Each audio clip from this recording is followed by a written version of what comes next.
The following is a presentation of RMG Sports, award-winning championship television.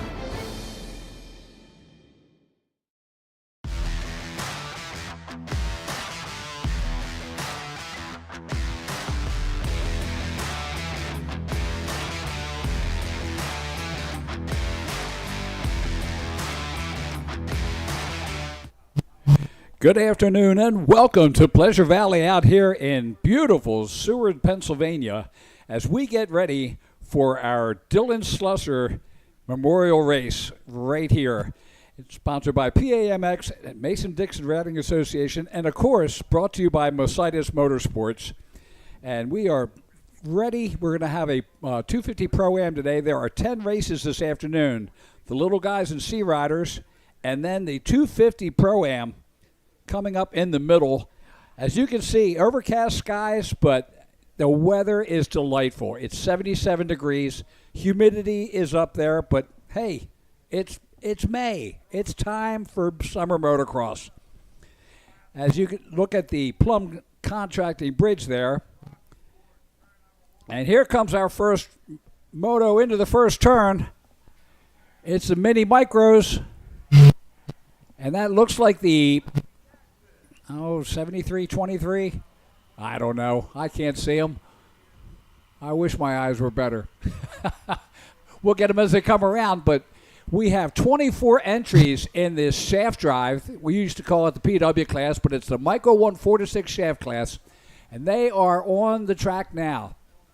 Bud Little just finished up with a great rendition of the national anthem, and we are underway. The P-Dubs on the track.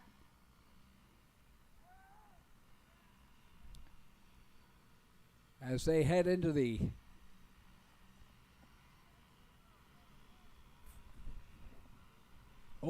watch out, a little sideways there. There we go, coming down through the dragon back. So the Fuel Factory dragon back. They make it around there, and of course they're going to skip that downhill.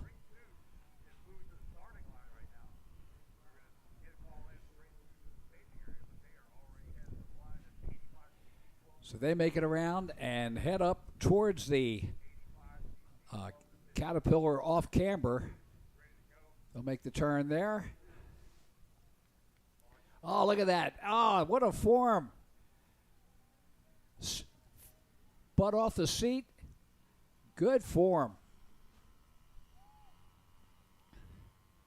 Here comes our leader down to the Pro Action finish line. Green flags out. That's Nolan Rich, the 528.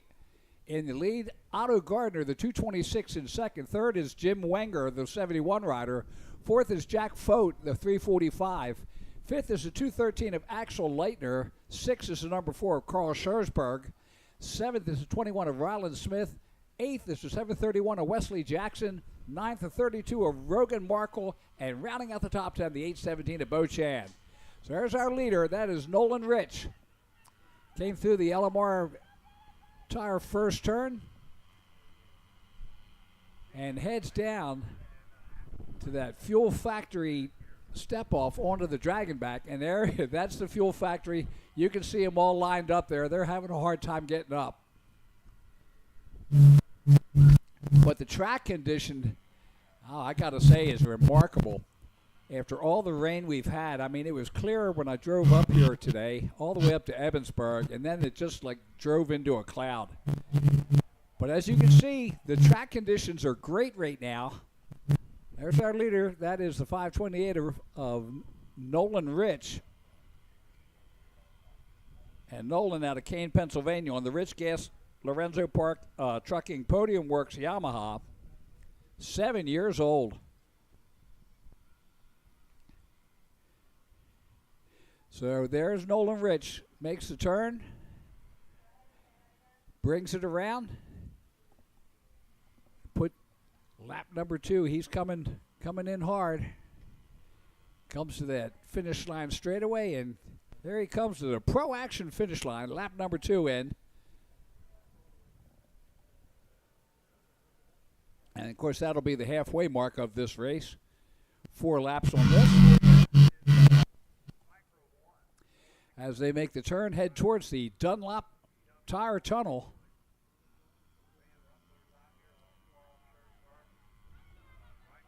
Otto Gardner, the 226, still in second. James Wenger, the 71, has moved up into third. Axel Leitner, the 213, in fourth. Jack Fote is now back to fifth place. He's the 345 rider. As we watch Nolan Rich come through that LMR first turn and heads back down to our Dragon Head. What a battle we have. Look at this. There's lappers in there already as we make our way down there. That's Otto Gardner, James Wenger. The second and third place is going by.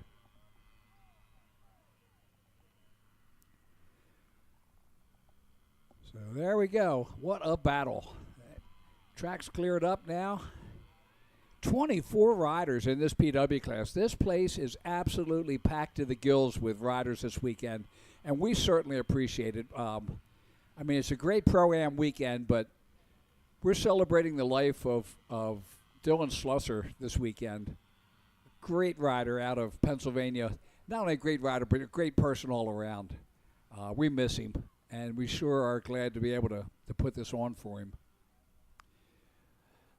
So Gardner and Wenger, I believe, are battling it right there. That could be a lapper in there. They're rolling pretty good, though. I got to give them that as they make it up to the Cleveland Brothers Caterpillar, and there's a leader coming around. He's going to get another lap. So 3 in next time around. It looks like it's going to be a 5-lap race. And next time around, it will be white flag coming out.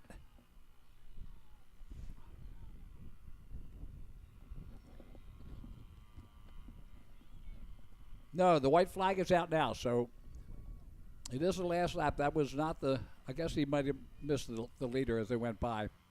They make it towards the Dunlop MXTire.com tunnel.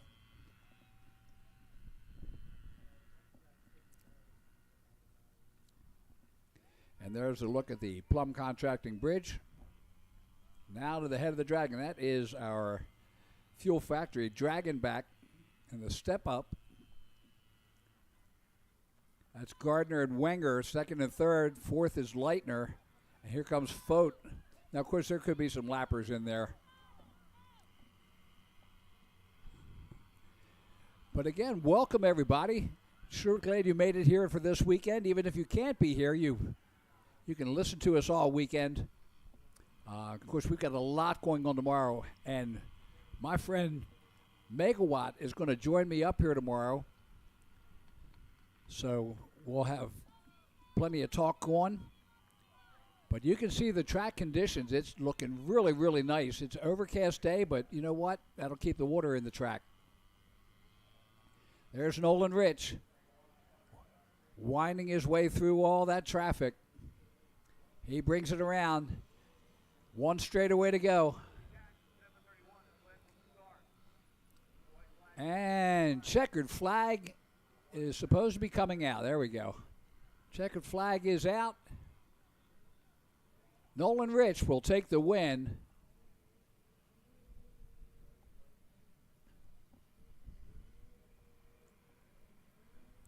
Here comes your second and third. That's Otto Gardner and James Wenger. As they come through, second and third. Axel Leitner should come in fourth. Carl Schursberg Fote in fifth. Schursberg in sixth. Roland Markle in seventh. Ryland Smith in eighth. Roman Baronio in ninth. And Wesley Jackson will round out the top 10.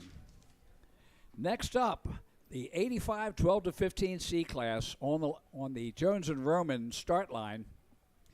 We got the 2 of Tim Stanos, the 3 of Gage Kramer, the 5 of Everett Thrift, the 11 of Derek Martin, the 21 of Dave Schleikovsky, the 23 of Nathan Schlegel, the 37 of Brianna Griffin, the 66 of Charles Burnett, the 66 of Addison Platt, the 73 of Tristan Gordon, the 84 of Garrett Rosenberger, the 98 of Carson Maurer, the 106 of Easton Retta, the 111 of Damian Burkett, the 114 of Jack Slusser, the 125 of Mason Yeager, the 311 of Holden Himes, the 330 of Bentley Flegel, the 414 of Blake Shawless, the 480 of Rory Stewart, the 491 of Hunter Garrison, the 531 of Brylan Kunzelman, the 711 of Abram Height, the 912 of Jaden Shipe, the 965 of Brody McNall, the 998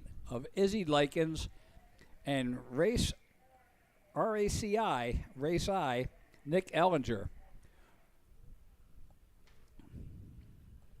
So that is race number 2 on the line as we're getting set to go. You see our card turner up at the top there.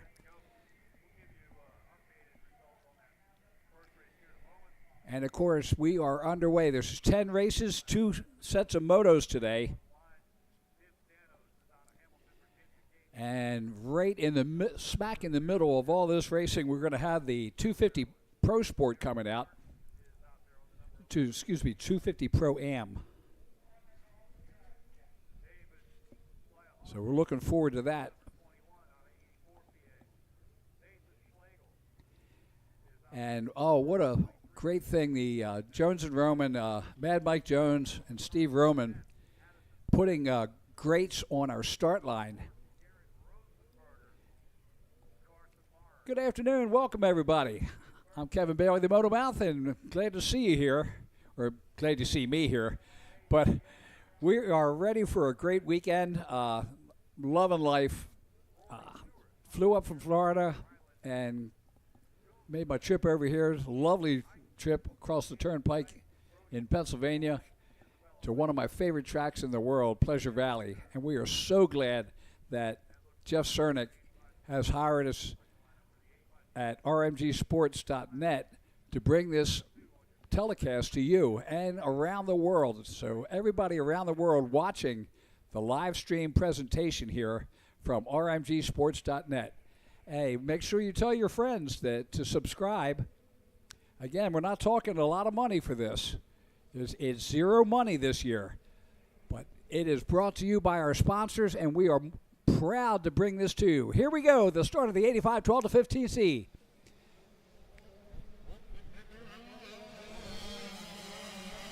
And looks like the 98 of Carson Maurer out of Phillipsburg, Pennsylvania on the CDM Drill and Supply Hidden Treasure Shelf Storage KTM with the hole shot in that LMR Tires first turn.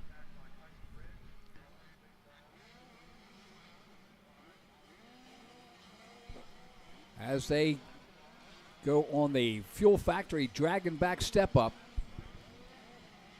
Around the tail of the Dragon they come.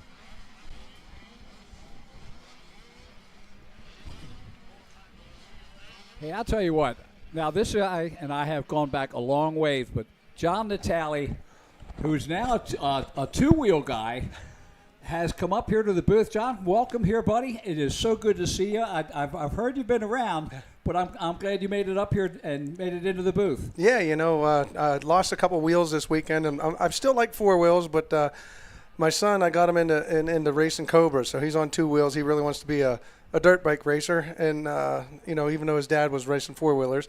But I really have a good time. I love coming to Pleasure Valley. I just got done talking with Jeff, and he runs a great facility, and I heard him talking about his track crew. His track crew is one of the best in the business.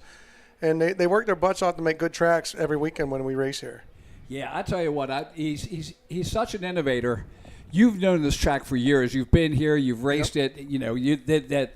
The off-camber that I know that you love to hate. I hate that off-camber, but it's part of it's what makes Pleasure Valley. You know? Oh yeah, absolutely. And here's our leaders as they come around the first time, and of course, it was the 98 that was in the lead, but no, Jaden Shipe, the number 912, has taken over the lead. Holden Himes, the 311 in second. Mason Yeager, the 125 in third, as they come over that Dunlop Tire Tunnel and under the Plum Contracting Bridge into that LMR Tires first turn. It's so cool that you made it up here. Well, thank you. And it's, I mean, I've been following your kids because it was like, oh, wow, he's into 2 wheels. Of course, it probably should start on 2 wheels anyway, even if he does go to 4 wheels eventually. Yeah, for sure. You know what's crazy about my son is, you know, Kingston, he He's got tons of natural raw talent, and I'm not a great trainer on dirt bikes. I'm a good trainer on four-wheelers, but I'm not a great trainer on dirt bikes. And he's made leaps and bounds. He's only been racing for a year, and he's already he's qualified for Loretta's for to get to the regional. I mean, he's going to have a tough time coming into the regional here at Pleasure Valley. There's the racers that are here are just unbelievably fast, and he's only started about a year ago. But I'm really impressed with his abilities.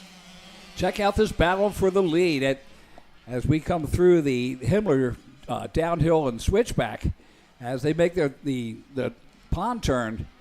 And that's Shire and Himes going at it as they come up the MX6 triple-double. And I'll tell you what, I've always loved that uphill. We used to call it the Stairway to Heaven. Now it's it's an owned part of the track. And, it's hitting that triple-double. And, of course, that used to be the finish line area there back when you raced here. They used to have it right there before the triple. And then, now into the triple. And, of course, that all-important, what line do I pick? Yeah, this is going to be one of the ones where these guys are really tight here. It looks like they're pretty much running the same speed. This off-camber can set. Look looks at like this, he's going for the pass outside. the outside. Not able to make the pass yet, but he's pushing him. He's hoping for a mistake, obviously, and sometimes that's what happens. The guy will get behind you and they'll push you enough, and you make a mistake in one of these deep ruts out here, and they can scoot right around you. That's our top three. Jaden Shipe, Holdenheim second, Mason Yeager in third. What a battle we've got as they come underneath the Plum Contracting Bridge into the LMR tire first turn. And Shipe, he just wants to run away and hide. He's got to come up with something. This back section where they're headed down there right now, it got so rough today. I'm not sure if they redid it, but, man, is it rough coming down there. It looks like they redid it a little bit, but this track shapes up really nice. They have tons of lines where they can find, so there's no really blocking here at Pleasure Valley. You either got to go or you get past. Yeah. Now, how do you like that Dragon back since they took out the doubles and put in the tabletops? I like the tabletops. It's a little bit for me. It took me a couple laps to get down. I was overshooting one because they're all, you got to hit them all at different speeds, and I kept overshooting a couple until I got it dialed in. But once I got it dialed in, it's really nice. It's safe. So you can your pro riders can go fast on it, and your C riders can go fast. Yeah, and it's always good to be able to, you have to have a break point in there, and I can't quite make the downside, but I can land on the top and right at the downside. Yep.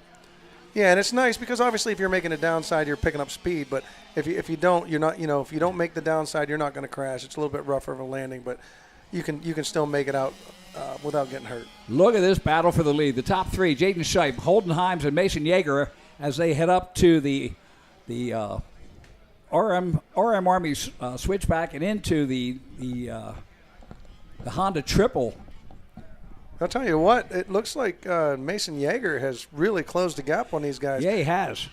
They're worried about battling with each other. They better look back because he's right on them now. I'll tell you what, and that's not a lot of brake block in there. This is just running wide open. White flag is out, 1 lap to go for Jaden Shipe, Holden Himes, and Mason Yeager. And I'll tell you what, only the second race of the day, but it's nice. This is a good way to start out. Yeah, it looks like Mason Yeager might be looking to take over second place. Jaden Shipe, he was able to hit that triple there before coming across underneath the bridge, and he was able to pull out a little bit of a gap, but Yeager is right on Himes right now.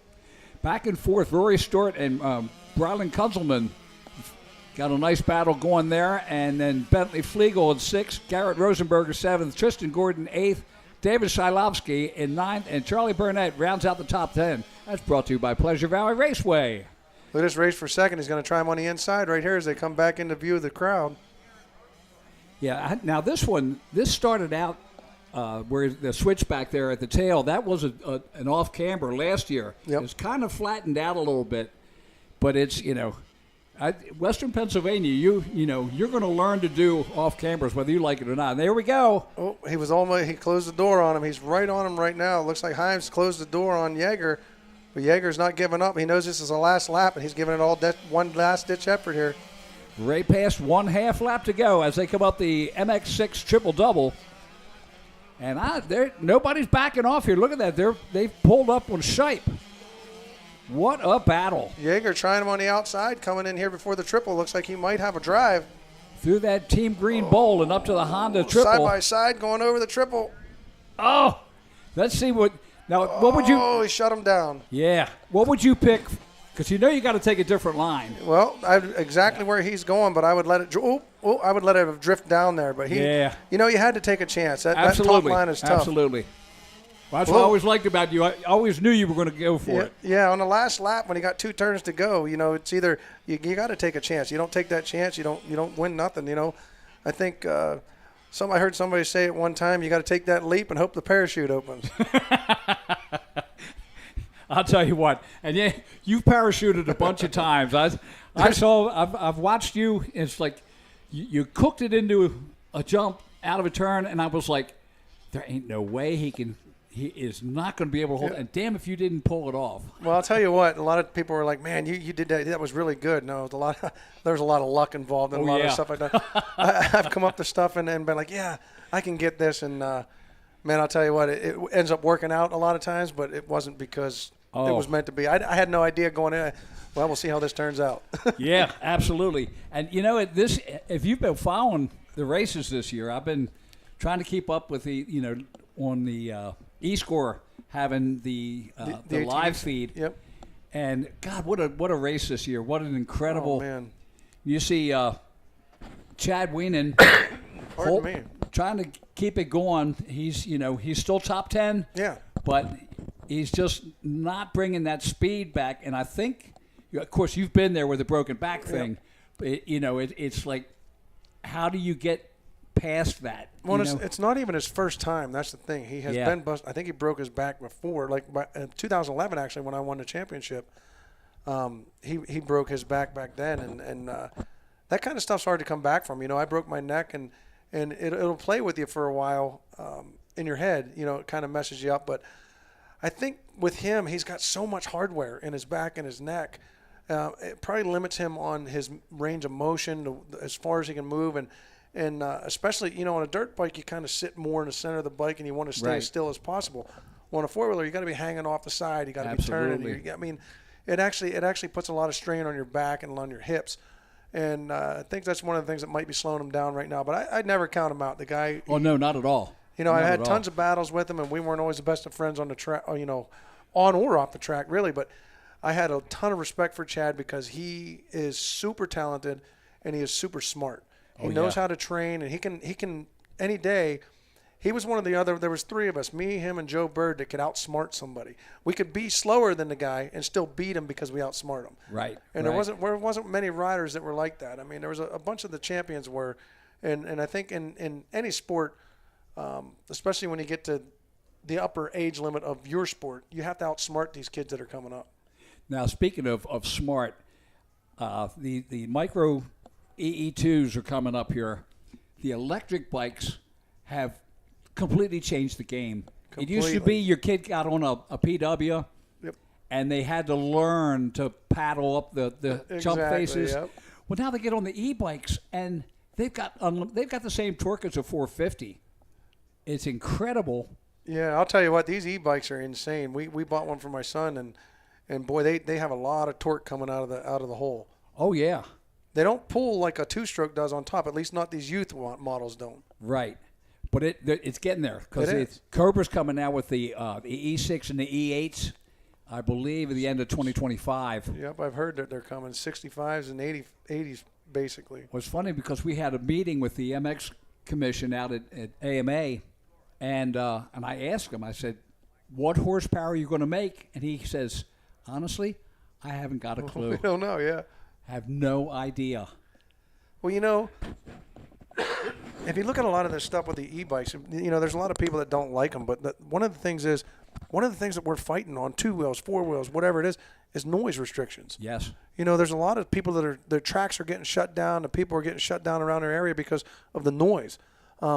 These e-bikes, heck, your neighbor wouldn't even know you was riding. That's it. All right, there's our leaders coming through the Dragonback. What a battle they've got going. I think they've been side by side now for about the last 30 seconds. I mean, these guys are battling it out hardcore. Oh, I love it. They've just swapped positions, I think, 3 times. Now, I'm not sure. They're doing the track cut. That's awesome. Yeah. And I think the bigger e-bikes, they do the full track. Yeah. These are, I believe, the E2s that are out there now. And these things, I mean, they got a ton. In fact, I think they can actually go faster than what the suspension can handle. So that's Eli Labonte, the number 19, out of North Smithfield, Rhode Island. That is your leader. Second is the 24, Rory Stover, out of Gilbertsville, Pennsylvania, as they make their first lap around. And it's funny, I think the first year that the e-bikes came to the regionals, of course, was the COVID time. I was referee, and it's supposed to be a 15-minute race. Well, we watched them in practice, and I was like, they can't do 15 minutes. Right? Yeah, they can't. Especially at a track like this with high elevations. And when it's deep like this, it robs a lot of the power. Yeah. Oh yeah. I'm waiting for the quads. I know that there's going to be an e-bike coming in the quads. Well, I know that they've been talking about it, and I know that Mike Walsh from Walsh Racecraft, he has put a Stark Varg motor into a quad, and it is. I almost had a chance to ride it, but I was busy with my kids. Of course. But I've heard really good things about it. I heard it's a beast. Oh, I mean, think about it. It's unlimited torque. Unlimited, yeah. Can you make 18 plus 2 on that? Well, that's the only thing. You're taking a dirt bike motor now and you're putting it in a quad that weighs another 200 pounds. Yeah. And you're driving 2 extra tires through the dirt, so it's gonna heat that battery up and rob a lot of power. Yeah. Now, luckily, unlike the KTM's, which is low voltage, high amperage, right? The Stark Varg high voltage, low amperage kind of does a little bit better. Keep the heat down and yes. Takes Because it's even the Cobras, they went with the model of high voltage, low amperage. Right. Trying to get away from the KTM model. Of course, the KTMs, they twist the electric motors up. Yep. Because it's just they can't handle the heat. That's right. Yeah, that's one of the things that I noticed with the way they're doing it. So they're keeping the heat down a lot. And obviously in KTM now, with their new stuff, they have it water cooled. Oh. So that's I think Cobra innovation. has the water cooled too. Yes. Yeah, and it's just going to be amazing. And it's right now they've got the mini E's at Loretta's, but it's if it keeps growing, they're going to have a second week. They don't have enough room to put another class of motorcycles out there. And like I said, everybody complains about the electric bikes, but that's going to be the wave of the future. Yes, I like the sound and I like the smell, but this is going to be where it's at because there's too many people that want to shut us down. I mean, we're not the big crowd now. The big crowd are the ones that are against us. That's why I tell people all the time, it doesn't matter whether you're on a four-wheeler or side-by-side or dirt bike, you got to stick together because there's power in numbers. Absolutely. All right. Look at these two out there, Eli Labonte and Wesley Jackson. They're still going at it. That's a long time to be out there for these guys. And I know it's a 4 to 7 class, but if you take a look at these guys, I'm telling you, these got to be 4 to 5 years old. And it's amazing to watch these guys out there at this age. And you got that right. That's Rory Stover, 4 years old. Eli Labonte, 5. Yeah, I mean it's insane the drive and the talent and the skill that these guys come up with out there. And look at the form. I mean, these your leaders up there off the seat. Yep, standing up where they need to stand up and elbows up. Looks like they got a lot of good form. That they might have the same trainer. Jones and Roman's here this weekend, and I don't know. Maybe they've been working out with them. Somebody's going to have to go with Jones, and somebody's going to have to go with Roman. We're going to see which one's a better trainer. Oh my God! Oh, there's no competition there either. That's right. So how are the girls doing? Are they they're living? Yeah, my girls are doing great. In fact, they were here for the beginning of practice, but they ride horses. So now their mom had to take them. They had to take off. They're going to go for horse lessons now. So oh Lord! Not only do we do it on wheels, we do it on hoofs. Hey, you know what? Thank God you support both. Right. And it's you don't know what they're going to turn into or what they're going to turn away from. That's right. So, but you, Chad Reed, all the parents that have come out here and really taking their kids to the next level. Yep. And of course, you look at your kid, and you're looking at your son, going like, God, where did he come up with this? That's right. He amazes me sometimes. There's times where I'm going, come on, you can do better. But a lot of times he amazes me. Like I said, these little guys here. I mean, you got Eli Labonte, Wesley Jackson, Archer Scran, Rory Stover. I mean, think about it. These guys are 4 years old. When I was 4 years old, I think I was eating dirt. I was out just with a big handful of dirt. These guys are out here full on motocross. I mean, it's insane. White flag now. Wesley Jackson, the 131, has now moved up into second position. Archer Scorin in third. Rory Stover back into fourth. that's not. I mean, if you're looking at it, that's still not a lot of gap between them. It's not. I mean, considering especially, it's like a flea trying to walk across a truck bed. It's a long ways for that little flea. These guys are just tiny trying to go around this big old track. Yeah. Now, it's funny. We look at it, it's like, oh, that's, there are a little bit of braking bumps. No, those are mountains for these guys. Man, I was talking about that with Casey Clark earlier. I was like, man, I was sitting with him down in the staging area, and I said, these guys with these little wee tires on there, I said, it's like running over trucks for them compared to what we're doing. We're complaining about braking bumps, and the braking bumps are bigger than the bikes they're riding. Yeah. And, and let's face it, you see them coming up to this, the MX, I'm trying to get the name of the MX6 double section? Yeah, but coming up here into the Dragon Back, and you look at that face, and that's like going to Larocco's Leap. I can't imagine. I remember seeing a kid one time. It was at Harrisburg, and they had the one big jump in the middle. Oh, in Motorama, yeah. Yeah, and he drove up to that jump, and he stopped, and he looked up in the air at that thing, and he started putting his hand on his heart, and he said, nope. And he just turned around and went right off. I was like, man, I'll tell you what. I mean, like you said, that probably looked like a mountain to that kid. Oh, yeah. All right, so that's the leader, Labonte, going past the 133 of Scorin. So we got some lappers who come as he comes down that Himmler downhill, and you don't get an idea of the elevation from looking at it on television. You're right. But that downhill is sizable. It's definitely. And I'll tell you what, this off camber too is amazing. Like when you look at it on TV, and even from the other side of the track from where we're at, it doesn't look like much. No. Until you get over there and look at it, man, that thing is steep. Oh yeah. And they keep pushing it up every week. Jeff loves to give the guys a challenge. Oh no, and here we go. The checkered flag is out. So Eli Labonte will come in and take the win on the Labonte Landscape Construction Husqvarna. Second to go to the Wesley Jackson out of Wadsworth, Ohio on the Vanna Ray's Studio Stonewall Masonry and Construction Jackson Remodeling Design Modern Yards Husqvarna. Then is Rory Stover and Archer Scoran. So great job, guys, and keep up the good work, guys. I'll tell you what, for these kids coming up, the parents, I don't know, yes, it's a dangerous sport, but I'll tell you what, it teaches you so many life lessons. Oh, yes. On how to never give up, how to get back up when you get knocked down. Because how many times do you think these kids get knocked down and they get back up and they keep going? Yep. That's something as I was growing up, it taught me a lot. Yeah. It taught me that, you're going to get knocked down. You're going to have a bad day, but you got to learn to keep going. Yes. I'm 68. I'm still riding. Right. Yeah. I'll be 50 in July, and I'll be racing tomorrow. I love it. And then now, of course, you're going to make all the races here, right? You'll be at all the Pleasure Valley races this believe summer. We're going to be here as much as we can. We're definitely going to be hitting a regional that's going to be coming up, but we're going to if we make Loretta's, which is what we're shooting for. I don't know where we're going to be going after that. I know that they have another regional that we.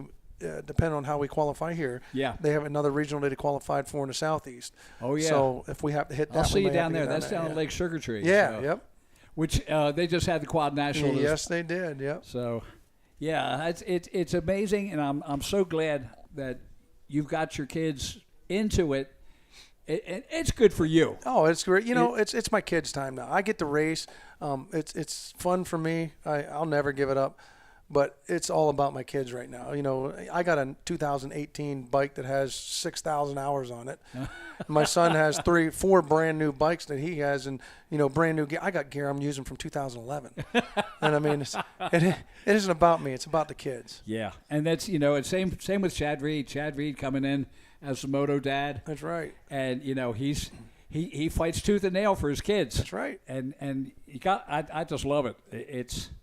I'm so proud to see it continue on. Look, I'm announcing and refereeing my 3rd generation of people. Awesome, that's great, yeah. And that's kind of scary. It is kind of scary. It makes me feel kind of old.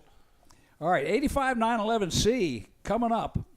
There are 11 entries. Brad Gardner, he's been running really well out here. The 38 of Cameron Shockley, the 38 of Kent Griffith, the 95 of Braden Maturko, the 110 of Tucker Pence, the 116 of Ryder Stone King, the 415 of Cameron Anderson, the 500 of Bryson Dameron, the 520 of Keegan Lerman, the 714 of Ryder Conti, and the 998A of Addison Likens. Off of the Jones and Romans start line and underneath the Plum Contracting Bridge. And that looks like I saw a 20. Yeah, I don't know how you guys can keep up with these numbers on the back of these kids, but they're so fast it's hard to see what's going on. Oh, yeah. You know, this is the 125/85. What is the C class? Yeah. I mean, a lot of these guys, I'm glad they're not lining up in my class. Well, of course, if half of the riders knew you when you pulled up in the vet class, they're going like, oh, my God. Right. Oh, well, don't worry. He was only a four-wheeler. That's right. Okay, yeah. Let me show you four wheels. These guys got talent. I'm so amazed every time. Like I said, you know, yes, these older guys, you know, they got talent, but these kids, look at what they. It's insane how they can manage and the strength that they have to throw these things around. Look at this three-way battle for second. Oh, they are going at it. This is still the first lap as they come up to the pond turn. First place looks like he's got a little bit of a cushion, but these guys behind him, tell you what, they don't want to stop. They don't want to let up for a second. As they come up the MX6 triple-double. Uh-oh. Oh. Looks like we got a pass going in a second. I can't see numbers there. That looks like 46? 4:15 to Cameron Anderson, maybe. I see it on your. 6:20 running in third. And that's Keegan Lerman, the 5:20. 5:25. Yeah. So they bring it down through the off camber. Of course, C-Class, they're taking the bottom. That's where I take. All right, we're going to send it down to Andy for just a minute at the podium. Podium with Eli Labonte, your Mini E2 Moto 1 winner. Looks like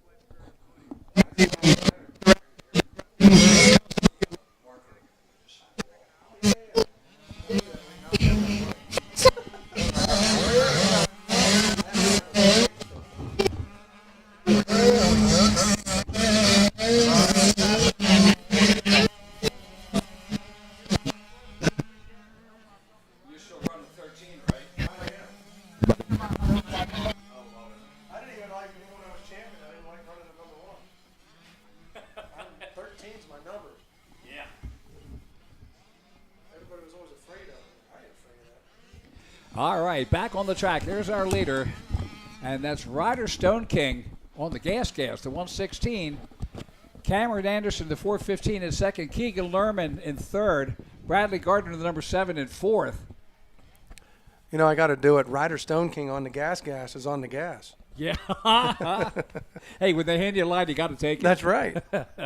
That's my dad joke. I get made fun of those all the time. Oh, yeah.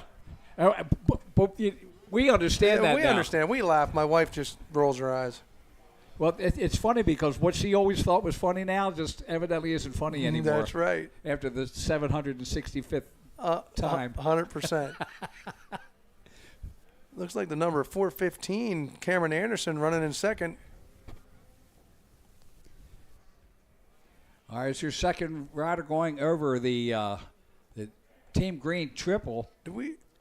Is he in second now? I don't see anybody even that. No, I think he's that far ahead. That's the 415. That's it's our showing him leader in second. there. That's Stone King. Oh no, maybe that is Anderson. We'll find out. Did we in 2 lose seconds. Stone King? Yeah, no, we it's lost Anderson. Anderson is now in the taking- lead. Stone King. He must have just moved back to second, made a mistake, got past. Yes, he did. Stoughton King, Bradley Gardner, and Keegan Lerman. That's second through fifth. And there's Anderson, Cameron Anderson. And he is on the King Construction, Del Pazzo Tiling, RJ Messina, Macquarie Towing, St. George Street Garage, Fowler's Express KTM out of Carver, Massachusetts. Now, That's a mouthful. now, did you ever race up at the Sandbox? I never raced at the Sandbox. Yeah? Nope. I have been there and watched it up in Massachusetts, but I'd never raced there. Right. I was like, oh my God. We're going to have a race, hopefully next year. Jeff and I are going to try to put a race back in Wildwood, New Jersey again on the beach. No, I've raced that one. Yeah, that was amazing. I love that down there. That was so cool. I'll tell you what, Wildwood has that sugar sand, I call it, that every lap is different. Yes. And, and you can't get it out of anything. No, for sure, yeah. When You're you run gonna that tear race, everything it's a down when you're rebuild done. time, yeah. Look at this race between, it looks like Cameron Anderson and Ryder Stone King. Ryder says, hey, look, I'm not done yet. I'm going to come back here and see if I can't get back around you. So leader on the top and second, third Oh, that's on the second bottom. and Good third battle. on the bottom. Okay. Yeah. The leader, never mind. The leader looks like he said, I'll see you later. I got lunch to go get It's today. just like you. I'm going to check out. That's the Right, best place I could right. be. But once you get out there, you got to get away because these guys behind you, they're hungry. And all these guys are fast. Stone King and Gardner. Now, Stone King ran a 2:03.518 last lap, and Gardner at a 2:01.707. But Cameron Anderson at a 1:57.431. So he is absolutely. He is hauling. He's got lunch, and he's delivering. That's right. Up over top of the Dunlop Tunnel. And underneath the Plum Contracting Bridge, that's Cameron Anderson, Massachusetts rider, into the LMR tires first turn. There's your second place. And that looks like Stone King. Yep, he's got second nailed. And look at that, he's pulled a little bit on Gardner. There's your leader coming up to second step and up. third, they're having a really good race here. Down onto the fuel factory, dragging back. Got to be careful. Hopefully they'll push each other and maybe be able to reel Anderson back in. Yeah, that's one of those ones who's like, don't brake block me, let's go. Yep. Let's work together. We'll see if we can get up there, and we'll settle it on the last lap, the last couple turns. Amen. Down the Himmler downhill they go. And I always like that bowl turn at the bottom there. At the bottom, yeah. It gets really rutted up there, and it was a little rough for me. Like I said, I'm not much for ruts, but I was having a hard time with it. But these kids make it look easy. Yeah, here we go. That's your leader on the top. Battle for second on the bottom. As you see them make the pond turn now. That gives you the gap as he's exiting the MX6 triple-double, and they're just starting the MX6 triple-double. Yeah, last lap around, Anderson was running a 158.7, Stone King running a 201.4, and Bradley Gardner running a 201.0. So Bradley's got a little bit more speed than Stone King, but it's going to take a little bit more than that to be able to get around him. Yeah. That's the same as you and Joe Bird. That's right. It was like Joe Bird would be leading, and you'd be behind him going faster. That's and right. It's like, how can that be? It's like, because that's a stone fox up there. That's right. He knows had how to a lot fight. of brains. That guy was smart. All right, checkered flag is out. So Cameron Anderson will take the win. And Cameron having a one-hander over the finish line. Stone King bringing it in second. Bradley Gardner in third. And they stayed at that gap pretty much the whole race. So great job for these guys. Keegan Lerman coming in fourth. Bryson Dameron in fifth. Kent Griffith in sixth. Braden Maturko in seventh. Tucker Pence in eighth. Ryder Conti in ninth. And Addison Likens rounding out the top 10. That was a great race out there. That looks like Ken Griffith there. He was moving up through. He must have, I think maybe he got messed up down there, but he was still running 203s. Yeah. I love it. Cameron Shockey ended up in 11th with a 229. He was up there in the start of that, and something happened. Of course, we can't follow everybody on the track. Race number 5 is on the line. Girls 9-16. The 18 of Camille Bailey, the 19 of Kaylee Frick, the 23 of Emerson Newhart, the 37X of Brenna Griffith, the 54 of Paisley Jade, the 66 of Addison Platt, the 88 of Carmen Frick, the 323 of Macy Newth, the 998I of Likens, and the 998A of Addison Likens. So Addison has to get off of one bike and get on the other one so she can make it out there for the girls' class. That's a lot of work, isn't it? I mean, yeah, that's 2 classes in a row. And Dad's got 3 riders out there. Oh my goodness. So the boy, of course, he's not out in this class, but Izzy and Addie, I tell you what, they roll pretty well. Oh, look at that! He keeps flashing the island, in the middle of the keys, up Kinda on the teasing screen us a here. little bit, yeah. That's where Jeff's going. He's like, "Here, guys, look where I'm going." Yeah. Jeremy just got to rub it in. That's okay. I'm going home to Florida on Monday morning, so you just keep flashing it up there. I'll tell you, I got up at 2 a.m. to fly up here on Thursday morning. Oh, goodness. 75 degrees outside at 2 a.m. Oh, man. So it's up just about 100 degrees. And, of course, this storm that hit us this weekend, that's what we had this week. We got 6 inches of rain. Yeah. And I it's like, Jeff, I hope it didn't get that. I'll tell you what, the weather here, amazing. Like, when I left this morning, I'm over from dead center in PA, State College area, and we had rain. Wow. And they were calling for really bad storms. I was like, man, this is going to be a washout. And I got here, it couldn't be any better. Yeah. Oh, and if you, unless you just tuned in, this is John Natale here with me, and we're bringing you all the race action. He came up to the booth, signed the wall, and here we go with girls 916 into turn 1. The number 18 pulling the Number whole 18, shot. Camille Bailey. Yeah, she's got a good name out of Elizabeth City, North Carolina, on the Big Rock Power Sports and Marine B12B Motorsports Husqvarna. She isn't messing around. She was leaned back, had that front wheel off the ground. She wants to check out early. She wants to get out there and get a lead, so then maybe she can take it easy the rest of the race. But I'll tell you what, there's some Addison Platt, Carmen Frick, and Macy Newth, some very fast riders out there. Been doing well this year in the 3 races we've had so far. Down through the tail of the dragon they come into the Himmler downhill. And look at that. Nice neutral position. yeah, he looks better than me. Oh. Oh, number, what is that, 19? Paddling Madeline. Yeah, number 19, that's Kaylee Frick. Kaylee Frick. Out of is Charlotte just- Hall, Maryland. Charlotte reeled Hall, the home of Budds Creek. Yeah, so she's used to riding in the ruts. She reeled her in coming down that hill. She either missed the break or said, to heck with it, we're going to go fast. Now, if it was me, it just means I missed a break. Jane, fix this confounded thing. That's right. You know, these guys make it look easy. I feel like I work so hard out there, and you watch these girls and these kids coming up, and they make it look so simple. Oh, yeah. Well, it's you'll watch it, and, you know, Steve Roman will walk up to you and say, you know, you really should be more neutral. And look at this. It's going to the high Oh, side. nice. That's one of the hardest ruts that there is. When you go to Yes, that it high is. rut, that rut is deep, and it's got a hook in it. Yep, and you got jumps in the middle. Right. But see, what I like about it is she's not afraid to go try it. Now she No. tried it. Now next lap, she needs to take a different line, because that line is not it to be able to get around Anderson or Camille Bailey. So Camille Bailey in the lead on the Husqvarna. Kaylee Frick on the KTM in second, the number 19. Third is the 88 of Carmen Frick, her sister. Then it's Addison Platt, the 66, in fourth. Izzy Likens in fifth, and Addison Likens in sixth. Macy Newth in seventh. Brianna Griffith in eighth. And 10 riders out there, but we're going back to it. Here they are at the head of the dragon. Now this is about the same distance they had there at the head of the dragon on the last lap. And Yeah. Kaylee was able to reel her in coming down the hill, coming down into that turn that you said you really liked, that off camber, or the hump on the inside. We'll see if she's able to reel her in coming down that hill this time again. Yeah, a lot closer this time.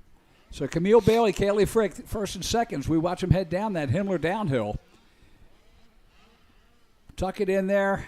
Definitely running down that hill. She's running it deep coming down in there. She's able to pull up on her. This is Carmen Frick, the 88 in third, as she heads down that Himmler downhill.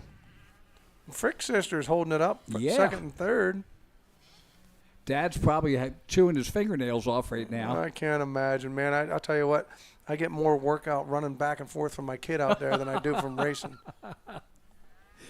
Well, racing, you get out there and you feel a little bit more natural. Right. Yeah. Well, I'm glad I don't have two kids in it. How do you root if they're racing against each other? And who do you root for? Yeah. You know, the only thing you can root for is that they're both safe. Oh, absolutely. Yeah. The ride home could be a little Oh, my God. little rough. Look, she's going to the middle line. She took the high line last time, trying the middle line Oh, this nice. time. That's a nice line this time. Yeah. Well, she stayed a lot closer this time. We'll see if she can hold that going to that downhill over there. She might have a chance to sneak around her on the outside. 2 laps in now. And, wow, what a battle. Camille Bailey, Kaylee Frick going at it. Husqvarna and KTM. We got the Likens girls running fifth and sixth, so I'll tell ya. the sisters are all running right together. Izzy and Addison. And they're just so much fun to talk to when they come into the Right. office. It's like I get on them and, give them grief. I'm sure they're at that age as girls where they're going to give it right back. Oh yeah, absolutely. And of course I'll say, well, how is it your brother's still beating you? It's like, oh yeah, well wait till next race. Wait till next year. Well, that's good. That's insane. I mean, I love that. That's absolutely good competition. As you said, the ride home. Yep. It looks like Camille was able to pull back out a little bit on Kaylee, but Kaylee has her fast sections and Camille has her fast sections. Absolutely. They end up, it's like a yo-yo battle back and forth. Well, it's funny because, I know you used to do it. You going along. It's like I got to find out. I got to get close enough to figure out where he's pulling me here. Yeah, he's where got a line I'm not seeing. I was just talking with Jeff a little before I come up here. We was outside and I said, all these kids, including mine, they're worried about jumping. I want to jump. Well, yeah, okay. So if everybody's doing the same jump, right? Right. You can't gain much time. Well, and the whole thing that you learned, corner speed. Corner speed. Yep. If you can take a corner, we were talking, if you got 30 turns on a track and you can gain 1/8 of a second on every turn. No, I don't got my calculator, but that's a crap load of time. Yeah, it is. And if everybody's doing the same jump, look, she's right back up on it. Let's see what she chooses to do here, which line she's. I think she would be better off actually to follow her through this time and see if she can't. She's going to go a little lower. Oh, she's following Very smart. She's running very smart race. She's like, nope, I'm going to look at this. Goes to the inside. Nice move. Oh, and they're side by side. She's going to squeeze her off. Nope. White flag coming out this time around. What a battle. Camille Bailey and Kaylee Frick. They have been going at it the whole race, and what a battle. Man, we've had some great racing today. Great racing. I don't know if Camille knew she was there, but I'll tell you what, Kaylee has run this race extremely smart. She took all the different lines that she needed to try, and she knew that she had to follow her through there to stay close to her. If she can stay close to her coming down around to get down that hill that we were talking about, she might have a chance because Camille's going to the outside, and Kaylee's taking the inside at the bottom of the hill. I think she can actually pull it off down there. Camille needs it. Well, now she's able to pull back out a little bit, but Camille likes that downhill. She loves that downhill over there. They got their sections. There we go. Got their race faces on, that's for sure. Absolutely.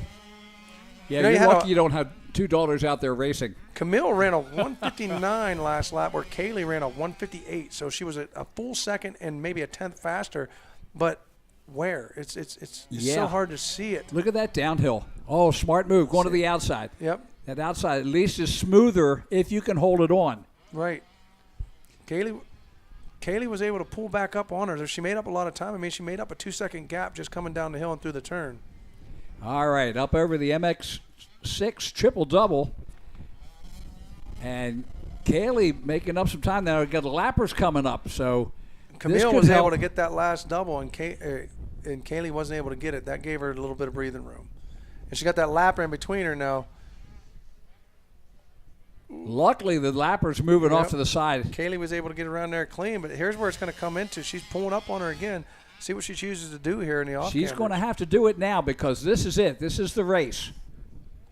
Now, Camille should take the inside here after seeing what happened last time. And she does. She said, I'm not leaving that open again.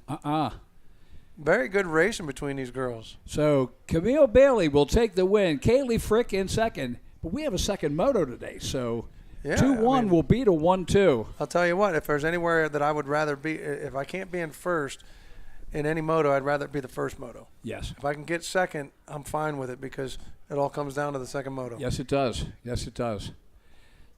So when is your son coming out today? He won't be racing today. He's okay, cool. Yeah, they'll be racing the 50s tomorrow. Nice. So we got the Micro E's coming up next. Yep. 22 riders. The 2 of Van Russer, the 08 of Colin Work, the 19 of Eli Labonte, the 26 of Cade Schwartzfeger, the 48 of Beckett Manzer, the 66 of Max Russler, the 77 of Axel Irvin, the 80 of Franco Palumbo, the 100 of Nick Black, the 212X of Milo Sista, the 212 of Huston Whippo, the 226 of Otto Gardner, the 250 of Grayson Hess, the 318, he's a fast rider, Maverick Chan out of Pittsburgh. Maverick Chan is fast. The 333 of Archer Scoran, the 413 of Roman Baronio, excuse me, the 516 of Addison Scoran, the 520 of Nolan Rich, the 722 of Colton Brassey, the 731 Wesley Jackson, also a fast rider, The 773 of Weston Miller. The 811 of Bronson White. After this comes the Pro-Am. Right, that's one I've been waiting for. But I'll tell you what, too. I don't know if you recognize this last name here. This Oh, yes, I do. He was his dad's a four-wheeler guy, too. Absolutely. Yeah, so the Swartfeggers, they've been in the dirt bikes a little bit longer than me, but I've been talking to them guys. But I'll tell you what, these guys in this class are insane. They're so fast. You got Swartfeggers fast, and who is this that's out front? Is that? I know that Maverick Chan is fast. I'm not sure if that's him or not. Yeah, he's I've seen him on two of them. Let's see. Got to get closer to the screen. Man, they need to put just a full number on these bikes. The bikes are too small. Let's see. That is. Sorry about that. I'm trying to read. We got to have some talks with his cameraman. Zoom in on 63, 66 Max Wrestler, maybe. Or is it a 28? Could be the 26 of Schwartzfeger. 26, maybe it is. Swartfeger, I know, is That fast. It's It is. It's Yeah. Cade Schwartzfeger out of Knox, Pennsylvania. Not only, look at that. Not only is he in the lead, he said, "I'm going to check out now." Dad said if I get enough time between me and second, he'll buy me a new football. All right, that's his second place.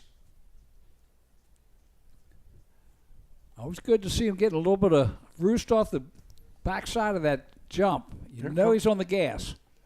Here comes Cade towards the finish line. All right, Cade brings it in. And he has the lead.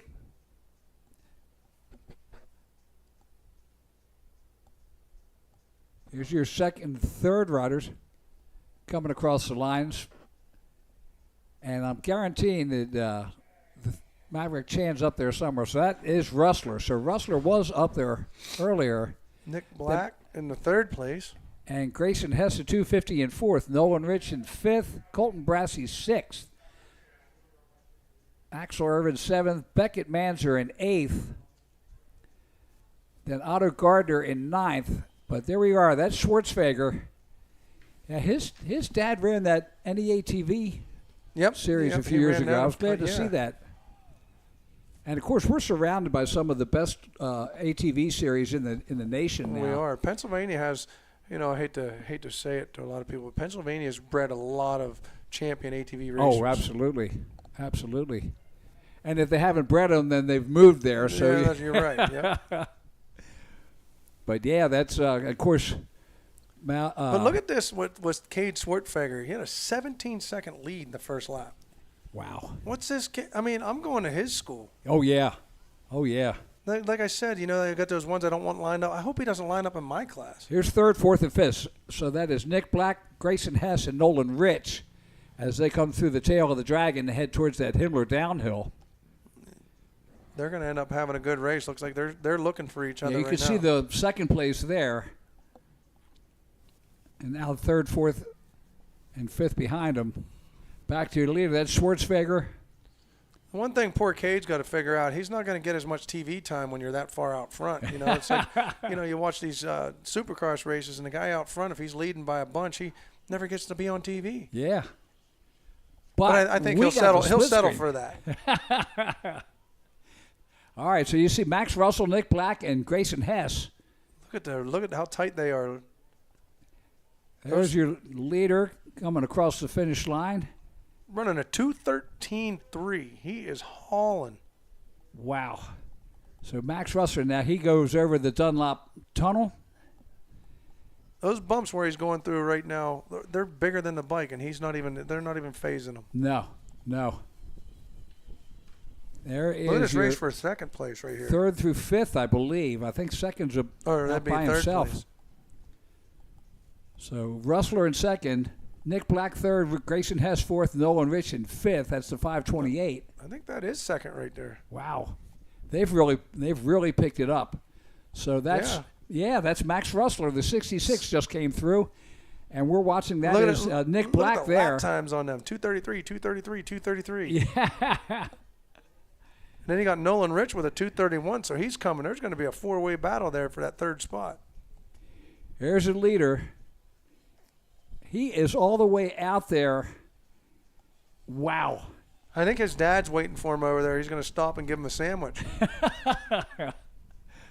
And it's like the old motorcycle song. Yeah, I sat back, put some lead in the pencil, and thought a second, and, well, yeah, I guess I better get back to racing now. That's right.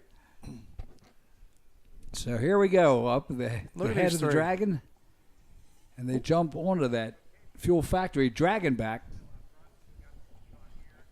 We can't forget to mention Franco Palumbo. Is that yeah. Palumbo's meat marker, right? Absolutely. Well, you are a local. That's right. There we go. Looks like Cade's running into some lappers now, but you got that That's battle. second through fourth. That's second through fourth place. They are tight, and they are looking. They have the one problem with these young kids like this is they now we just seen it in the last race. The girl in second was able to take different lines and try to find these guys. They get focused on one line and they follow each other. Yep. Sometimes even the fastest guy can't get around because he's too busy focusing on the rear tire of the boy in front of him. Yep. Well, again, it's, you try to tell people, don't look at the turn you're in, look at the next turn. Right. But it's, it's like it's you easy, know it. It's easy to say. Yeah.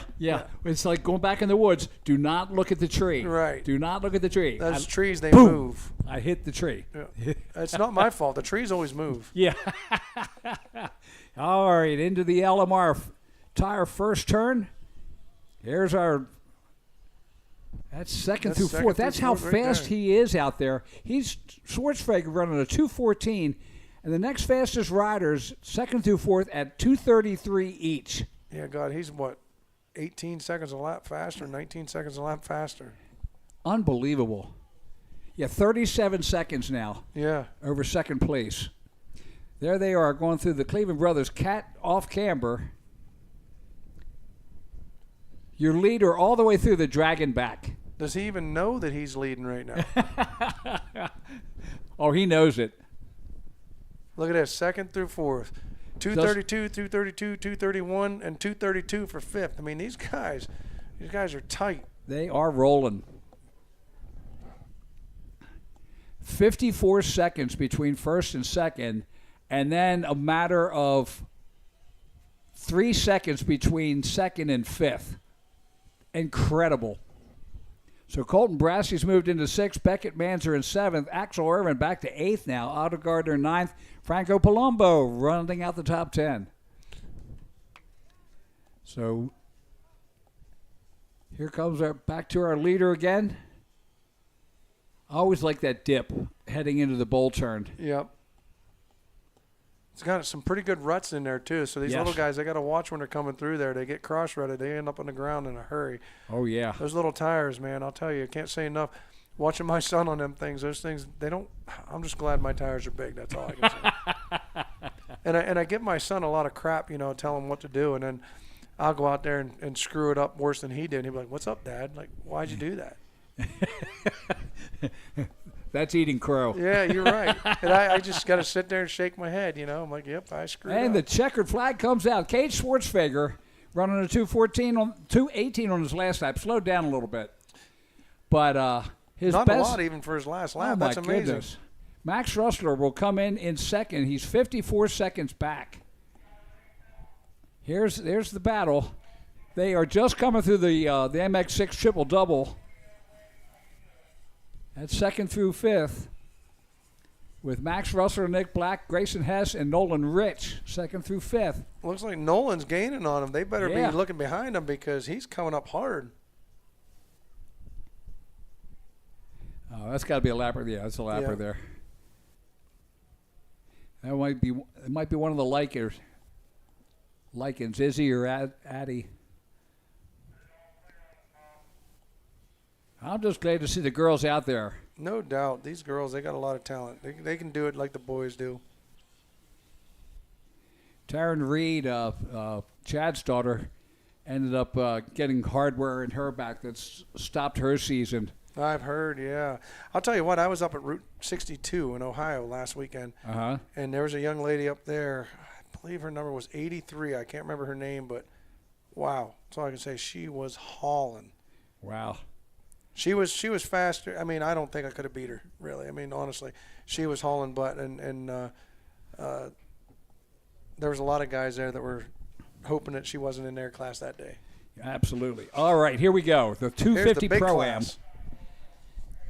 Going to run down the line here. The number 1 of TJ Squibb out of Derry, Pennsylvania. The 7 of Ron Johnson out of Elizabeth, Pennsylvania.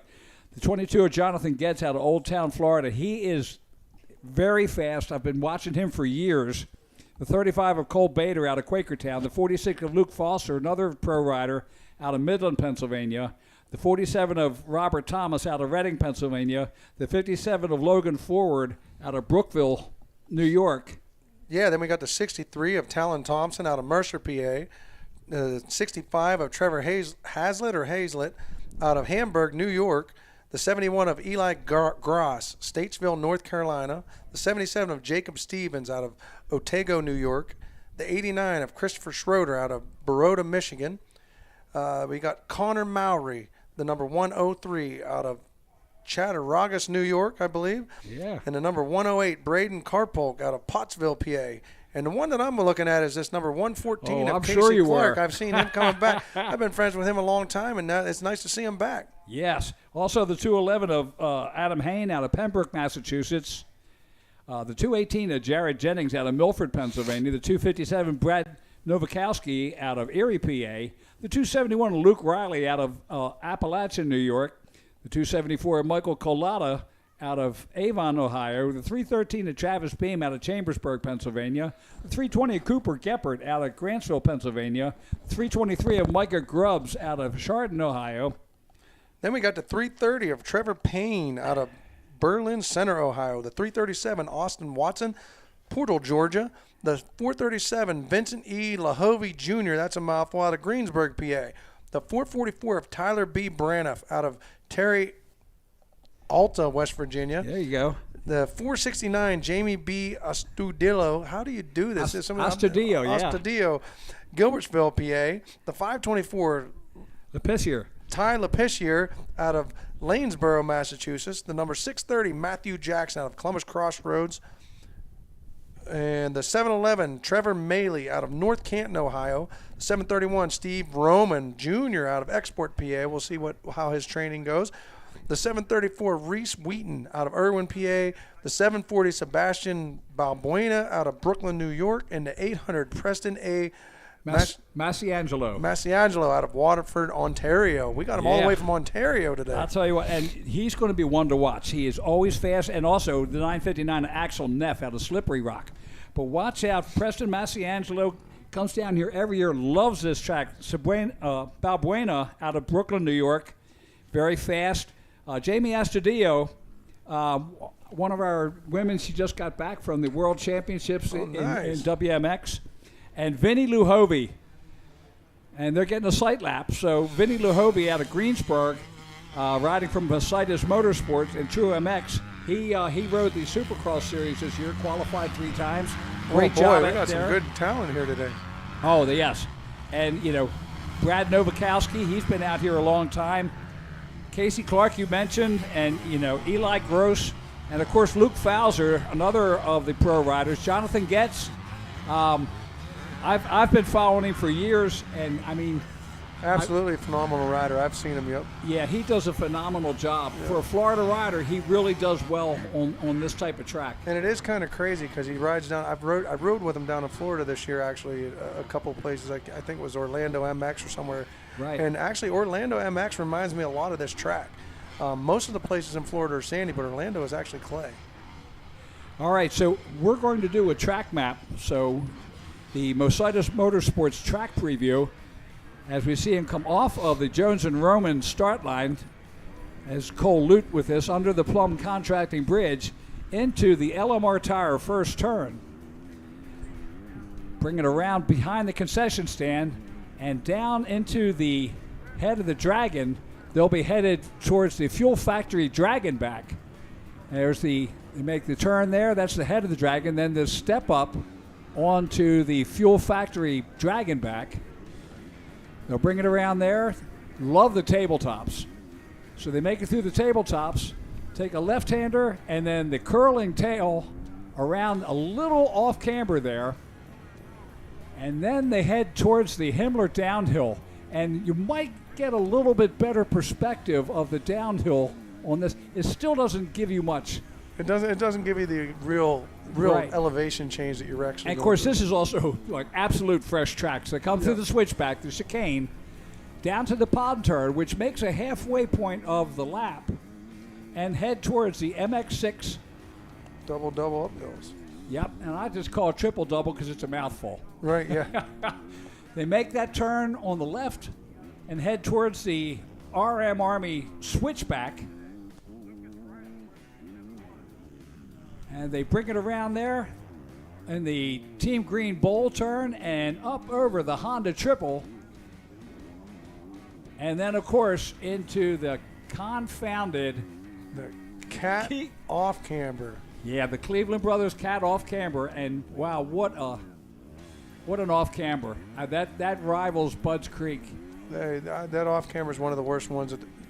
I won't say worst. One of the hardest ones in the business. And then over the Pro Action finish line, and then to the Dunlop Tunnel. So that is one lap brought to you by Mercedes Motorsports. So again, we want to thank you. This is Kevin Bailey and John Natale here in the booth at the at Pleasure Valley. We welcome you, everybody here. John Natale, multi-time national champion in quad racing. And I got lucky. And a good friend. Yeah, well, thank you. That's the main thing. I don't care about the champion as long as I'm a friend. Yes, absolutely. Yeah. Well, you know, if you've been doing it as long as we have, it's and again, it's like you, Joe Bird, Chad Wienen. You're like, yeah, we were never friends on the track, right? And we really weren't much of friends off the track until now. Right, yeah. Because I mean, me and Joe Bird, I mean, there's videos out there. We hated each other. Oh, yeah. We'd sooner spit on each other than but now we're actually really good friends. We talk a lot. We hang out. So it's just a competition, you know, the competition and that desire to want to go out there and win. It makes it hard to be friends with somebody. I mean, one of my biggest examples right now is Deegan. I mean, Deegan, I don't think he has any friends in Supercross right now. But he wants to win. Yes. And the kid is talented. I mean, he has much talent. They watched last week in Utah where he did a quad. Yeah, lands the jump and jumps into the next turn. Yeah. And of course, I work down at Minio's, and when I'm down there, we always called it go out and watch for the Deegan cuts. Right. Because if anybody's going to find a place to cut the track, it's going to be Hayden Deegan. Yep. Here we go. Here we go. Into the first turn. This whole shot, all important. Show me the money. And it's the 437, and I believe that's Vinny Luhovy. Yep, Vinny Luhovy with the whole shot. Stevie Roman will be right up there also. And we are underway. Looks like everybody's made it. Nobody went down. That's a plus. 40 bikes on there. It has to be close to 40. I didn't count, but man, there's 36. And I tell you, in a 250 Pro-Am, that is amazing. That is. Now it's Vinny just they got to be smart. And that should be Stevie Roman in second, I believe. Well, yes, looks like he's trying to look to the inside already. And the hardest thing, Vinny Luhovy, is like, not a problem. This is every Sunday. Yep. Steve Roman not only has to race, but he has to be perfect because every student of his is out there watching. He's going to be critiqued hardcore on this. One of the things where I can give him advice on this is, hey, you guys are out front, work together to pull a lead, and then worry about racing each other later. So there's your third and fourth on the bottom screen, and you lead up at the top as they go through that Team Green bowl turn. You can see the gap. Wow, look at that top 10. What a tight battle. I'll tell you what, this is going to be a heck of a race. There's some fast guys that are in the back of the pack that are going to be coming up through. There's a move to the inside. Oh, let's see what we got here. Drop to the middle and got taken. But Vinny Luhovy gets the green flag. He is your leader. No, Fowler. Luke Fowler. Wow, Fowler in the lead. Luhovy in second. Logan gets the 22 in third. Jonathan gets, sorry. I was thinking Logan Best. You're right. Robert Thomas in fourth place. Haslett in fifth. Massiangelo in sixth. Keep an eye on the 800 of Massiangelo. That Canadian will be up there at the end. Boy, I'll tell you what. These guys are hauling around this track. Oh. This is one of the ones that, it's nice to watch it on television, but I could see you're getting all pumped Oh, up yeah. on the podium up there, or up there on the, on the announcer tower. It's hard to sit here sometimes. Down the Himmler downhill they go. Look at the lead that Fowler's pulling on Lahovey. Fowler doing some of the Supercrosses this year in the 250 class. Had a harder time trying to qualify. Vinny just throwing it out there in the 450 class because he could and qualified, 3 times. It's just great job. The 250 class, those Supercross races, is a tough class. Oh, it is. It's very tough. Very deep. Yes. And I mean, at 25 years old, you're an old man. That's right. Yep. All right, there's the battle for third underneath on the bottom of the screen, and the leaders on the top as they put in lap number 2. We'll get a time on here for Fowler and Lahovey. Fowler at a 1:38.728, and Vinny Lahovey at a 1:38.797. Jonathan Getz at a 1:40. Robert Thomas in fourth at a 1:40.161. Masiangelo up into fifth already. Wheaton in sixth. Trevor Hazlitt 7th. Michael Grubbs 8th. Balbuena in 9th. And Ronald Johnson rounding out the top 10. That top 10 rundown brought to you by Fuel Factory. Here's our leaders into the Dragonback. Well, I'm just like, I'm awestruck here with the way these guys are handling these ruts and these turns. And what's crazy about this track is you got some good, really hard packed ruts, and then you'll come into some turns where you think you got a lot of traction and you really don't. You don't, yeah. Well, one of the things that John Ayers was doing to the national tracks is like, well, let's throw a sand section in. Yeah. And it's, you go out to California and run a track out there, which is Adobe. And then, kind of like going to, down to Tennessee. Right. Sam Gammon's track. Yep. Which is always hard packed. Muddy Creek. Blue Yep. Groove. Yep. And then suddenly throw some sand in there. And it's like, what are you doing? Right. But you know what? It's really crazy because everybody has to run on it. Yep. So up over the triple, there's our leaders on the top. And there's a battle for third on the bottom. the field's starting to stretch out a little bit here. The guys, I guess they say the cream's coming to the top, but how many laps are they going? I believe they're going 15 minutes plus 2 laps. 15 minutes. So that'll tell you who has been doing their homework coming up to this race. Yeah, so at 1:38, we're looking at, 9 laps maybe. Yeah. And Fowler and Lahovey, they're both running 138s, mid 138s. So they're running really close. You don't know what Vincent's actually thinking out there. He might be like, hey, this is a 15-minute race. I'm just going to stay here. We'll let Luke set the pace, and we'll see what happens later on in the race. Jonathan Getz running a 1:39 in third place. Robert Thomas for number 47 in fourth at a 1:40. But Preston Masiangelo, a 1:38.781. He is 2/10 off of the leader, Luke Fowler. And that's in traffic. Masiangelo is moving. You always got to remember that's in traffic. When you got clean air out front and you can do that, it's okay. Oh, yeah. But he's behind people eating a lot of dirt, and he's we got to watch this guy. He might be able to work his way up through. I'm telling you, he is the one to watch. So he makes his way around. He's on the gas. He might only be, I think, he's about 6 seconds behind the leader. Wow. So there you have it as they head into the Team Green bowl turn there, headed towards the Honda Triple. And let's see, where is Steve Roman back in 12th? That's how fast these guys are. Roman knows his track like the back of his hand. Casey Clark back in 19th. Something must have happened there. Yeah, Casey's. Well, I was talking to him out there earlier, like he said, his mind's telling him he can go faster, but his body's telling him he can't do it yet. He hasn't been able to put the time in on the bike yet.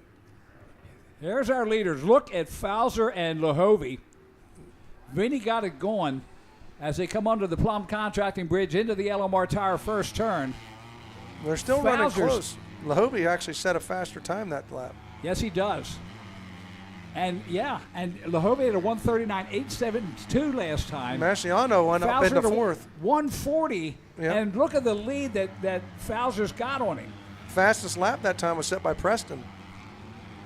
Preston Masiangelo in Almost. fourth place now. Almost into the 137s. I'm telling you, the He Canadian is rolling. I believe he set the fastest lap of the race right now. Yeah. Yeah, you're right. It just came up as fastest lap. Preston Masiangelo.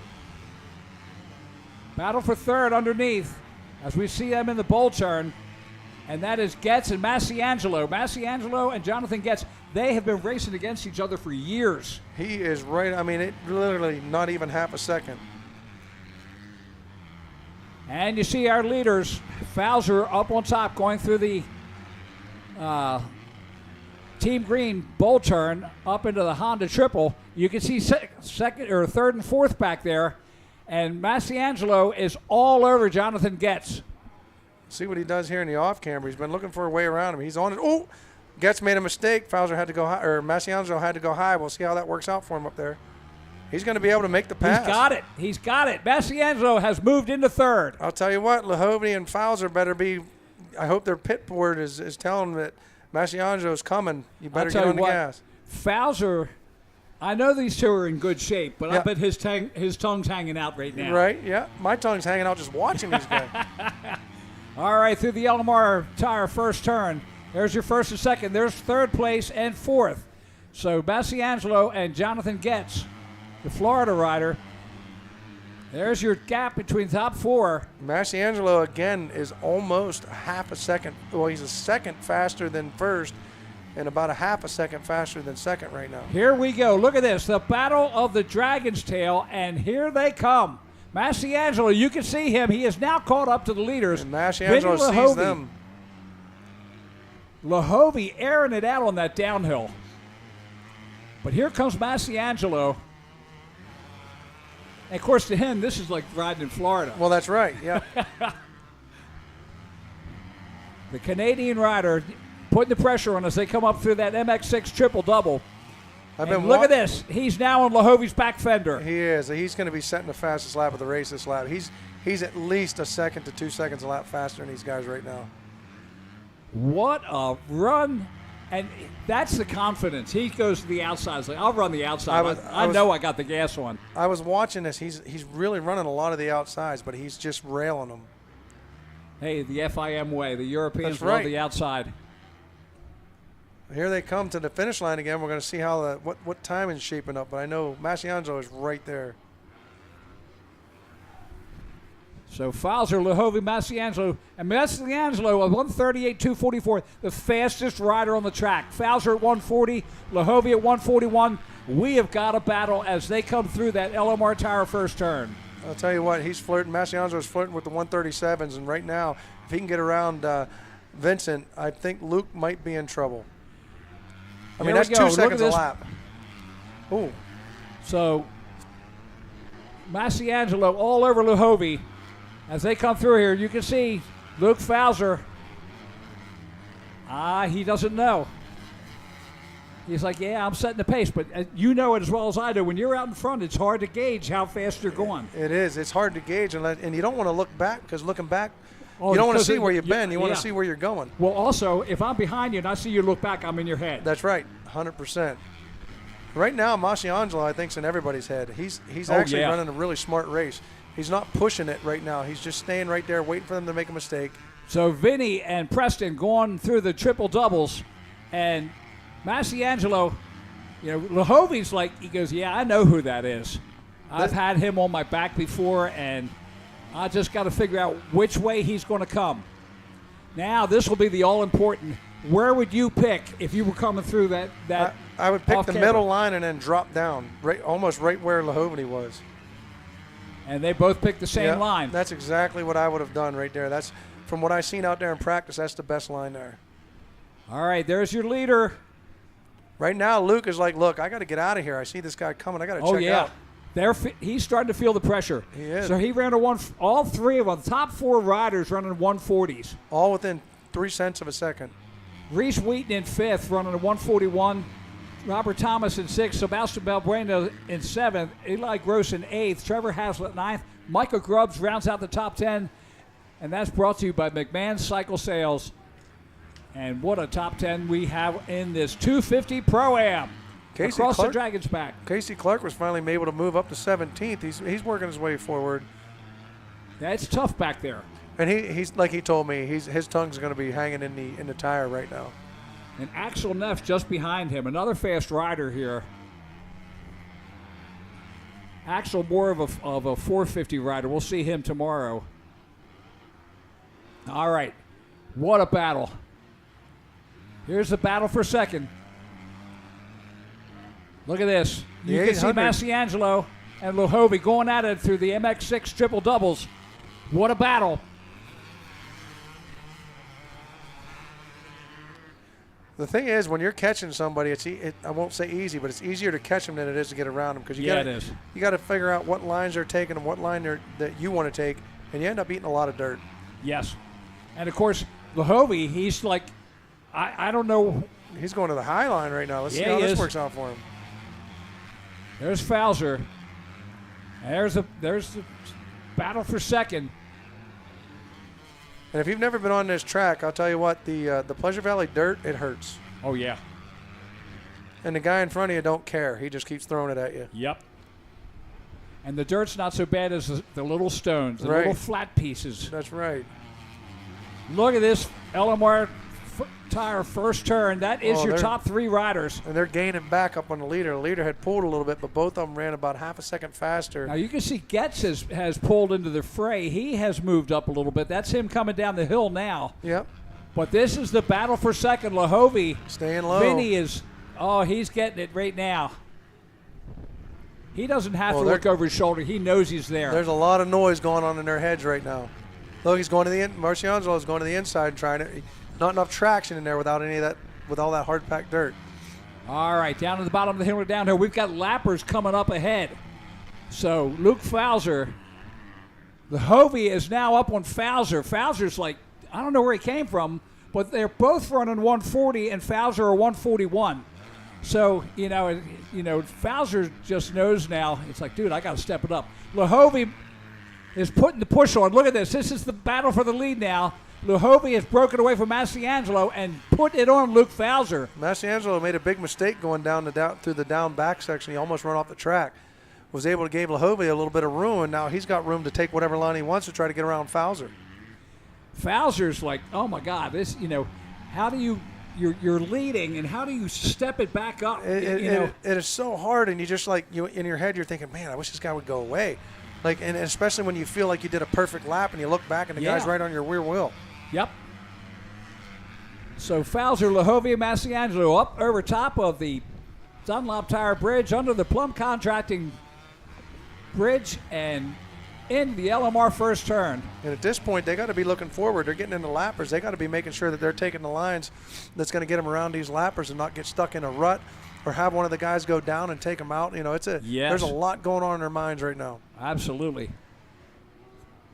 Getting through the lappers, and that, again, Massiangelo's got, he absolutely has to watch out, because guess what? You're not getting a lot of blue flags out here. That's right. If you see one of them, you're going to be lucky. Well, at this point, it's hard to tell who the heck's where. There's Fowler leading down the Himmler downhill. Luhovi just behind him. Yeah. Then I believe there's two lappers before we have the Preston Massiangelo. Just one. There's just one in between them. Around the pond turn, there's your leader and second place. Up over the MX6 triple-double. I'll tell you what, that section is actually hard, especially on a 450. You actually got to use the brake because you're over-jumping every time. You want that speed, and you end up over-jumping into the next jump. Well, it's got to be wild for you to turn around and figure out, like, I can hit the brake and bring the back tire down, or I can hit the gas and bring the front, or I can hit the back or the front brake and bring it. It's like completely different than ATVs. Well, the ATVs are the same concept, but the difference is that the gyrating, the force that it makes is near. Look, we got one lap to go. Oh man, this is going to be an interesting last lap because Massiangelo has closed back up on Luhovi. All right, so 10 laps in now, and we are getting ready for the big one. Luke Fowler in the lead. Can he hold off Vinny Luhovi and Preston Massiangelo as they make their way around? Massiangelo back to being the fastest rider on the track. He's at a 141.885. Luhovi and Fowler both at a 142.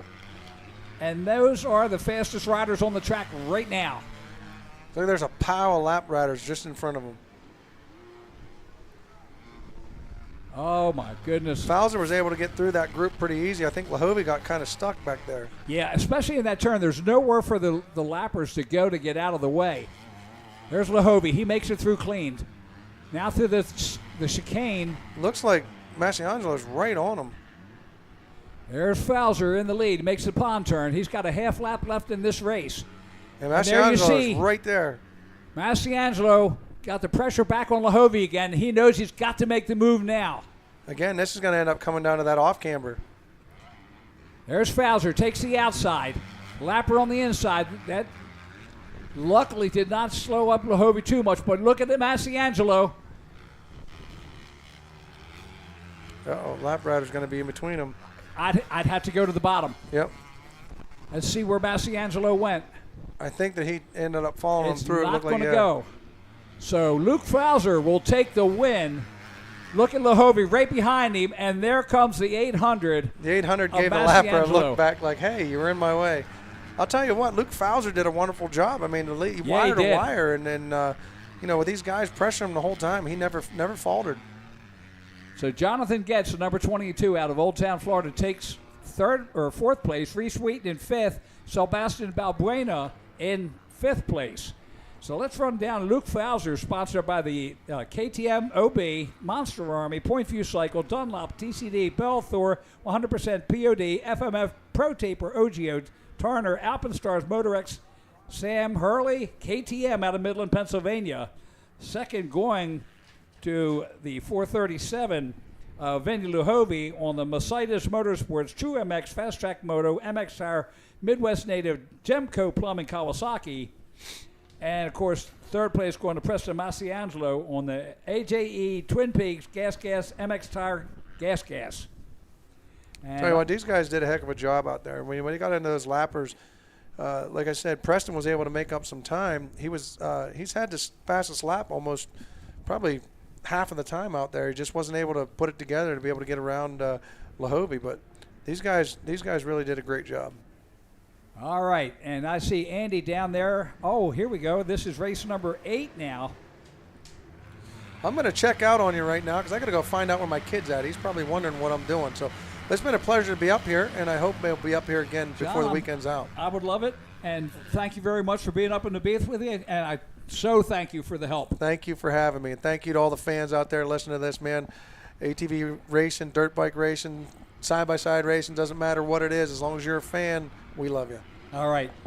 John Natale, what a man. He is the man, and he has been the Iron Man for so long. So appreciate him coming up. Schoolboy 2 on the track now. And, of course, John Natale signed the wall. So we got John Natale on the wall, the famous number 13, and Schoolboy 2 on the track as they make their way around. We're just about to break to a podium.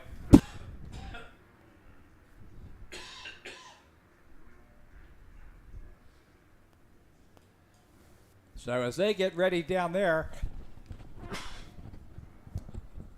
all right, Andy, we'll take it down to the podium, and we'll bring it up with Jeff Cernick right there on the podium.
right, we got a little technical difficulties down there, but Schoolboy 2, 14-17. Vittorio Fazio is your leader, the number 46.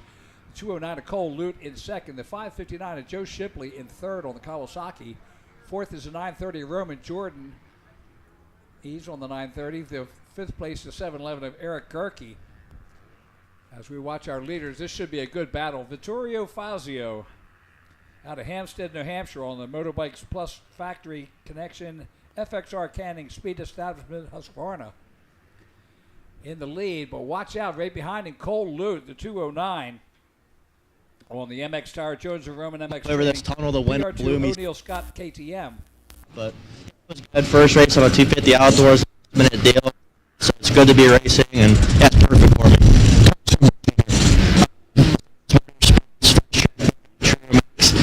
Joe Shipley has now moved into Roman Jordan in third, Cole Lute in fourth. Eric Gerke in fifth. And there's Fazio in the lead and Joe Shipley in second. Joe very fast on this track, and he hasn't been getting the hole shots, but he has definitely been getting the finishes.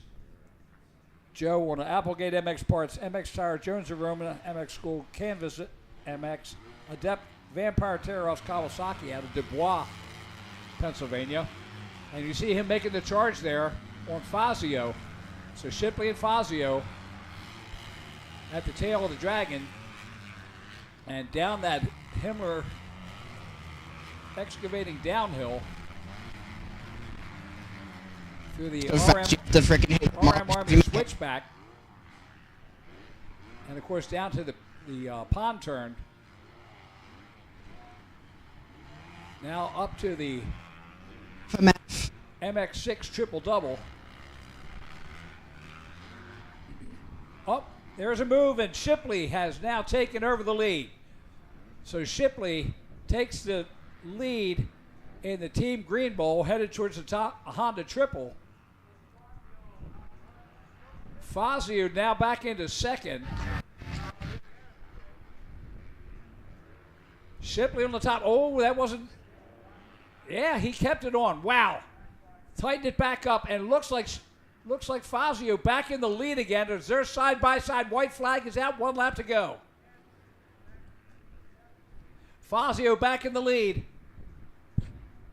Shipley, what a battle these two are having. Cole Lute in third. Roman Jordan in fourth. Eric Gerke in fifth. Rowan Schaefer in sixth. Landon George in seventh. Jackson Beck in eighth. Trip Sharp ninth. And Timmy Beam rounds out the top 10. Brought to you by Amelie.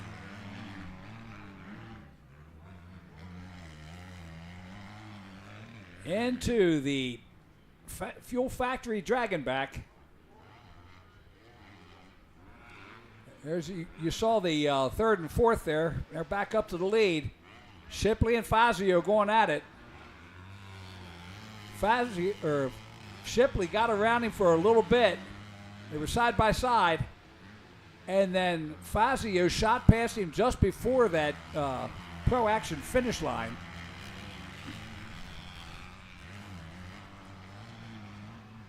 And through the RM Army switchback, and of course now up through the MX6 triple double.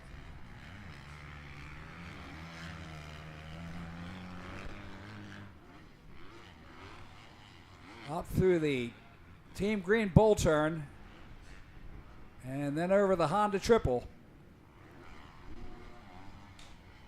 And then the great equalizers, the Cleveland brothers Caterpillar off camber. Here comes Shipley again. He takes the bottom line this time and makes up some time. Who's going to take it? The checkered flag is out, and it goes to Fazio. So Vittorio Fazio out of Hampstead, New Hampshire on the Motorbikes Plus Factory Connection FXR Canning Speed Establishment Husqvarna with the win. Joe Shipley in second, Cole Lute third. Gerke gets third, Lute in fourth, Roman Jordan in fifth, Landon George in sixth, Jackson Beck in seventh, Timmy Beam in eighth, Rowan Schaefer ninth, and Jay Potter will round out the top 10. Race number 9. We're going back to the little guys again. 65-711C is on the line. 32 riders.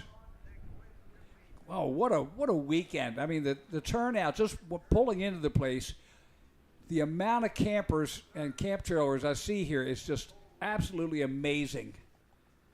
So 65-711, the 2 of Cole Sunday, the 3 of Loris Taglieri, the 4 of Brock Norris, the 11X of Sonny Salandro, the 11 of Grayson Stafford, the 20 of Michael Tichy, the 23 of Emerson Newhart, the 26 of Cade Schwartzfager, the 28 of Dylan Stover, the 38X of Kent Griffith, the 44 of Maverick Manzer, the 54 of Paisley Jade, 59 of Jake Day, the 61 of Jackson Petro, the 65 of Camden Dameron, the 79 of Angelo Palumbo, the 100 of Nick Black, the 107 of Luke Villars, the 102 of Jackson Hockenberry, the 151 of Axel Elliott, the 164 of Hudson Utz, the 166 of Matt Whiteman, the 225 of Sebastian Velasquez, the 228 of Miles Burgess, the 415 of Cameron Anderson, the 516 of Addison Scoran, the 555 Owen Sweet, the 786 of Axel Cities, the 800 of Gunnar Dolunch, the 814 of Lathan Maturko, the 910 of Ellis Jackson, and the 998 of Addison Likens. So that is the 32 riders in race number 9.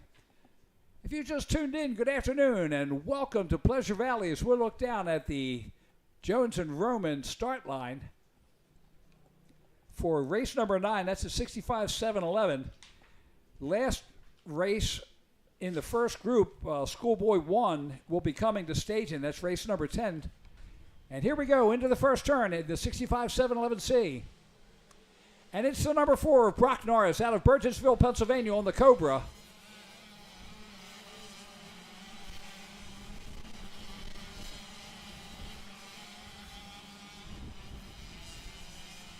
"32 entries in the 65-711C. We are going to have packed gates all weekend. There was 36 riders in the 250 Pro-Am. And, I mean, you always see that in the 450. You don't often see that in the 250 Pro-Am.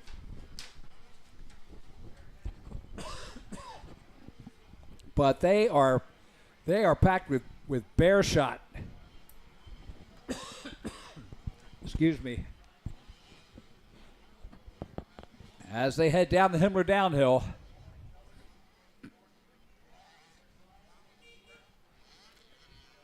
There's first and second. First through fourth, really.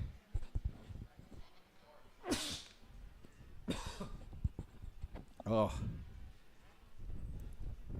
Frog in my throat. Up over the MX6 triple-double.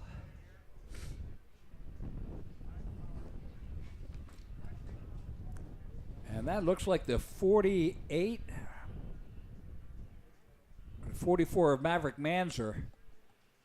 That's possible.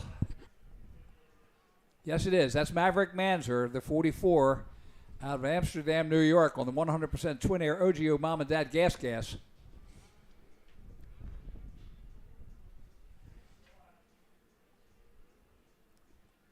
He takes the bottom run at that Caterpillar off camber.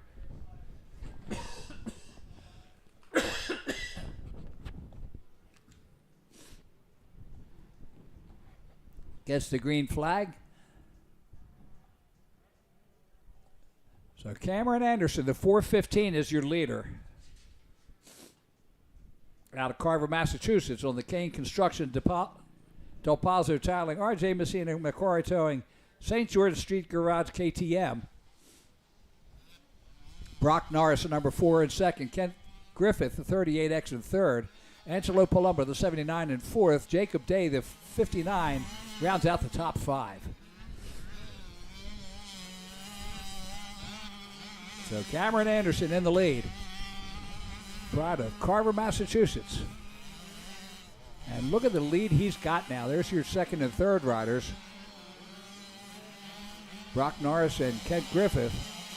And just behind them, Angelo Palumbo and Jacob Day. So the leader Coming out of the tail of the Dragon, the 415 of Cameron Anderson. Down that Himmler excavating downhill. And into the RM Army switchback. Down around the pond turn. And up over the MX6 triple double.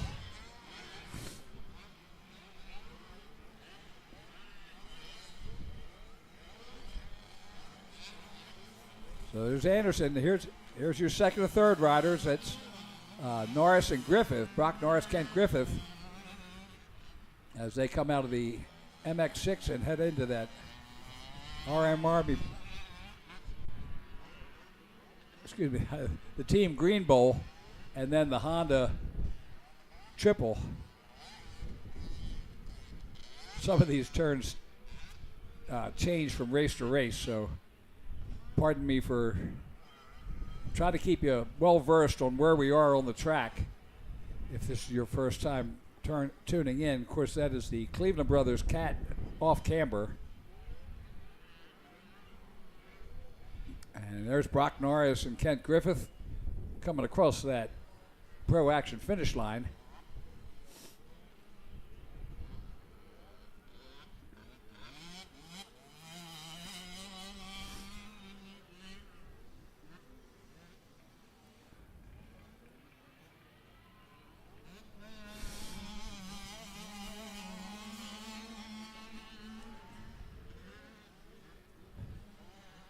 So Michael Titch in seventh, just ahead of Addison Likens, Maverick Manzer, and Axel Kleitz. That rounds out your top 10. 32 riders in the 65-711C. There's our leader, the 415 of Cameron Anderson, coming through the tail of the Dragon, already into lap riders. And fans standing in front of the camera.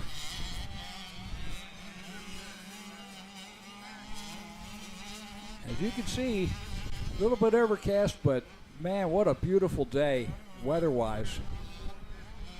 Looks like a little bit of dust control on the lens there.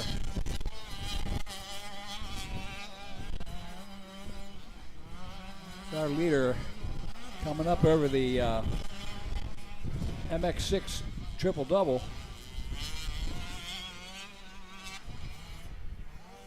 Brings it around from there and up to the the Team Green Bowl. Through the Green Bowl and up to the Honda triple. And of course, it's Sea Riders. I'm getting a nice honest double out of it.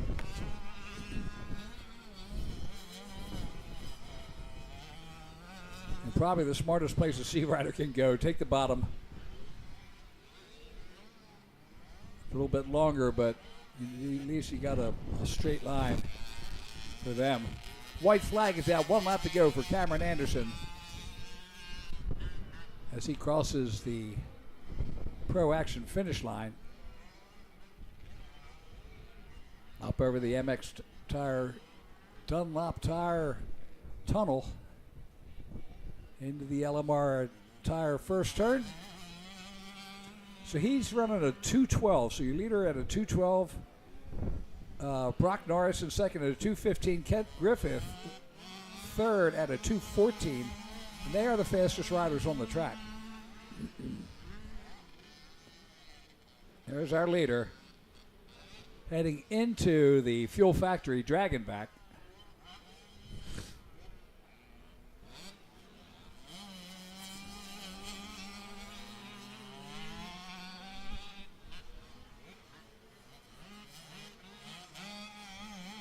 Down around the tail of the Dragon. And down that long Himmler downhill.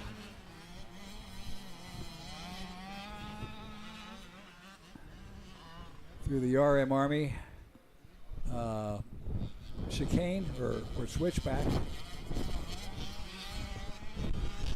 And a half lap to go at the pond turn.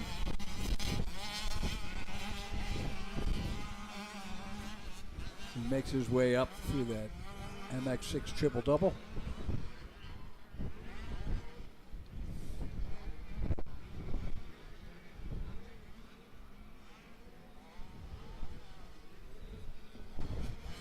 There's our leader coming through the team green bull turn up over the Honda triple.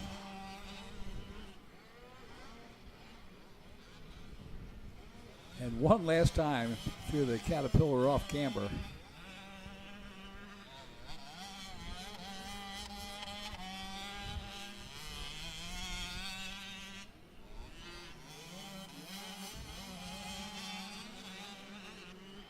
And the checkered flag is out. So Cameron Anderson out of Carver, Massachusetts on the Kane Construction, Del Palzo Tiling, R.J. Messina, Macquarie Tiling, St. George Street Garage, Fowler's Express, Honeydew, JLS Land Services, Scott KTM with the win. Kent Griffith, the 38X, will come in second. Brock Norris, the number 4 in third. So Griffith got him on the last lap. Angelo Palumbo makes it all the way up into fourth place. That's the number 79 rider. Then Matt Whiteman, the 166, rounds out the top 5. All right, last moto of the first set today will be Schoolboy 1, 12-17. And they're down on the Jones and Roman start line.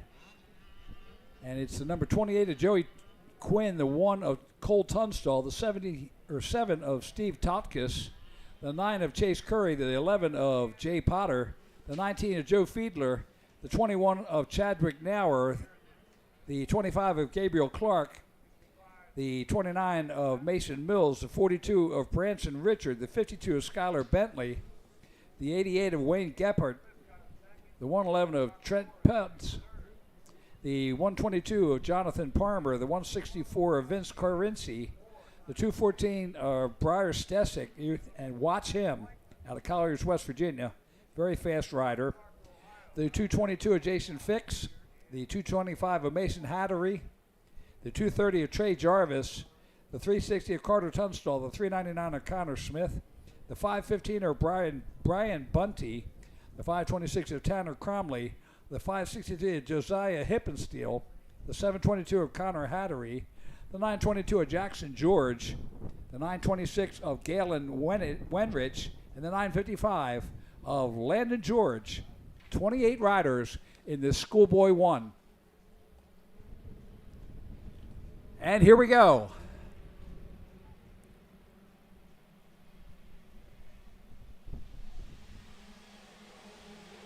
And it's the number 21 of Chadwick Nauer out of Hamilton, New York on the Lynx Racing O'Neill Dunlop 60 Yamaha. And he is your leader through that LMR tire first turn.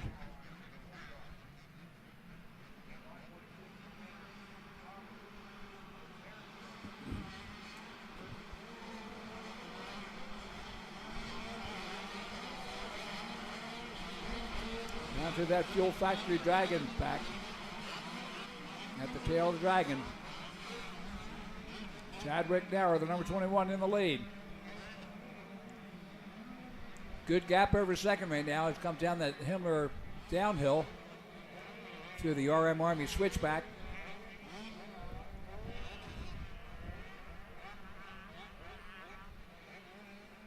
I'll see if I can get you a number on that second place. Second, third, good battle there. There's your leader in second. As they come through the MX6 triple doubles, you can see second and third now.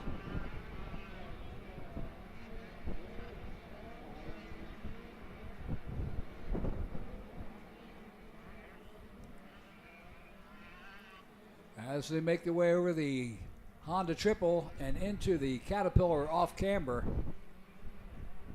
I think the best bike for this entire track is the 125. What we used to call tiddlers. Green flag is out.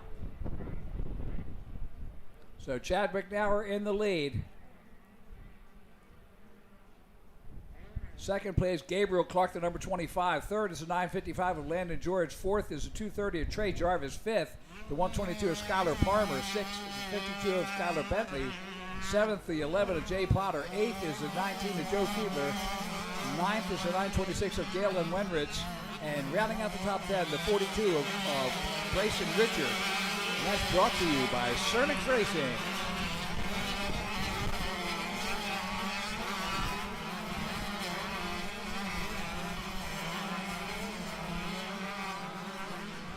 there is Chadwick Nauer through the tail of the Dragon. And good 5-second lead over Gabriel Clark in second. You'll see there, you see the battle. There's second through fourth right there. Quite the battle. Clark, George, and Trey Jarvis up through the MX6 triple double. There is second, third, and fourth as they come up through the MX6 triple double into the Team Green Bull turn and on to the Honda triple. There's your second, third, and fourth riders. There's Gabriel Clark, Landon George, and Trey Jarvis. Not necessarily in that order. What a battle, side by side for second. Oh, so second place goes for the middle lower. And that was a good move. Look at this. And now the third and fourth is the battle. As they come through the Pro Action finish line. Back to our leader, Chadwick Nauer, through the LMR tire first turn.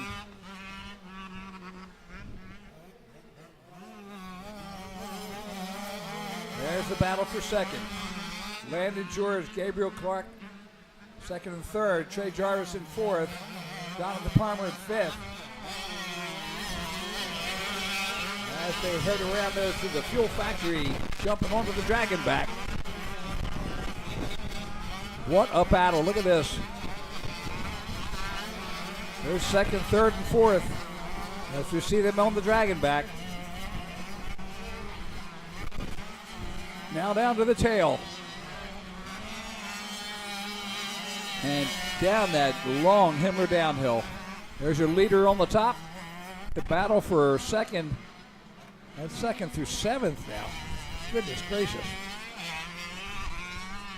Or as Jeff would say, whoa, Nelly. There's the battle for second. Coming up over the MX6 triple double.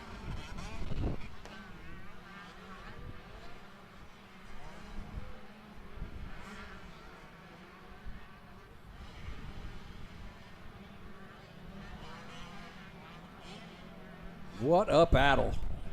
Epic battle for second. Swapping back and forth, slamming the door. You can see the battle. Look at this, the second, third, and fourth. Going through the off camera, the white flag is out. One lap left for Chadwick Nauer. Ran a 1:55.45 on that last lap. Trey Jarvis, the 2:30, now into second place, running a 1:49. He is the fastest person on the track right now. Landon George, the 9:55 in third. Gabriel Clark, the 25 in fourth. Galen Wenrich, the 9:26 in fifth. Jonathan Palmer, the 1:22 in sixth. There's our leader, jumping on that Fuel Factory Dragon back. Second, third, and fourth. Jarvis, George, and Clark. Chadwick Nauer is like, dude, just get me through this last lap. I've only got a half to go. Don't do anything stupid.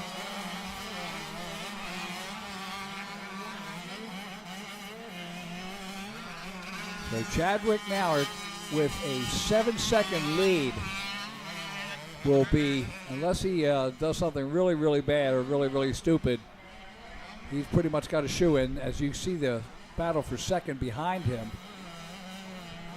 Trey Jarvis 7 seconds back, but Landon George in third, Gabriel Clark in fourth are only 1 and 2 seconds behind them.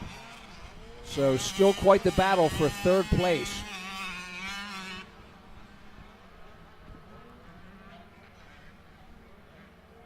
There's the 21 of Chadwick Nauer. Brings it around to the Pro Action finish line and will take the win.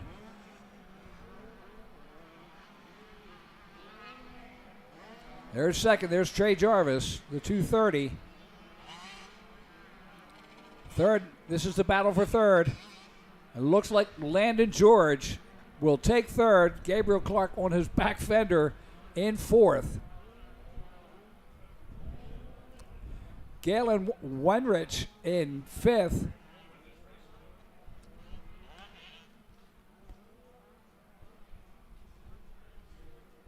So this is the last of the first round. We're going to go down. We're going to take a break and be coming back. We got to refresh some paperwork, and we'll be coming back with more racing. That's the second motos today. Look at that sky. It's coming. But we will be back shortly with more racing right here at Pleasure Valley at the Dylan Slusser Memorial Pro-Am Weekend.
Johnstown's going through a lot of changes. Our community is turning into this outdoorsy town that's very welcoming. And our company at JWF Industries changing, looking at the progress we've made with high technology and a family atmosphere. If you're from Johnstown, stay here, see the opportunities. If you left Johnstown, come back and see the difference in our town, see the differences at JWF Industries, the technology, and a great future here. We're at JWF, we're all about faith, family, and country. On or off the road, Honda builds it. You want it, and the new 5-star Power Sports Bedford County has got it. Conveniently located on Route 30, just across from the Bedford Everett Walmart. 5-star's got a huge selection of Honda bikes, quads, side-by-sides, and tons of parts and accessories. No one stocks more. 5-star Power Sports Bedford County. 5-star Power Sports. You were born ready for this. Ride MX34. Ride MX34. I'm Gavin Towers, Ride MX34. I'm Drew Adams, Ride MX34. Ride MX34. Ride MX34. My name's Kalana Humphrey, and I ride MX34. My name's Adam Intignap, and I ride MX34. Check out the all-new MX34 from Dunlop. All-new MX34 from Dunlop. Damian here, ride Dunlop MX34. I'm Justin Cooper, ride Dunlop MX34. Josh Murdoch, ride MX34. I'm Hunter Lawrence, ride Dunlop MX34. Ride Dunlop MX34. I'm Hayden Deegan, ride Dunlop MX34. I'm Jet Lyons, ride Dunlop MX34.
How would you like to go to a school where we take into consideration how students learn best? Well, we do that because we find if we can build the curriculum around the things you are interested in, you're going to do a better job. The mission at On Track School is that educational success is possible while chasing your dreams. Not only will our staff help students to achieve success, they will cheer you on to the finish line. We encourage you to check out On Track School at ontrackschool.com, where we can help you chase your dreams and still get a quality education. ontrackschool.com. Check it out.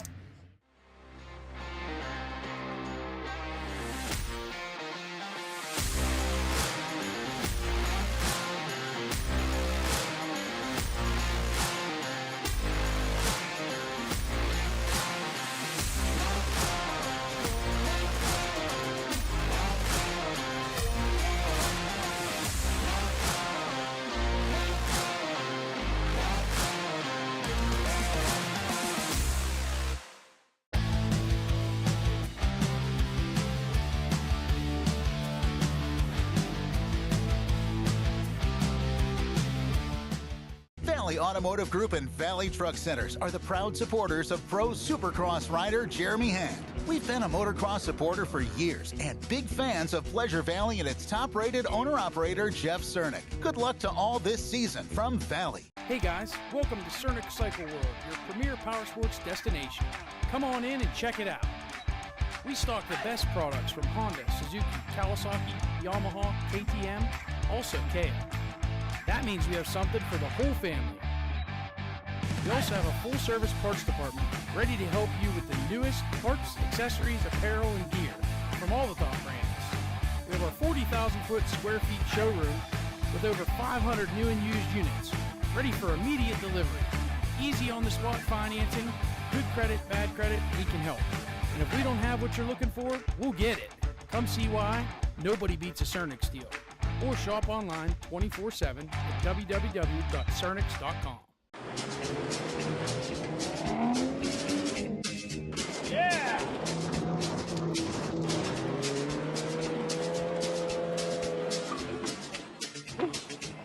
That's good stuff right there. 6 in-demand brands: Chevy, Chrysler, Dodge, Ford, Jeep, Ram. Catch big savings now at Valley. Valley delivers better value to you. ValleySuperstore.com.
The history of Loretta Lynn's deepens.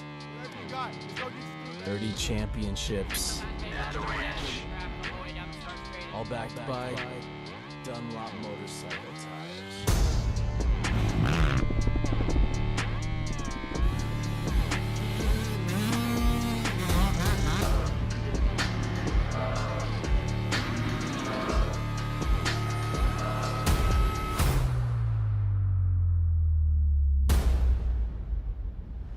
That kid's got heart. Win the title, Casey Cochran.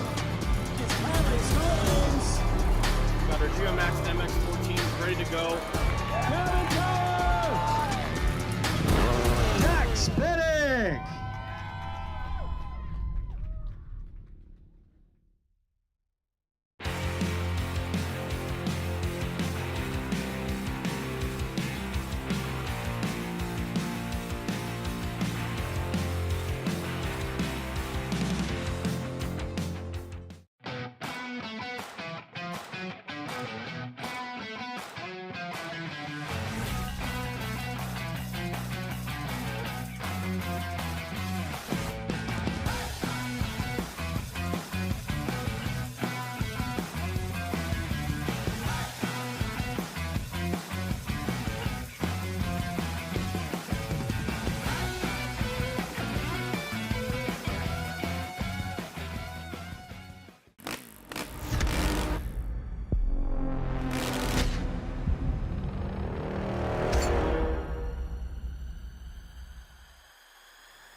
Johnstown's going through a lot of changes.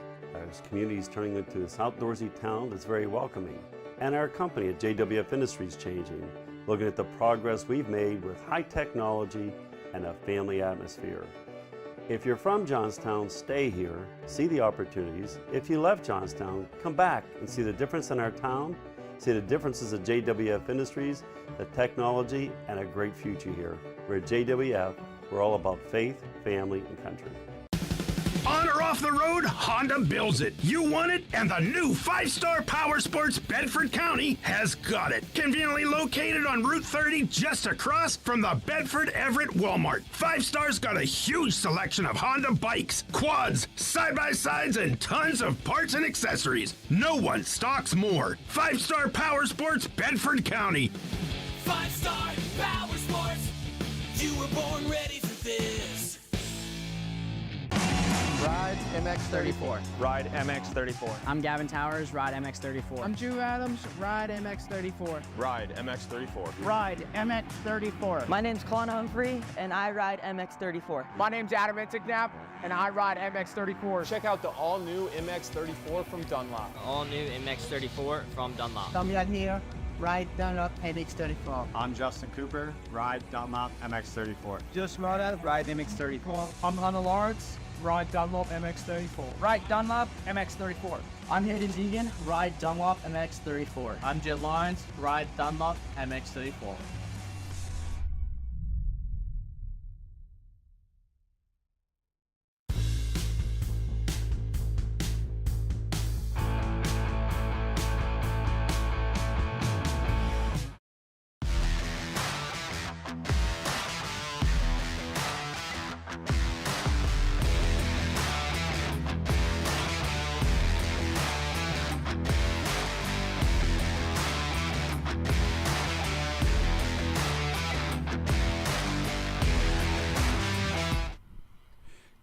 All right, welcome back. We're back at Pleasure Valley Raceway. It is the Dylan Slusser Memorial Race Weekend, brought to you by RMG Sports.net.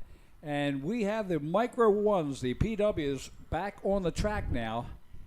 They are out on the track racing, and we just got through there. Nolan Rich, the 528, took the win in Moto number 1 out of Kane, Pennsylvania. Second was the 226 of Otto Gardner out of Elwood City, Pennsylvania. Third place was the, let's see if I can find him here, the 71 of James Wenger out of Pittsburgh, and fourth going to the 213 of Axel Leitner out of Mullica Hill, New Jersey. Here's our leader coming across the Pro Action finish line. So that's Nolan Rich. Nolan Rich in the lead. The 71 of James Wenger in second place. Third is the 345 of Jack Fote. Fourth is the 213 of Axel Leitner. And Nolan Rich right now with the first is pretty much a shoo-in if he can get it through there. Wenger, of course, getting a third in the first moto and a second in second moto, or in second right now. Sits in a good spot for a second overall. Jack Fote, the 345, had a seventh in the first moto and third in this moto, or third right now. So lots going on out there. The PWs are on the track. There's your leader on the Dragonback. He's on the Fuel Factory Dragonback. Makes his way around to the tail.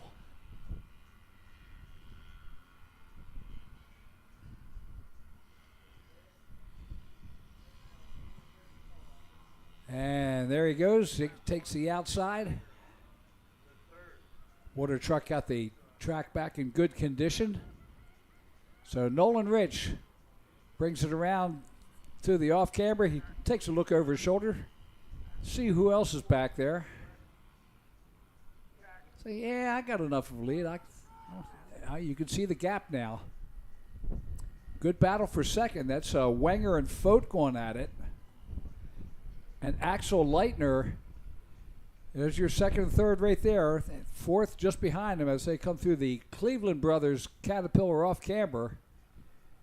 Wenger and Fote having a good battle.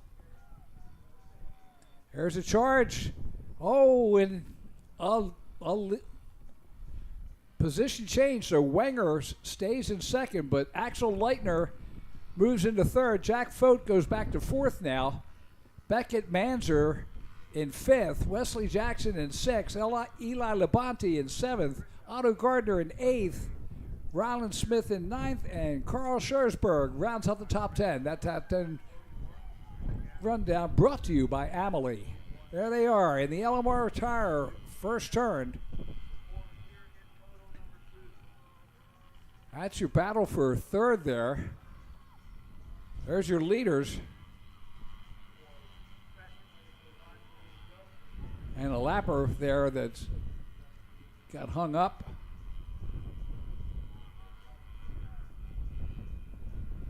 There's your leader coming through the dragon back. So that's Nolan Rich. And there's Wenger and Leitner, the 213 and the 71.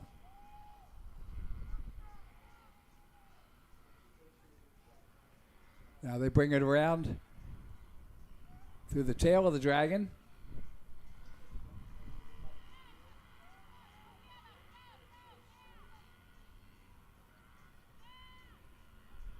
There's a 528 of Nolan Rich there.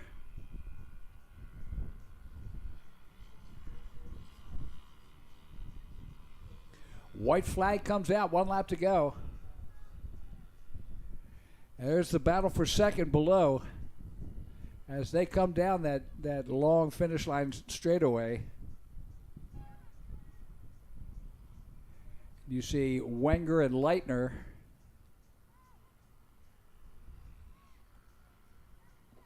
As they head towards the Dunlap tire tunnel.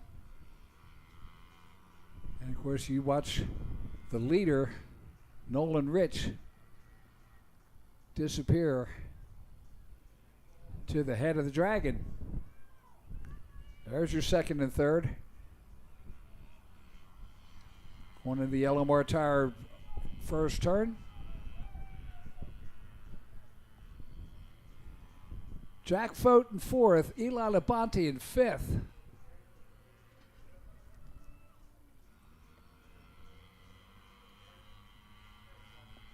Here's your leader.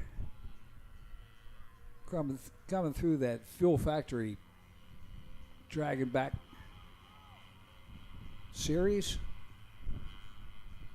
And of course Wenger and Leitner have their own battle back behind them. And there's one of the hardest working people in motocross, Lamont Hunter. Glad to have him working with us.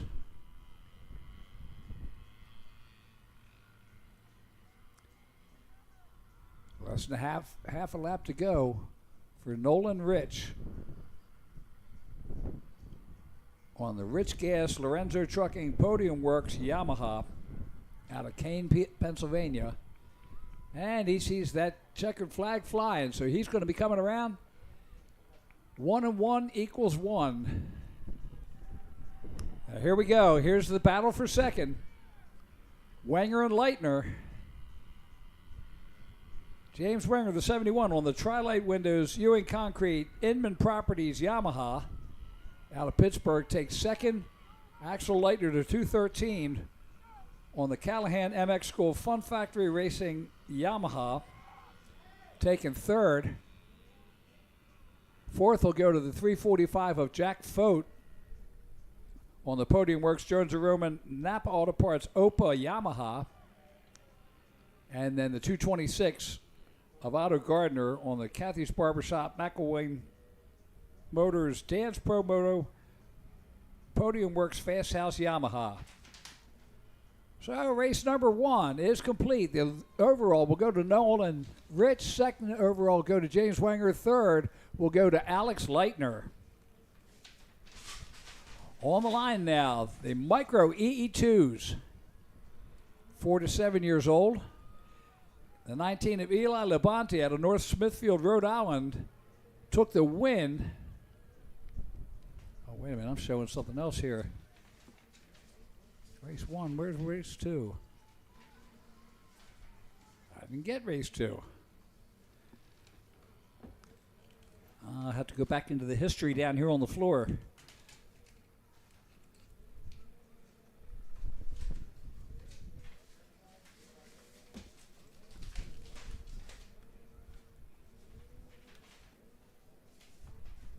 There's race 2. All right.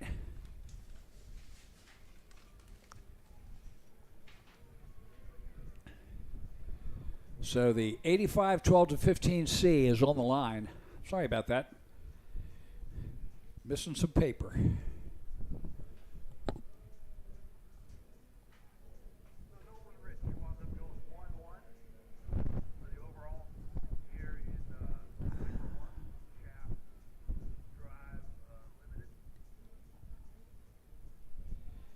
So I remember Jaden Shipe being up there.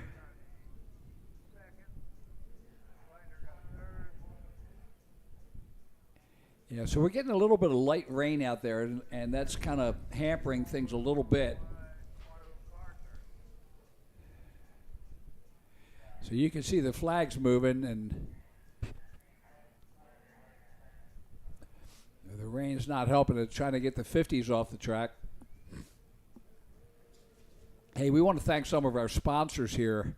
Mercedes West, Victory Sports, Unruh Clothing, LMR Tire, Likens Market, Mark Kane, Rowan Schaefer, Travis Pastrana, Rob Van Winkle Vanilla Ice Project, Jones and Roman, Rick Trunzo Rapid Turn, Total Image Autosport, Arlett Family, Neil Hart, Plum Contracting, Schwartzfager Farms, FCC Moto Quarry, Hawk Brothers Racing, Jim O'Toole, Justin Whitesell, Tom Nagel, Mark and Melanie Claypool, Russ Shank, Nick Resch, 5-Star Power Sports Duncanville, 5-Star Power Sports Bedford, Pro Action Suspension, Superior Pools, Race Awards, Norris Services, Tomahawk MX, MX Boot, Sunshine Dirt Stars,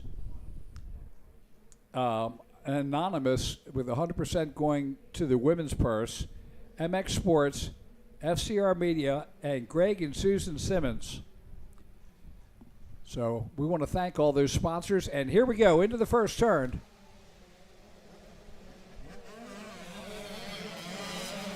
Two KTMs.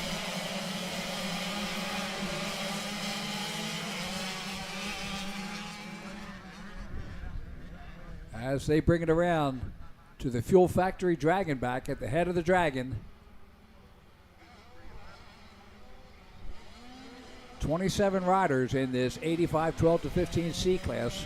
This is race number 2, moto number 2. Look at this. What a battle. The 311 of Holden Himes. And boy, has he got a battle going. As they come through the RM Army switchback.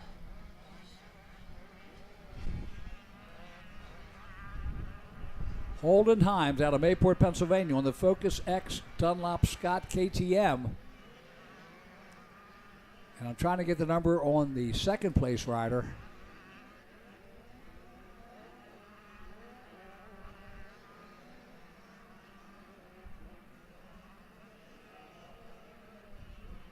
There's the battle for the lead.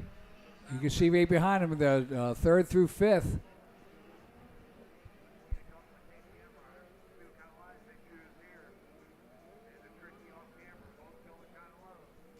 And I think that's Jaden Shipe, the 912. There's the battle for third on the bottom, and there's a battle for the lead on the top. So that's Jaden Shipe. I said I knew he was up there. Green flag comes out with Shipe in the lead now and Himes in second. The 84 of Garrett Rosenberger in third. Fourth is the 125 of Mason Yeager, and fifth is the 480 of Rory Stewart. The top 6 riders all on KTM. Well, the top 9 riders all on KTM machines. It's Gas, Husqvarna, and KTM. Of course, they're all Kimcos, but that doesn't matter. Jaden Shipe in the lead. Holdenheim second. Garrett Rosenberger in third. And you can see the gap on the top 5 all on one screen. So Jaden Shipe out of Valley View, Pennsylvania on the Titan Threads DBR. Big Dogs Cooking, KB5, Mom and Dad, Dark Star, Level, Pine Grove Yamaha, Motorcycle KTM. So there we go. There's your top 2. And then there's 3rd, 4th, and 5th as they head up to the MX6 double. There's your top 5 riders. Up through the Team Green bull turn. And there's the Honda triple. We bring them around. Okay, stand by. And it sounds like we're getting ready to take it down to Andy on the podium. You burn yourself. You're all right. One Shaft Limited overall winner, Nolan Rich. Nolan, you went 1-1 today, man. Great job. Tell us about your race. It was good, and it was fun. My mom, my dad, works driven.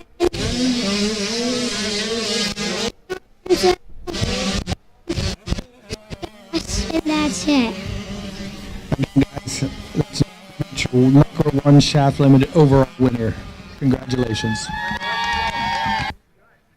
All right, thank you, Andy. Now you can see the rain coming down now. Jaden Shipe in the lead, Holdenheim's in second, Garrett Rosenberger in third, Rory Stewart in fourth on lap number 2.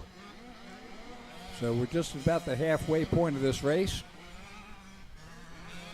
The rain is coming down. We'll just call it dust control. We're not going to use that 4-letter word.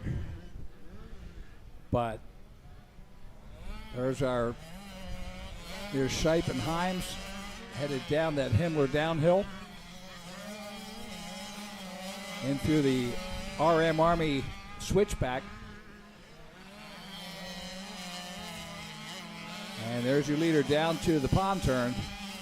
Look at that, top 5 riders as they come over the MX6 triple double.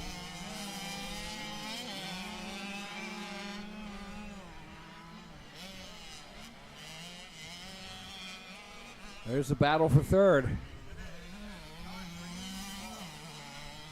And that's, the racing has been killer all day. I'm amazed at the tight battles we've had. Look at this battle for third place. There's your leader on the top. And the 2nd through 6th. So there's our leader. Jaden Shipe gets a white flag, 1 lap to go. And look at this battle behind him. 4-way battle for second place. Holdenheim's in second, Garrett Rosenberger third, Rory Stewart fourth, Mason Yeager in fifth. Into the LMR tire first turn. What a battle. This is a royale. And here we are down at the Fuel Factory dragging back as they step on. Shipe, Himes, Rosenberger, Stewart, and Yeager. And Kunzelman.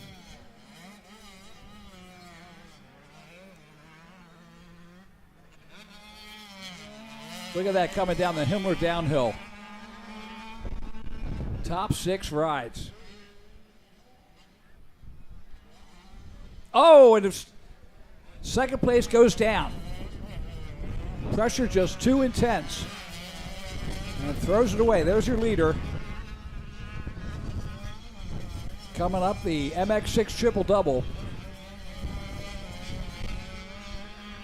And look at the push that they're bringing on now. He might have thought he might get some breathing room with that second place out of the way, but no. Rosenberger and Stewart bringing it on as they go over the Honda Triple into the Cleveland Brothers Caterpillar off-camber. Look at this battle. Side by side. Oh, a little bobble there. A little too wide on that jump. And the checkered flag comes out. So Jaden Shipe with the win. Thinking, yes, Holden Himes will come in second. Rory Stewart in third. Garrett Rosenberger in fourth place. Mason Yeager in fifth. Brylan Kunzelman, the 531, will bring it in sixth place. Wow. That was some tight racing. Kunzelman back off the pace a little bit. Now it's time for the Micro EE2 4-7 Limited. What's that mean? That means electric motorcycles on real little kids. 4 and 5 years old. Eli Labonte, the number 19 from North Smithfield, Rhode Island, took the win in moto number 1 on the Labonte Landscape Construction Husqvarna. Second place went to the 131 of Wesley Jackson out of Wadsworth, Ohio, on Havana Race Studio, Stonewall Masonry and Construction, Jackson Remodeling Design, Modern Yards, Collin Builders, Husqvarna. Third going to the 333 of Archer Scoran out of Flinton, PA, on the Apricity Focus 5-Star Power Sport. And fourth going to the 24 of Rory Stover out of Gilbertsville, Pennsylvania, on the KTM. So on the breakdown of where everybody came from this weekend, there's 1,288 riders here at Pleasure Valley this weekend, 941 of them from Pennsylvania.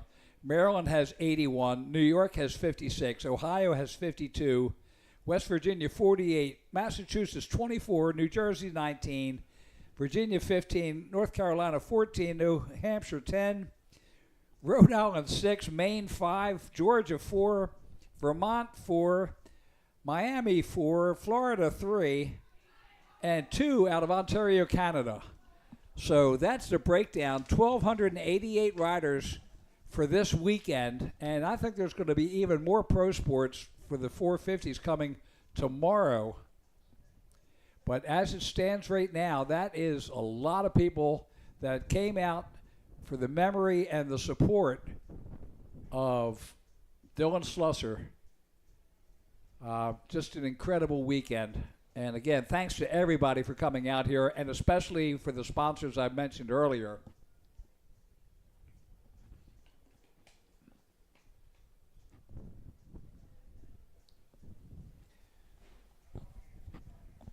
So we've got them down on the line. Race number 3.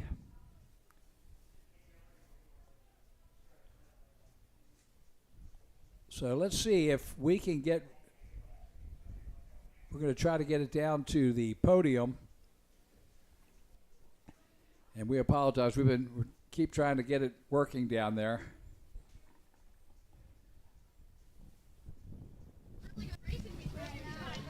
There we go.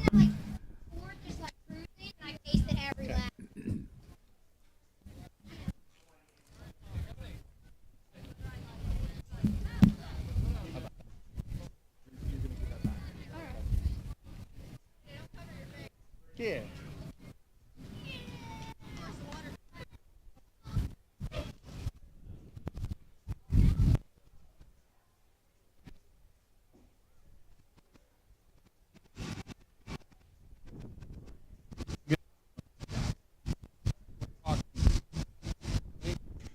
Okay, so when you're talking, you got everything, and then I'm just going to be like that. You look at the camera and go, okay? Don't forget to thank everybody.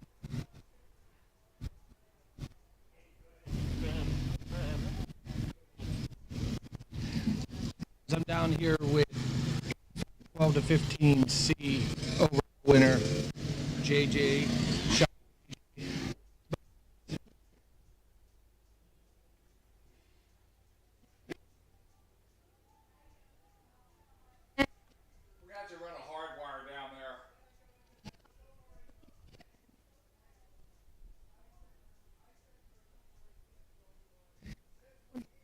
they did and complete the whole race.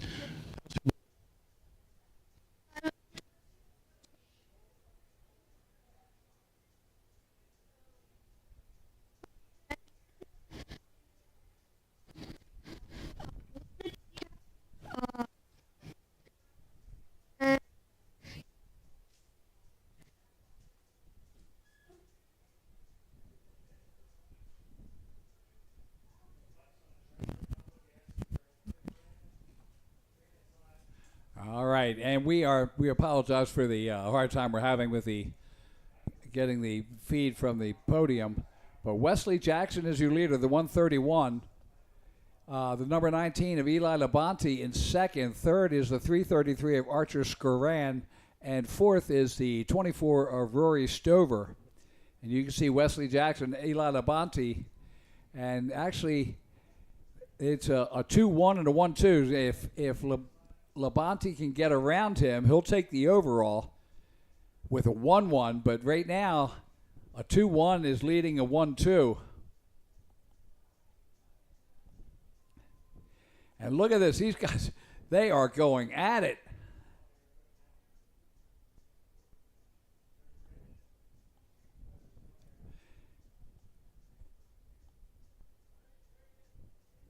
Lap number 2.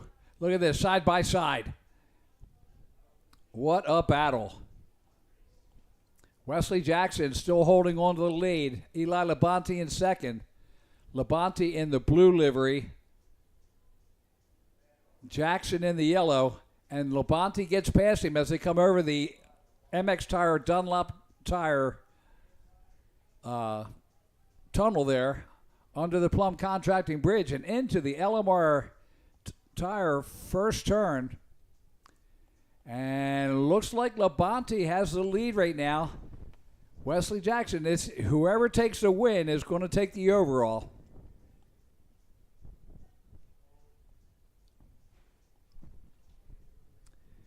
As they bring it around to the Fuel Factory step up on the Dragonback.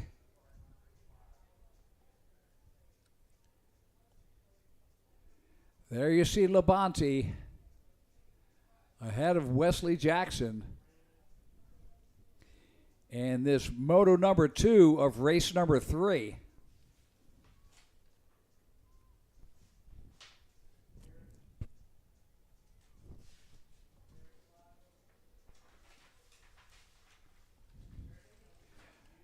And there he goes. Labonte in the lead.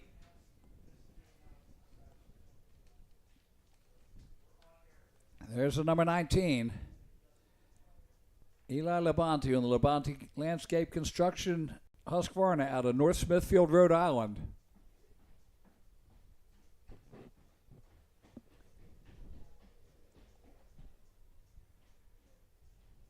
Brings it around.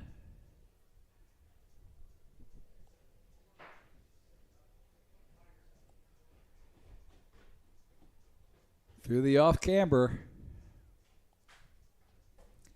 Down that long straight to the Pro Action finish line. He'll get the white flag. 1 lap to go for Eli Labonte. Wesley Jackson, you can see him right there in second. Led the first 2 laps, and Labonte took over, or 1.5. Under the Plum Contracting Bridge and into the LMR Tire first turn. Again, we want to thank all of our sponsors who have stepped up and made the RMGSports.net broadcast today free this year. So, again, you can watch it free. Last year, we tried to sell subscriptions, and basically Jeff said, he goes, no, I know I lost money on the first year, but we got to try to bring this back again. So, again, personally and on the level of everybody here, we're just so thankful that Jeff Cernick is broadcasting every single race at his track this year on rmgsports.net. Live stream around the world. You tell people that on the podium, and they're like, "You mean people in like Germany can watch me?" I was like, "Yeah." Wow. Eli Labonte bringing it around to the off-camber one more time, or the off-camber bypass. The Cleveland brothers, Caterpillar off-camber.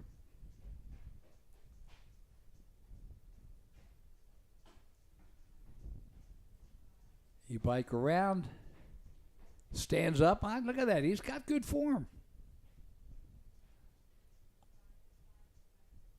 Brings it in for the checkered flag at the Pro Action finish line. So Eli Labonte with the win. Wesley Jackson in second, the 131 rider.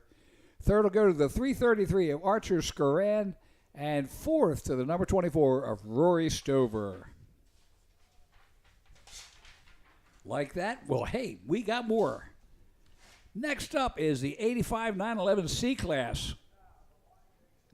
And moto number 1, the 415 of Cameron Anderson, you remember him. He's already got an overall win today. Is back out there from Carver, Massachusetts. He had win in moto number 1. Second went to the 116 of Ryder Stone King out of McDonald, Pennsylvania. Third place going to the number 7 of Brad Gardner out of Roughdale, Pennsylvania. Fourth place going to the 520 of Keegan Lerman out of Pittsburgh, Pennsylvania. And fifth was the number 500 of Bryson Dameron out of Blanchester, Ohio. And you can see we had a little bit of dust control fall, but now we got blue skies, so hey, we'll take it. Any sky. And looking like it was just enough of a dust control there to actually do us some good. Of course, not when you're out there on the track, you won't say that, but sitting inside the booth, it was a fine rain shower. I know, I'll pay for that later. Good afternoon and welcome to Pleasure Valley. I'm Kevin Bailey, the Motomouth, and we are bringing you live coverage of day number 1 for the 2025 Dylan Slusser Memorial Race. Race number 4, 85 911 C is on the line. Here they come. Can Cameron Anderson, the 415, do it again? And looks like he's in second place. That could be Ryder Stone King out there in the lead. Stone King had the lead early, yes, on the first moto, but got eaten up. There's your top 6 riders right there.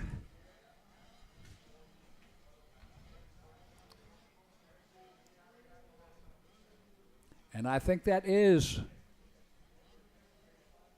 the 116 of Stone King. There's second through fifth. And I know that Cameron Anderson in there, I think he's in the second position. Yeah, that is the 116 of Ryder Stone King in the lead. Cameron Anderson, the 415 in second place as they come up the MX6 triple-double. Hang on. So they make their way around. Perfect. Into the Team Green Bull turn. Look at this. Here's the charge. Stone King, same thing that happened last time. And there he goes. Cameron Anderson taking over the lead. You'll hear him say, go ahead, Andy, and then we'll go, okay? Stone King in second. Hey, guys, I'm down here with Micro EE2 winner for the second time, Eli Labonte. Buddy, you had a great moto.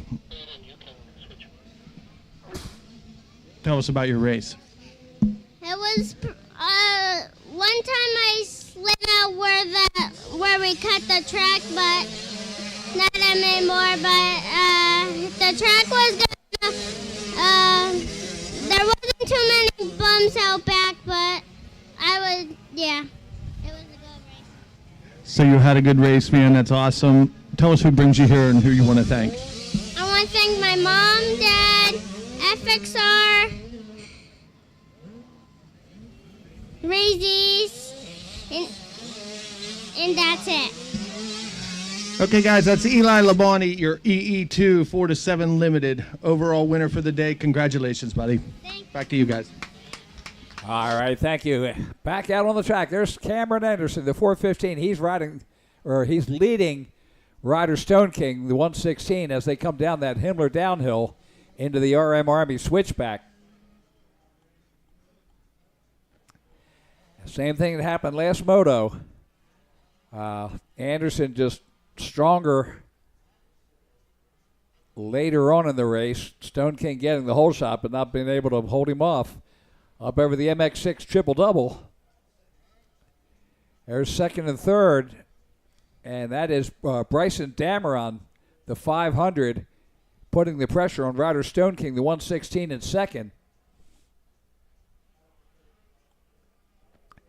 And then the battle for third and fourth, that's Bradley Gardner putting the pressure on Bryson Dameron.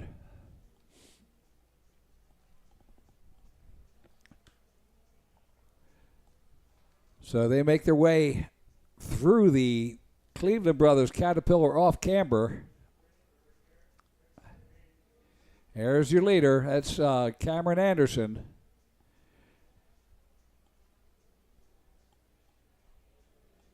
And up over top of the Dunlop tire tunnel. And into the LMR tire first turn. Stone King about 3 seconds back. Cameron Anderson running a 159 last lap. Ryder Stone King at a 202. Bryson Dameron, who's 2 seconds behind him, the number 500 rider, in third. Then Bradley Gardner in fourth, the number 7 rider. And Gardner running a 203 versus Dameron on a 204. There's a battle for third between Dameron and Gardner. Gardner definitely faster on the last lap by a half a second. We'll see him put the pressure on Dameron as they get ready to head down that Himmler downhill.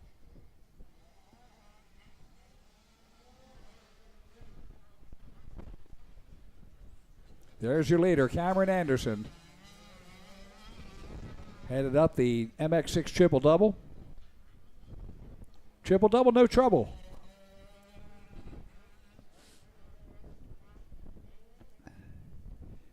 And down into that Team Green bowl turn. There is a battle for third and fourth. So that's Dameron and Gardner on the bottom there. And you can see that they're making a charge on the second place of Ryder Stone King now, pushing each other up into the battle for second. Leader on the top screen, Cameron Anderson. He'll get the white flag this time as he brings it around. White flag is out. 1 lap to go for Cameron Anderson. A pride of Carver, Massachusetts. Yeah, he's headed through the LMR first turn. And down to the head of the dragon. Ryder Stone King, Bryson Dameron have got it going. What a battle they have now.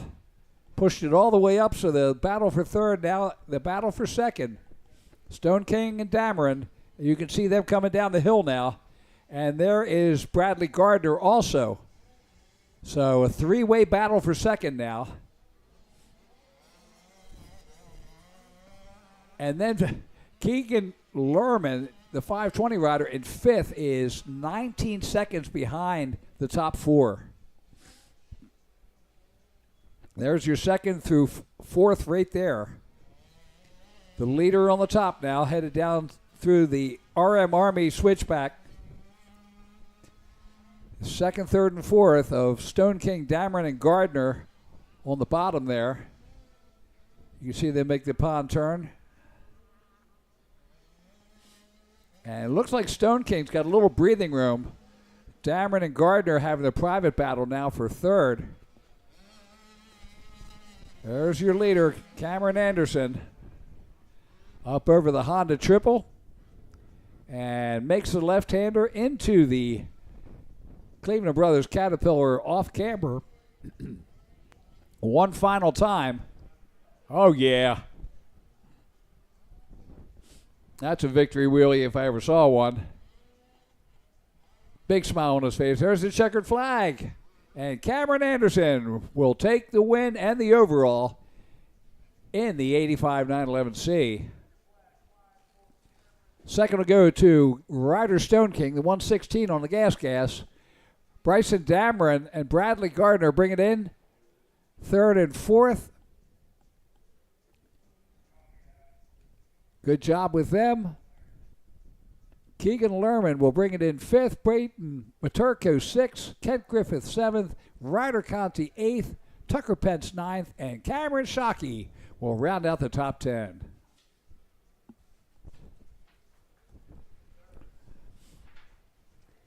And Addison Likens will have to hurry back to the line because she's going directly from the 85 911C to the girls 9 to 16. Speaking of the girls 9 to 16, and that was quite a battle last time, the win went to the number 18 of Camille Bailey out of Elizabeth City, North Carolina on the Big Rock Power Sports and Marine B12B Motorsports Husqvarna. Second to the 19 of Kaylee Frick from Charlotte Hall, Maryland on the Fly Racing Factory Connection 100% Dunlop ODI Cherby Micah KTM. Third going to the 88 of Carmen Frick out of Charlotte Hall on the Factory Connection 100% Dunlop ODI Cherby KTM. Fourth going to the 998 of Izzy Likens out of Bellefonte, Pennsylvania. Fifth going to the 66 of Addison Platt out of Oneonta, New York on the Dunlop O'Neill Leatt Nate's Tire and Auto Motul 100% ODI Acherby Factory Effects Engine Ice Twin Air ASV MojoMotorsport.com Cardo Gas. Sixth was the 998 of Addison Likens out of Bellefonte, who's just coming to the line now. Seventh to the 323 of Macy Newth out of Madera, Pennsylvania. Eighth went to the 337X of Brianna Griffin out of Home, Pennsylvania. Ninth through the 23 of Emerson Newhart out of Shikshinny, Pennsylvania. And rounding out the top 10, the 54 of Paisley Jade out of Connellsville, Pennsylvania. And sounds like we're ready with Andy down on the podium. Hey guys, I'm down here with Cameron Anderson, your overall winner, 85cc 9 to 11C. Tell us about your races today and how you did. It was good. This is my first overall, and because first time at this track, and I got first overall, and I'm really proud of myself because I put in all the work for this race, and I'm ready for regionals. That's awesome, man. Why don't you tell us who brings you here and who you want to thank? My mom, my dad, Gavin Audette, Bentley DePrizio, Dominic Lindy, Frankie Fazio, Kane Construction, 100% Canvas, and everybody else. Thank you so much. Okay, guys, that's Cameron Anderson, your 85 9 to 11C overall winner for the day. Back to you guys. All right, thank you, Andy. And well, we've got a battle like it never finished the last time. Down the hill, downhill they go. Camille Bailey, the number 18, as with Elizabeth City, North Carolina, is your leader. The 19 of Kaylee Frick out of Charlotte Hall, Maryland, in second on the KTM. So there we go, headed up to the MX6 triple-double. And same as they did last time, Camille Bailey and Kaylee Frick having a battle. And on this lap number 1, they head into the Team Green bull turn. And down to the Honda triple. Take the left. Nice battle for the lead. Oh, little bobble there by Camille Bailey. And look at that. Kaylee Frick has tightened it up. We got a battle going as they head in for lap number 1 at the Pro Action finish line. Green flag is out. We are underway.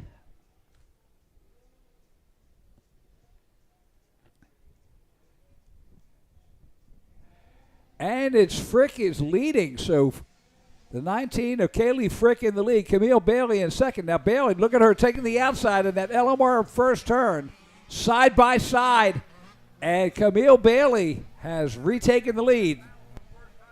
So the light blue is Camille Bailey. The dark blue is Kaylee Frick. Carmen Frick, the 88, she's a 13-year-old versus Kaylee, who's 15, now in third place. Izzy Likens, the 998 in fourth. Addison Platt, the 66, rounds out the top 5.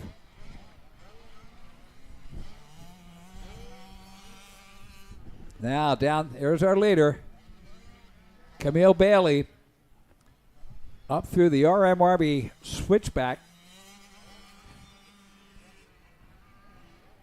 Kaylee Frick right behind her in second. Up over the MX6 triple-double.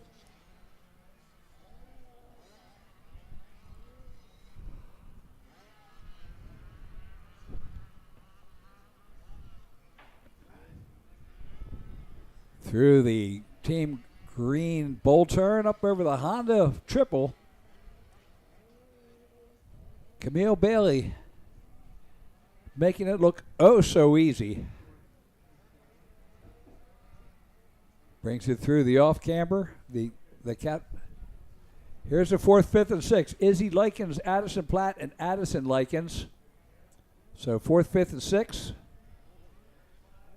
You can see Carmen Frick just ahead of her. And then we're back to Camille Bailey, who's your leader.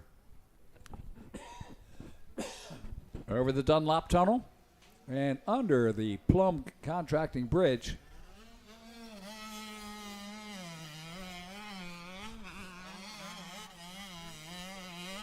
And Camille Bailey has just disappeared on Kaylee Frick.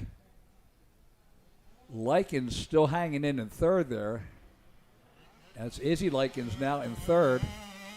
4th is Addison Platt. And 5th is Carmen Frick.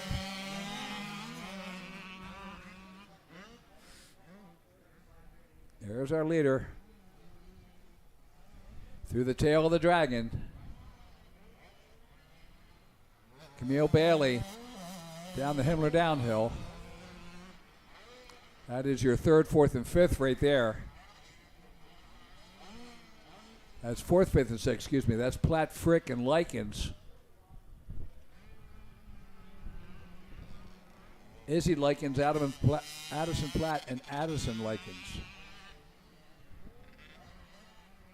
Now your leader on the top, and the 4th, 5th, and 6th battle on the bottom on the split screen. Camille Bailey through the Team Green bowl turn, up over the Honda triple. Ran a 1:58 last lap. And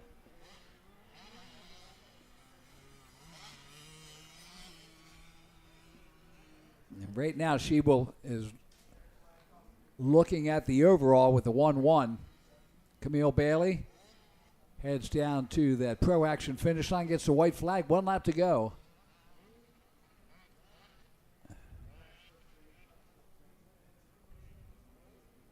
Kaylee Frick. There's your 4th, 5th, and 6th battle on the bottom split screen.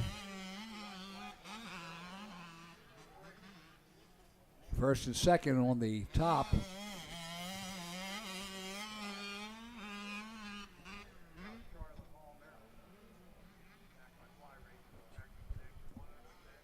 And that's probably 7th and 8th there, Mason Newth and Brianna Griffin.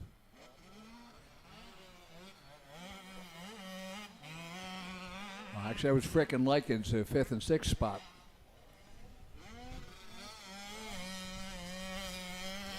There's your 87 rider.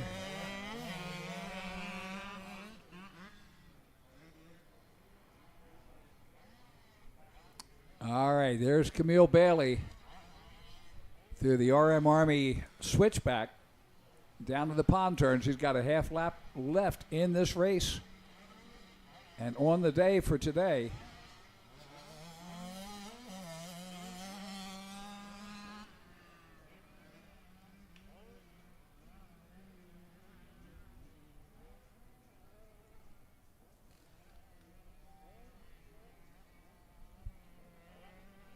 so you see her go through over the Honda triple and headed towards the Cleveland Brothers Caterpillar off camber one last time. And that's the battle for fourth and fifth. So that's Izzy. Fourth is Addison Platt, and fifth is Addison. And there's the checker. So Camille Bailey will take the overall.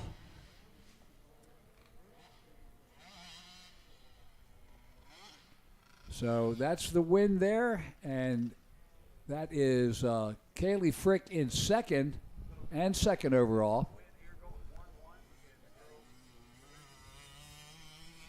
Izzy Likens, let's see if she can do this. The 998i. Izzy Likens bringing it in.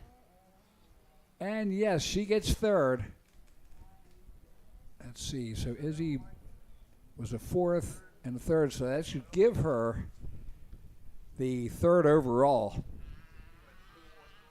They'll be headed down to the podium shortly as we get ready for Moto number 6, the Micro E 3-5, 22 riders. And the win in Moto number 1 went to the 26 of Cade Schwartzfager out of Knox, Pennsylvania on the Minton Podium Works, Jones & Roman, Sengid Graphics, 6D, Dunlop, Cycle Works, 110, Pitter Nation Cobra. Second place going to the 66 of Max Rustler out of Lewistown, Pennsylvania on the Husqvarna. Third going to the 100 of Nick Black out of Uniontown, Pennsylvania on the Battery Living Home Care Lab Works Cobra. Fourth place going to the 250 of Grayson Hess out of Fredericksburg, Pennsylvania on the Off-Road Motorsports KB5 Cobra. Fifth going to the 528 of Nolan Rich out of Kane, Pennsylvania on the Rich Gas Lorenzo Trucking Podium Works Gas. Sixth to the 722 of Colton Brassey out of Camillus, New York on the Cobra.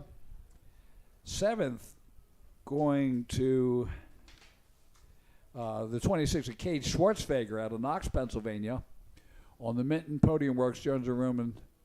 Oh, no. He got the win. What am I thinking? I apologize for that. Axel Irvin took seventh out of Freeland, Maryland. So the e-bike's on the track now. 22 riders.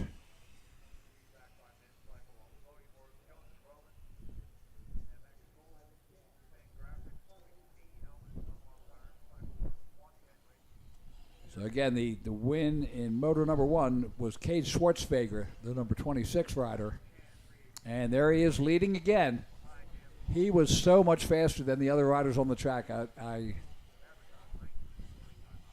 not being, playing favorites there. He just was that fast. Down the Himmler downhill they go. Into the RM Army switchback.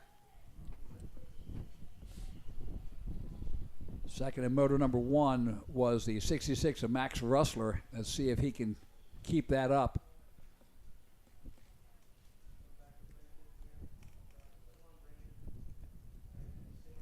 There's your leader right there.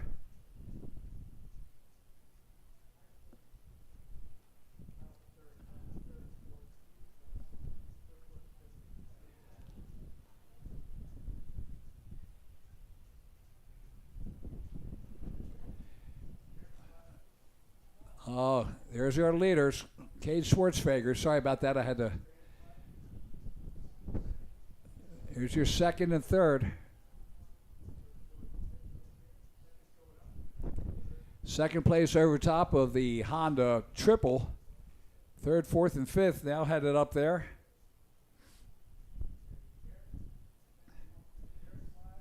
There's your leader.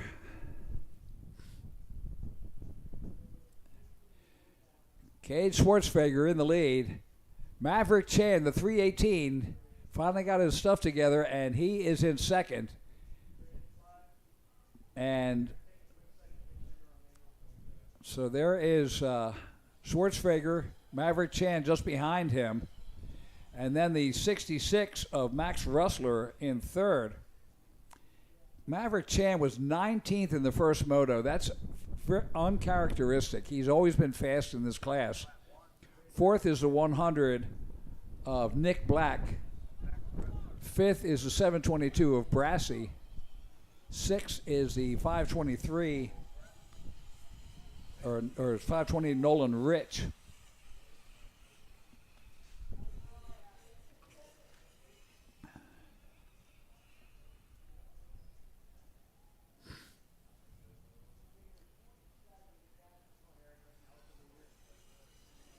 Cade Schwartzfeger down that Himmler excavating downhill. Nice line on the outside. That's as smooth as it gets.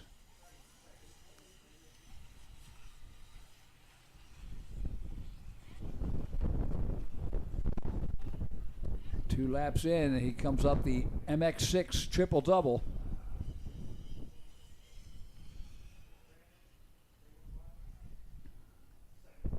That's Maverick Chan, the 318 rider, in second as he heads towards the Team Green bull turn.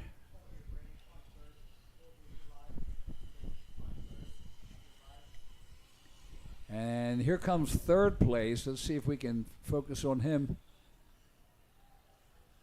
Not quite.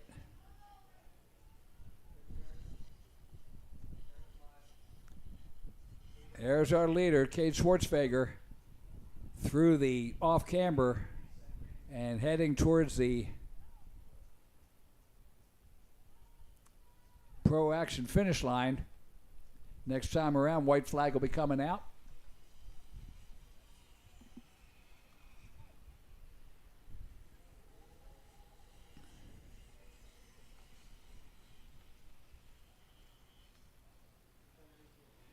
All right, there's Schwartzfeger through the LMR tire first turn. Looks like we might be getting ready for another little storm coming through. A little bit more dust control.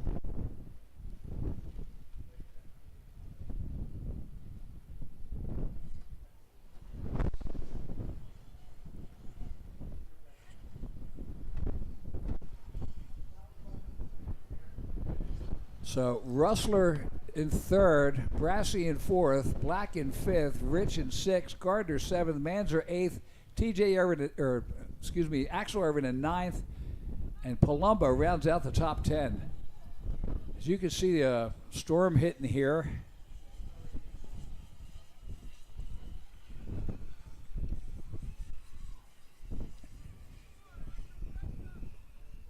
Schwartzfeger brings it around the pond turn. White flag will be coming out this time around, so 1.5 laps left as he comes up the triple-double. Gets around the lap rider clean and into the Team Green bull turn.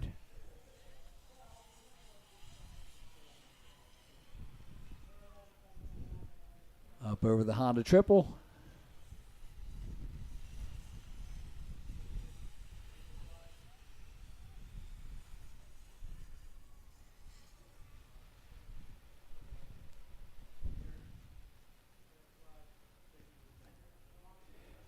So there is Schwartzfeger. He's bringing it around. He'll get a white flag this time as he comes to the Pro Action finish line.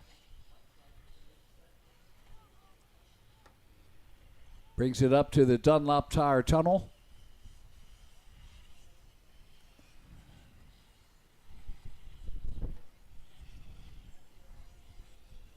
And And then under the Plum Contracting Bridge and into the LMR Tire first turn. 1 lap to go for Cade Schwartzfeger.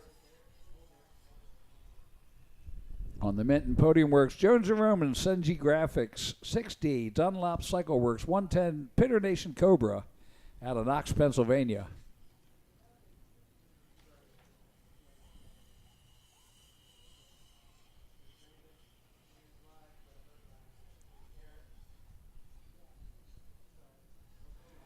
There he goes. Makes it through traffic in a downed rider. Schwartzfeger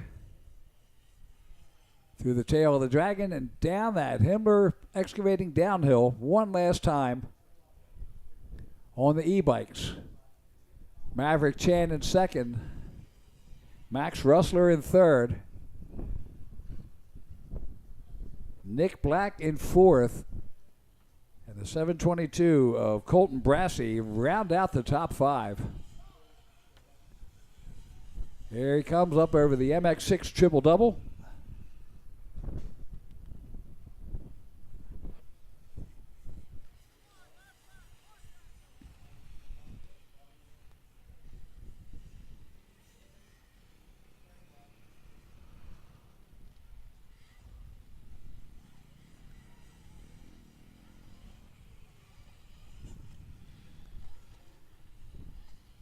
Bringing it around.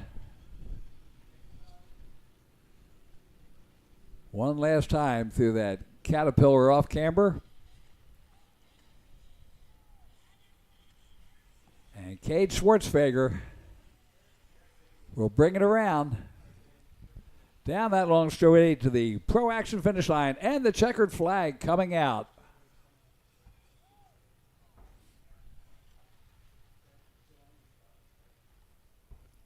Second place will go to the 318 of Maverick Chan, but that's not going to help him in the overalls. He was 19th in the first moto.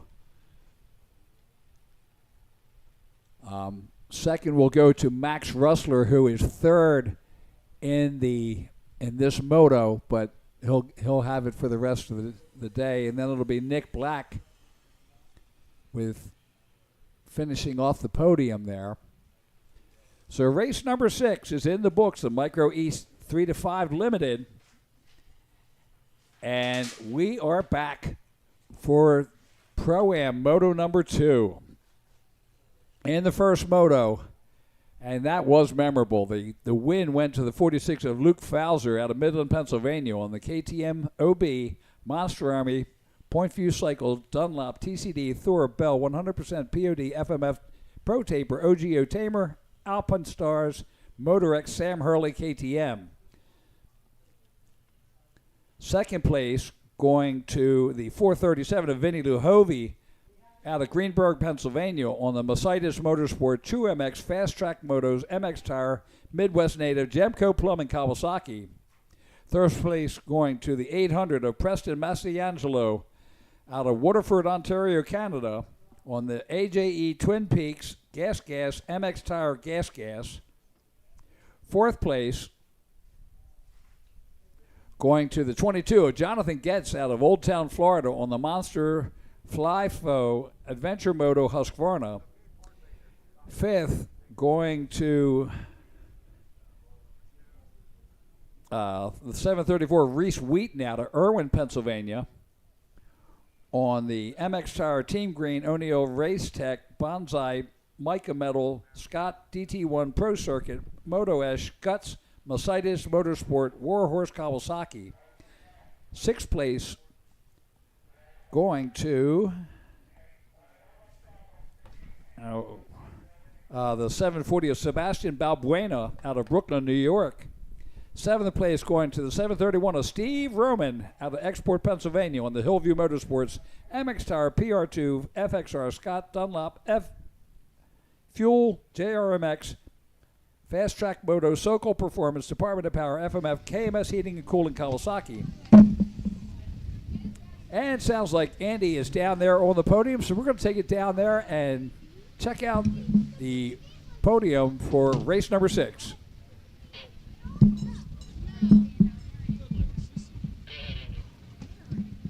Hey guys, I'm down here with Cade Swartfarger, the overall winner for the day. Cade, tell us about your race. It was good. It was just good? There's nothing better? No. Well, congratulations on your win. Tell us who you want to thank. Mom, Dad, Podium Works, Jones and Roman Mitten, 110, and that's it. Okay, guys, your overall winner in the E, Cade Swartfarger. All right, thank you, Andy. And we are back up here ready to go. 250 Pro-Am with some dust control falling on the track, getting the track ready. It might be a little bit more than just dust control right now. But the riders, the last of the riders making their way down to the gate. Pro-Am's on the line, and they're getting a sight lap, so here they come.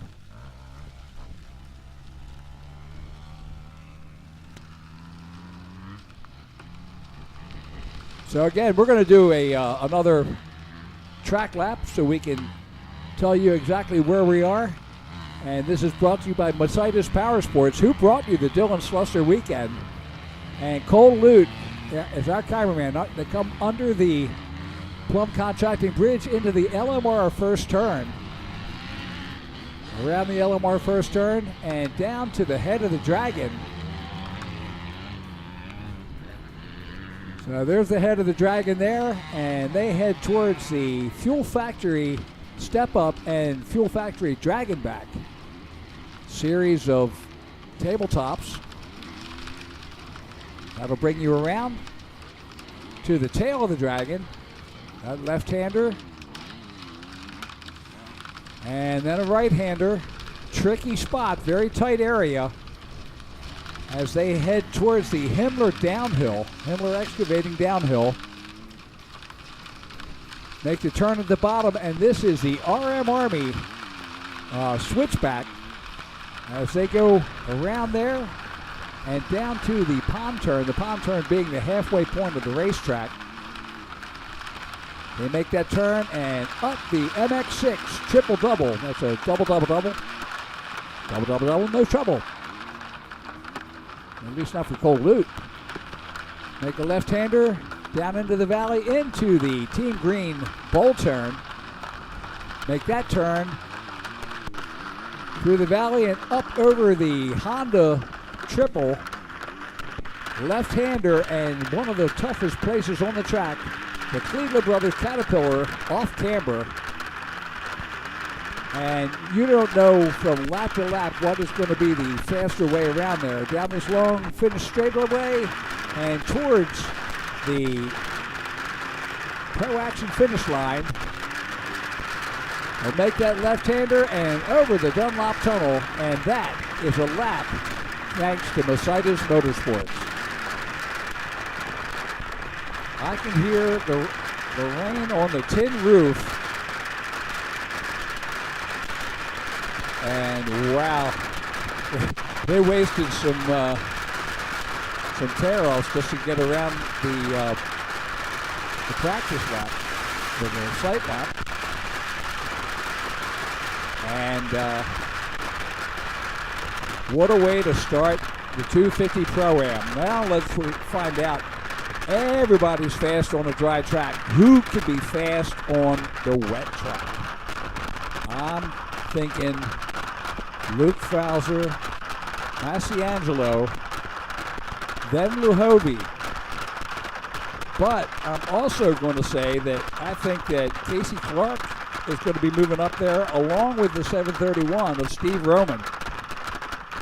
So, a lot different track than motor number one.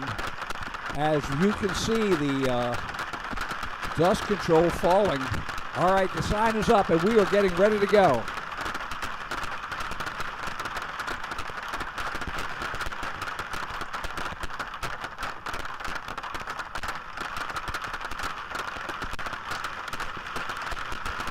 Here we go.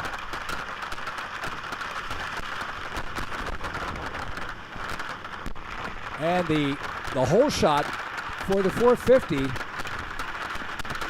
or excuse me, for the 250. Let's see Couldn't even see it. Wheaton and Sons 250 hole shot award. Wheaton and Sons and MX6 Racing hole shot award. And I do not know who it went to. We did not have a camera trained on that.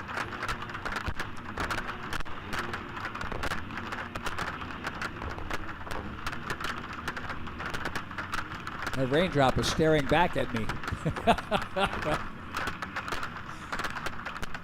And that looks like Luke Fowler as he heads down the Himmler downhill. Fowler in the lead. Hey, he's Western Pennsylvania. He can ride mud.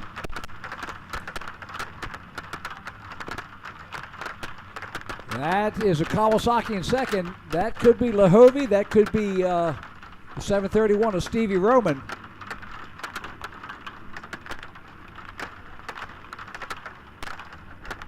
Fowler is the only spot that he would want to be in right now.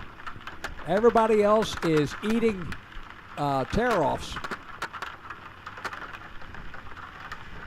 And it's only going to get worse. There's Stevie Roman in third place. That's Stevie Roman there. You see a Yamaha there also.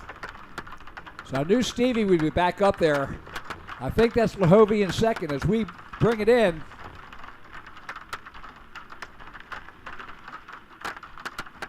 Fowler in the lead. The 734 of Reese Wheaton in second. Vinny Lahovey, the 437 in third.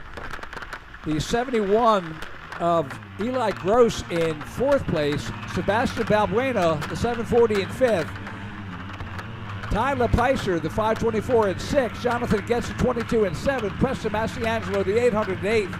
Cooper Geppert, the 320 in ninth. Connor Mulry, the 103, rounds out the top 10. So, Gross, Balbuena, Lapierre, and Getz. That is third through seventh. Massiangelo in eighth, the same way he was in moto number one. But it's going to be a lot tougher going through traffic this time with these riders on the track in this mud. Only a certain amount of tear-offs. And let's face it, they weren't quite prepared for the amount of rain coming down. Lahovey, you can see right there, that's third place. That's Gross, the 71, right behind him on the Yamaha. Eli Gross in fourth. There's your leader. That's Fowler and Wheaton, the 734 of Reese Wheaton on the Kawasaki. Sitting in a good spot. On the MX Tire Team Green, O'Neill Race Tech, Bonsai, Micah Metal, Scott, TT1 Pro Circuit, Moto-Esh, Kawasaki out of Irwin, Pennsylvania.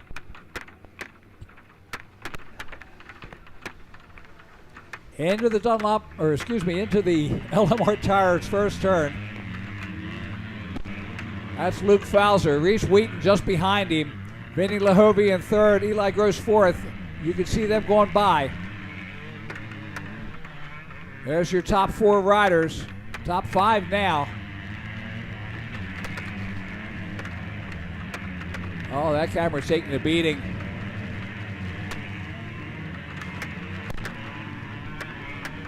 So again, they making their way through the tail of the dragon. Luke Fowler, the only one clean on the track.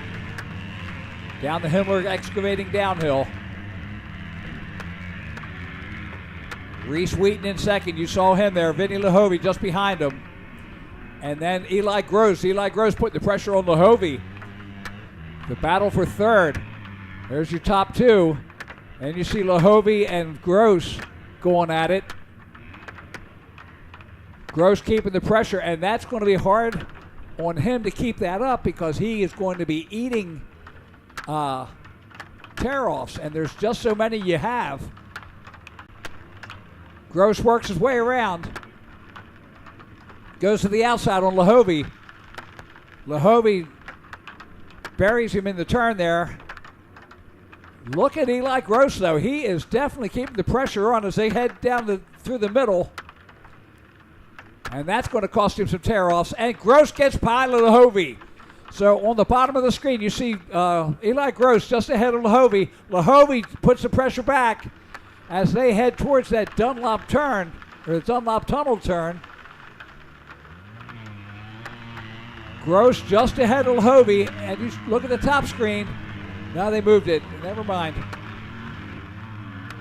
So now we move down to the step up. Here's your leader, Fowler and Wheaton, Gross and Lahovey. Then it's Balbuena and then Stevie Roman. Stevie Roman now up into 6th place. I knew it, he's a mutter. Just ahead of Jonathan Getz in 7th. Massiangelo's mired back in 8th place. And again, the goggles are going to start dropping soon. Fowler's in a good spot. He doesn't have to worry about it. Everybody else is going to run out of their tear-offs. And, you know, it's either go without or drop out. Dropping out is not an option. Too much money on the line here. Here is Gross and Lahovey as they come out of the MX6 triple-double. And Team Green bull turn. Up over the triple, you see that is Wheaton. There's Gross and Lahovey. Lahovey trying to take the lower line, see if it's any better for him. If nothing else, he got away from getting roosted for a few seconds. There goes Fowler. Makes the turn and up over the Dunlop tire tunnel. Fowler pretty much the only one on the track that has tear-offs. But they're going to be coming into some really nasty lap traffic soon. So Fowler's going to start losing his tear-offs. Right now he's got a stack. Wheaton 2nd, Eli Gross 3rd, Vinny Lahovey in 4th, Sebastian Balbuena in 5th, Stevie Roman in 6th, Jonathan Getz in 7th, Massiangelo in 8th, Maury in 9th, and Squibb, TJ Squibb rounds out the top 10.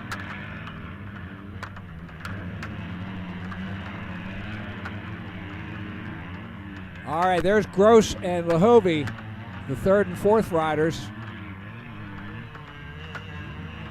You can see the blue Yamaha of Eli Gross, the 71 rider. And he's on the Red Line Oil Blue Crew, Scheitz Motorsports, Fly, Huser, Weisco, Scott, Phoenix Handlebars, Twin Air, Tamer, Holshot, Yamaha. Fowler going around the Team Green bull turn and up over the Honda triple. Last time we went 11 laps. I don't think they're going to be that fast this time.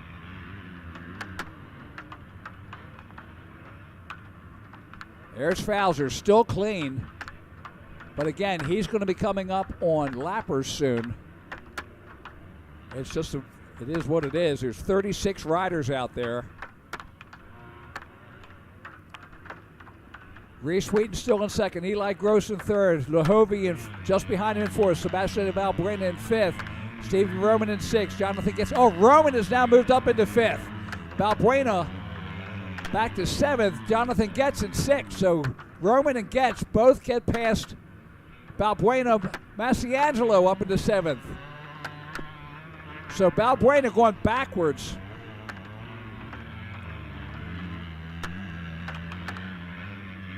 Squibb in 8th, Mowry in 9th, Geppert in 10th, Hazlitt in 11th, Lepicier in 12th. Balbuena just going backwards. He does probably off the track. There's Luke Fowler heading through the RM Army switchback. Again, the only person on the track that's clean at this point. The rain has stopped.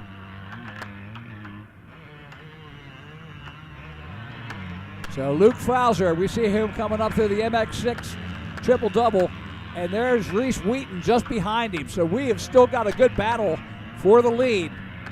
Up through the Kawasaki Team Green bowl turn.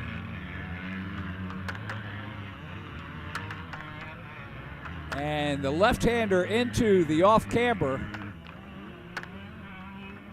And he's staying up top. So Luke Fauser, he's got a line he likes up there, and he hasn't had a challenge. There's Wheaton and Gross, second and third as they come down the long straightaway. 6 laps in for Fauser now. An additional 5 to go, maybe 4. I tell you, it really hasn't slowed them down too much. They've got quite the battle going here. As we see Fauser and Reese Wheaton, there's Eli Gross, and there is Vinny Luhovi. Now look at the gap that goes back to Stevie Roman, Jonathan Getz, and Preston Masiangelo. There's Eli Gross and Vinny Luhovi coming through the Dragon back. Down to the tail of the Dragon. And Lapper wisely getting out of the way. Saying, nah, I'm not staying out for this. Y'all keep going.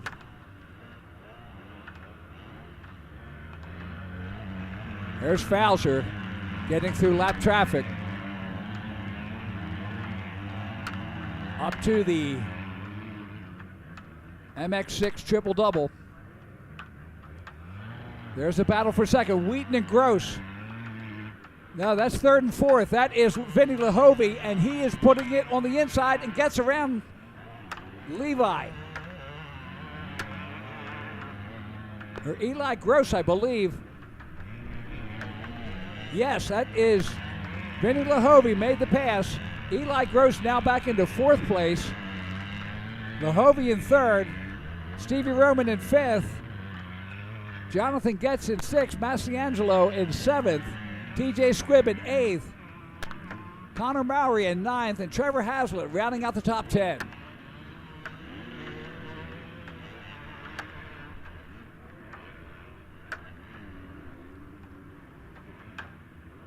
There's your leader, Luke Fauser, putting some lappers in between. Reese Wheaton is probably got a face full enough now. Vinny Luhovi just ahead of Steve Roman, Jonathan Getz, and Preston Masiangelo.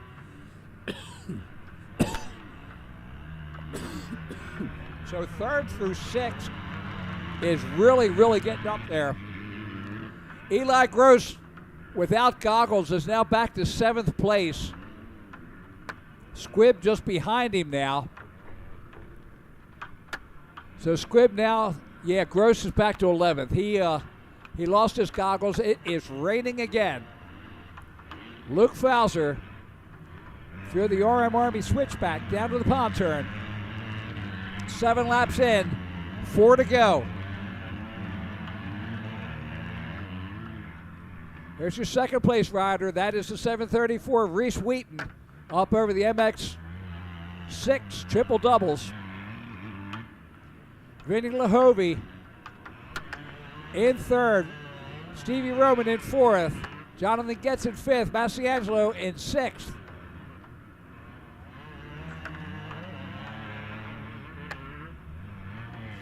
There's your leader, the 46 of Luke Fauser. Lap number 8 in the books now. 3 to go. Reese Wheaton comes across the line. And 8 seconds back is Vinny Luhovi. Another 5 seconds for Stevie Roman and Masiangelo. Masiangelo got around Jonathan Getz, and he is on Stevie Roman Jr.'s back fender. So Masiangelo making the charge. And it is coming down. Luke Fauser, okay, he's losing his tear-offs now. As you can see, it is absolutely coming down.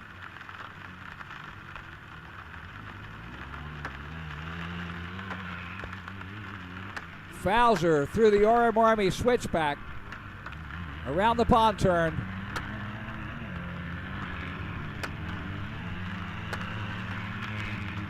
It is getting deep. Fowler is in the best spot he could possibly be in. There you see Wheaton and Luhovy. Stevie Roman and Masiangelo also battling back there. But that's Wheaton and Luhovy. No, that's a lapper. So that is Luhovy that just went by.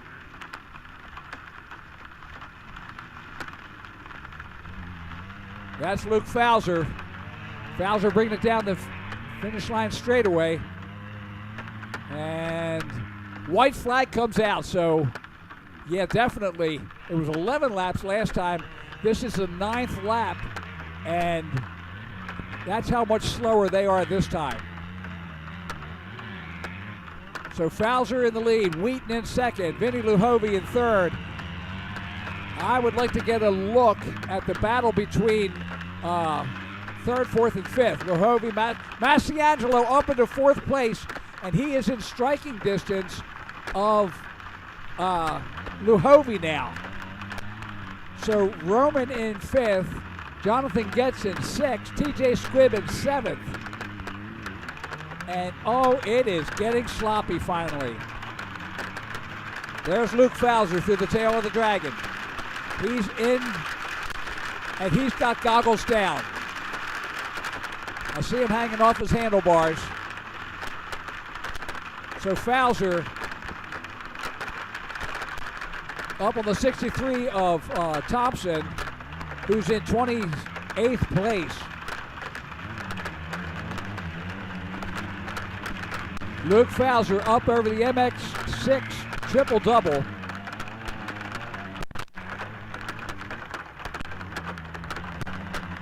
Wheaton, I know, is just back there. Let's see who's a better mud rider.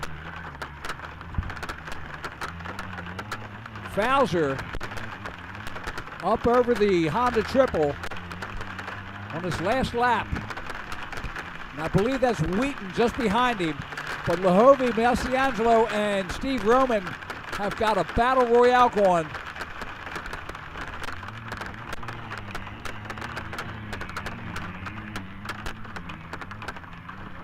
And the checkered flag is out. Luke Fowler will take the win.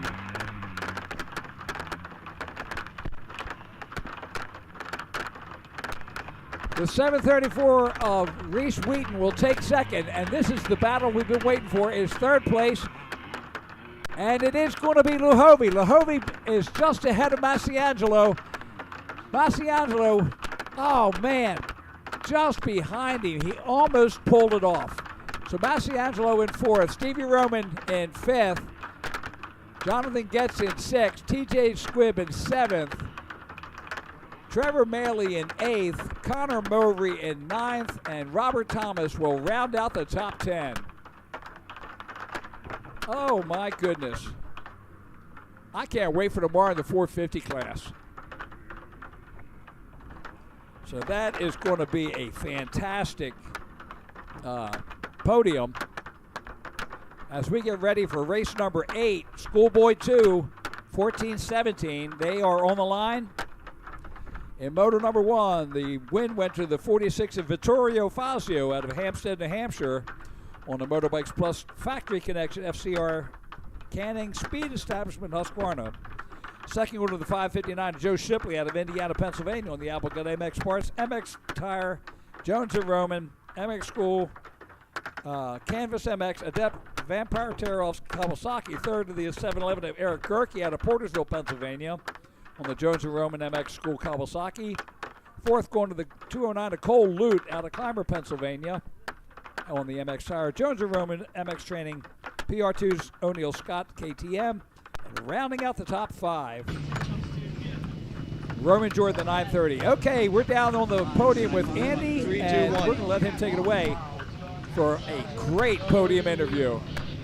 And then you got second this moto. But Okay, guys, I'm down here with the 250 Pro-Am overall finishers for the day. We'll start off with the third place finisher, second place this moto, but third place overall, Reese Wheaton. Congratulations, Reese. We know you've been working hard. Tell us about your race. Yeah, man. Got off to a great start. Me and Luke out front. Tried to just look at his lines, follow him the entire race. We weren't that far apart. It started raining. You can tell by the podium. A bunch of PA guys up here, used to it. Just rode my race, tried not to wreck, and yeah. Who do you want to thank? My mom, my dad, Team Green Kawasaki, Chris Whitcraft, WRD, everything he's done. Wouldn't be up here without him. Bonsai Suspension, Levi Kilbarger, O'Neill, Mika Metals, Guts Racing, everyone else, thank you so much. Let's give it up for Reese Wheaton, your third place overall. Second place finisher, Vinny Lahovey. Vinny, rough day out there, man. It's ugly. It turned real ugly on you quick. The guys here did a great job with the track. Tell us about your race. Yeah, it was good. I honestly don't quite remember how I came. Oh, I came around, I think, like second or third off the start.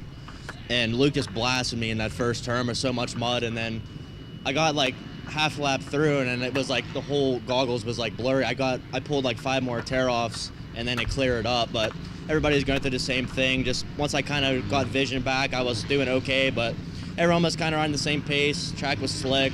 About halfway through, I just kind of settled, you know what I mean? It was just, you couldn't really push. Started going lower in the off-camber just because I almost fell in it a few times. But, yeah, other than that, I'm happy. Second overall isn't bad.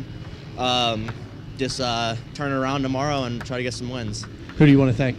I got to thank Jeff Sterling for putting on this event. MX Tire, Dunlop, Mercedes Motorsports, Fast Track Motor Graphics, True Mix Gear, Midwest Native, Gemco Plumbing, PR2 Suspension, HGS Pipes, ETS Fuels, and just everybody else. Thanks.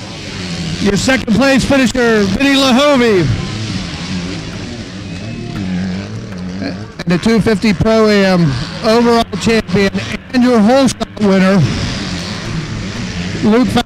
Luke, great racing today, man. You got out good starts, both clean starts, and kept it moving. Tell us about your racing. Yeah, that start I got this last one was a blessing. I knew as soon as I got that start that it would be very hard for somebody to get around me just because of how I knew I was roosting with mud. And I don't think a lot of us really prepared for the rain because we weren't really sure if it was going to happen. And I know I only had 7 tear-offs, but I was in the front, so it wasn't too bad for me. But I definitely had that advantage. But to Vinny's point, you kind of settle in mid-moto in the mud and stuff, and I had a really good flow. And, yeah, it was honestly a ton of fun. Tell us who you want to thank. My mom, my dad, KTM Orange Brigade, Monster, 100%, Bell, Point View, Sam Hurley, Russ Shank, Shane Shipley for helping me out and stuff. Wheaton and Sons Whole Shot Award, I got that. Got some money from Wheaton, and yeah, Dunlop, and that's about it. Okay, guys, let's give it up for Luke Fauser. Luke, not only did you get some of Jeff Wheaton's money, I like giving Jeff's money out. You know, that's the best. Just like Luke said, you also got the MX6 Whole Shot Award, okay, which is an additional $500, and then you have the #1 featured plate from the AMA, and then one more, okay. You know how we have the belt? We have the belt with the Pastrana event. Well, I came up with a new one, and it's the 558 ring. Look at this thing. All right, so yep, congratulations, and guys, give him a big round. Give all 3 of these guys a big round of the hand.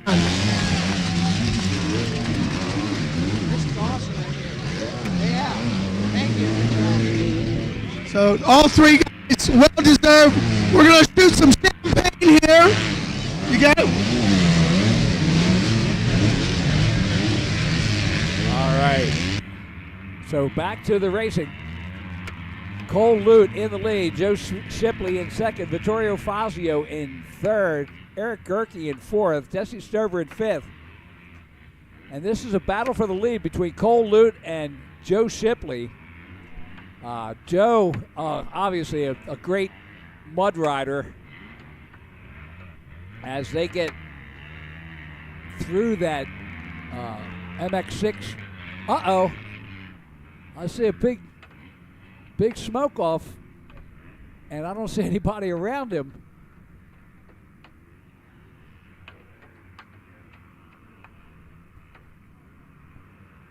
Huh. All right, so back out at it. Here is Cole Lute coming through the Cleveland Brothers Caterpillar off camber.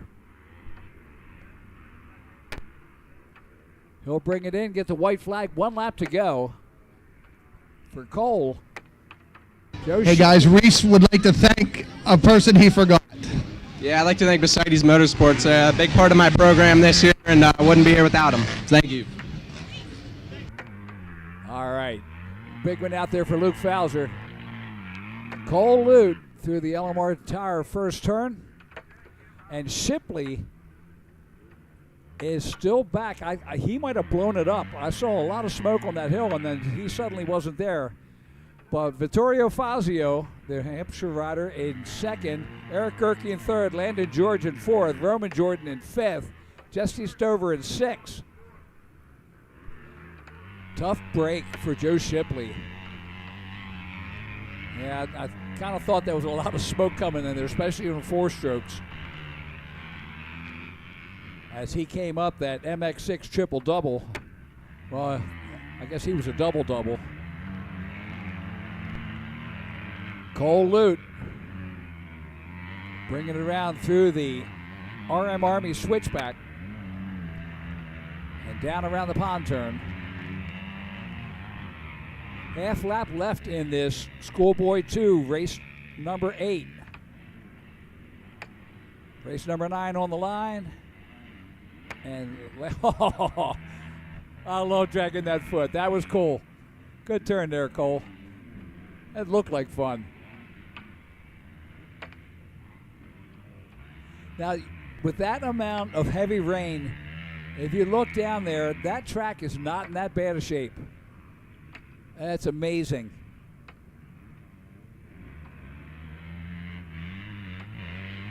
Cole Lute brings it around. Down the straight and up to the Pro Action finish line and the checkered flag. So Cole Lute with the win. Vittorio Fazio comes in second. Eric Gerke on the Kawasaki in third. Landon George on the Yamaha in fourth, the 955 rider. Fifth will be the Kawasaki of Roman Jordan, the number 930. Sixth on the Yamaha will be the 122 of Jesse Stover. And look at that. Jeff has never met a podium he didn't like to be part of. Now, I'll tell you what, he's good. He is best at raising money and putting on races and putting old people like me working, sitting in the studio, commenting on TV. Life is good. Next up will be race number 9 on the line. And that will be the 65 711 C class.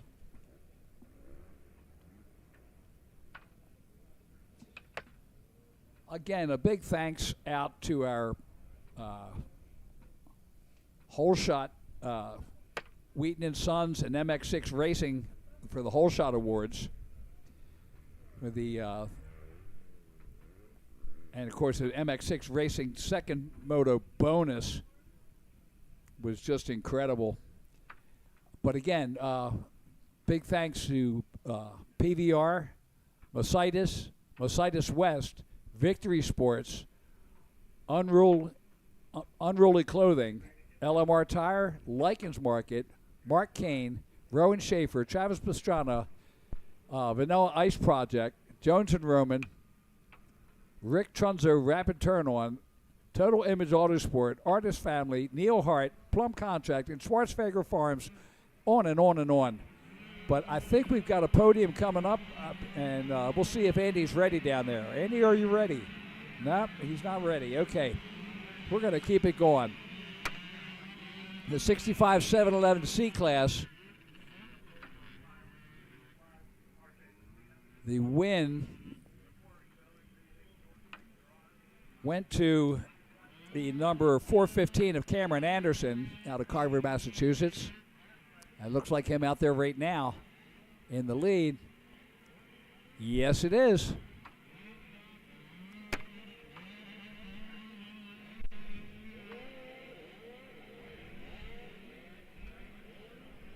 And there's the second and third. All right, second or third place rider went down. Second still hanging in there as he heads down that Himmler downhill. There's your leader, the 415 of Cameron Anderson.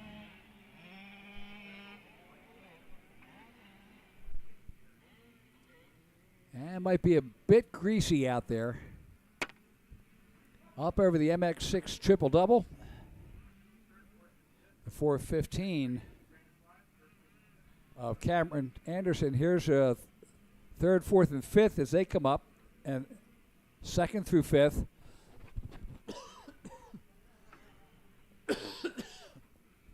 And there's, look at that one-line track. Of course, after the Pro-Ams, it's definitely going to be a one-liner.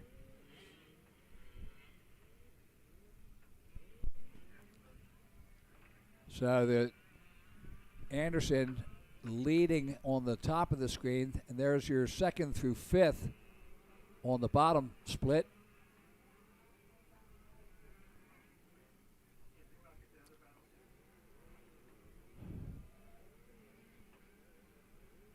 So there you see the 415 of Anderson, and look how much of a lead he has. That's second, third, and fourth right there. Under the Plum Contracting Bridge is the 415 of Anderson into the LMR tire first turn. And it sounds like Andy has got a podium down there for us.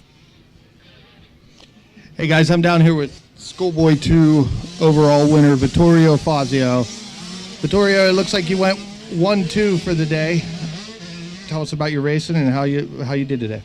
The first race I got second off the start. Then I passed the guy like second corner, and then I just held my race. And me and Shipley were battling the first race, and then second race I got a good start, second, and I just I'm not really good in the mud, and Shipley went right by me, and he was winning. He was gapped, but I feel bad for him because he was ripping, and he should have won this. But well, it's great sportsmanship, man. Why don't you tell us who you want to thank? I'd like to thank my mom, my dad, Motorbikes Plus, Fozzie Construction, FXR, 139 Designs, Factory Connection, Guts Racing, ODI, Christopher Canning, and everyone else I forgot. Thank you so much. Great job today, Vittorio. Congratulations to Vittorio Fazio, your Schoolboy 2 overall winner. All right, thank you. And we are back to racing action. As you see the 415 of Cameron Anderson out of Carver, Massachusetts. Up out of the MX6 triple-double. Brings it back around to the Team Green bowl turn. And you can see it is really, really. So here's second and third, and coming through the MX6 triple-double. That'd be Matt Whiteman, the 166, and Axel Kleitz, the 786, in third. And you can see just how deep that track is. Face is still hanging in pretty tight, but there's Cameron Anderson, lap number 2, and he's halfway through this race. One more race after this, but tomorrow morning, 9 o'clock, we're going to be starting up with a full day of racing for the Dylan Slusser Memorial Race. And just 1,288 riders here this weekend. Big thanks out for the riders for supporting this race. And more than that, a big, big thanks out to Jeff Cernick for keeping the memory of Dylan Slusser alive and well in the rest of us. A shining example. And there we are on the Fuel Factory Dragonback. Our leader making his way around through the tail of the Dragon. Into lappers now. Out of the Dragon and down the Himmler downhill.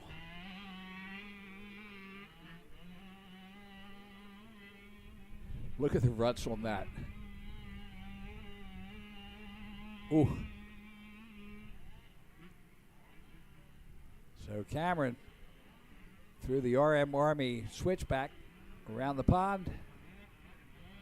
White flag will be coming out this time around. And up over the MX6 triple-double.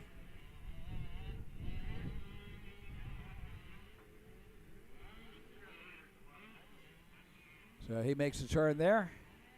And down towards the Team Green bull turn.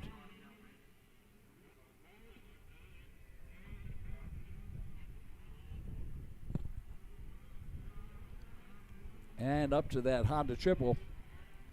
Lots of lappers to get through now.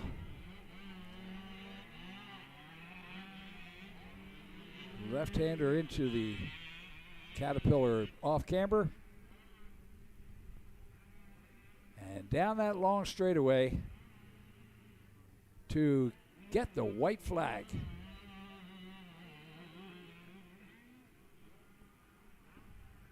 White flag is out. 1 lap to go for Cameron Anderson.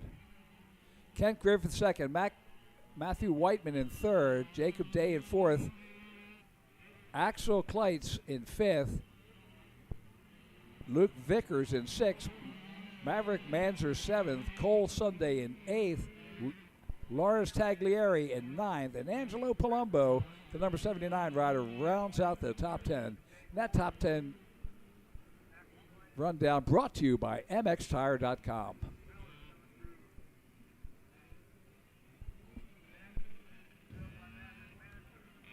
Oh, yeah, I think that screen's about done for the day. Look at that bright blue sky out there now. Just rolling thunderstorms coming through. I hope we've seen enough of that today. Tomorrow's supposed to be clear, though. We'll be loving life tomorrow morning. Low of 53, high in the upper 60s on a Sunday. That's race weather. Here he comes one last time down the Himmler downhill into the RM Army switchback.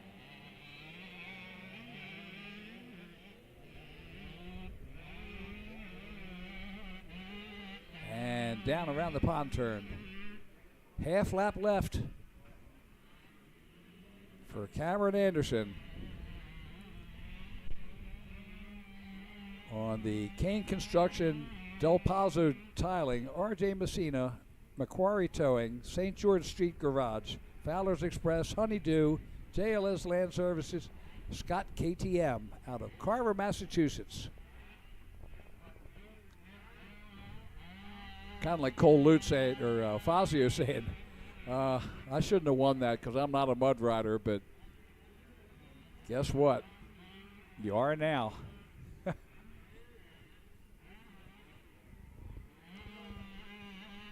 One last time through the Caterpillar off camber.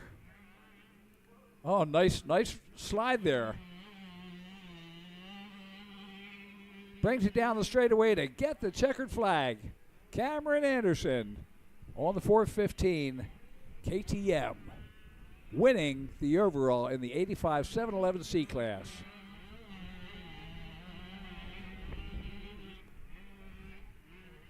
So race number 10, the last race of the day, is on the line. It's Schoolboy 1 and what we called the Tiddlers way back. But the 125s are on the line getting ready to go. And in Schoolboy 1, oh, I don't have the results on that one. Okay. Chadwick Nauer, I know, had the win on the Lynx Racing O'Neill Dunlop 60 Yamaha out of Hamilton, New York.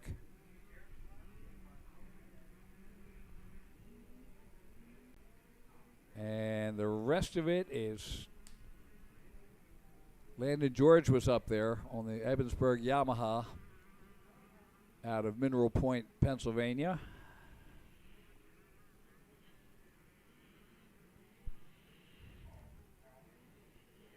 Wayne Geppert was up there.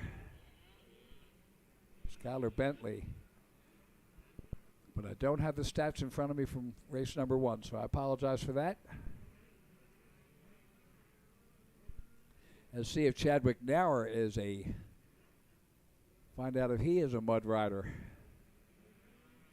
And again, big thanks to Jones and Roman, Steve Roman, Mad Mike Jones, for having put the grates on the concrete start. Makes all the difference in the world, and we're very happy with that. And we got Andy down on the podium. We're going to take it down to him with our happy winner.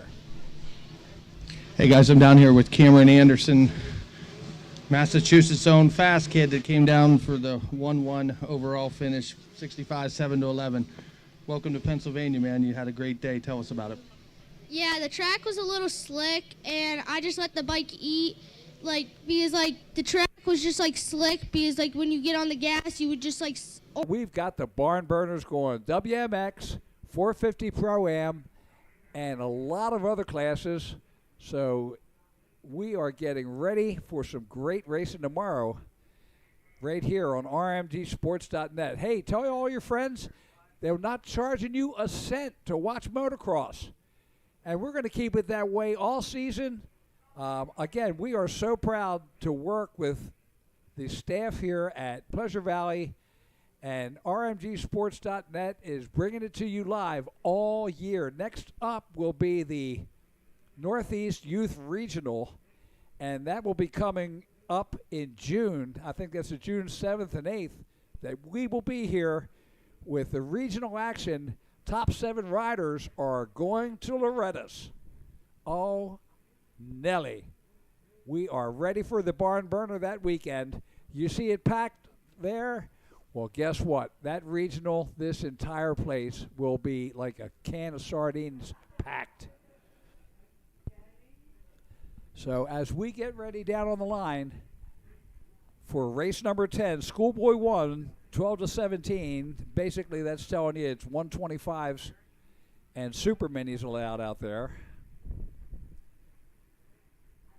We're getting ready to go. As you look down the Jones and Roman start line,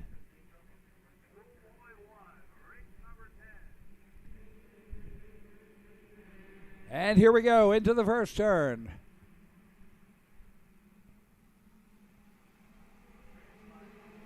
And it's the 21 of Chadwick Nauer. 2 hole shots today. He had the win in moto number 1.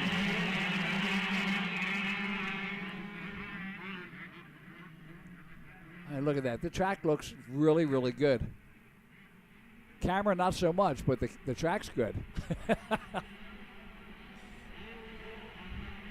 think we need one of those Temu window washers. There's Chadwick Nauer, the 21 rider.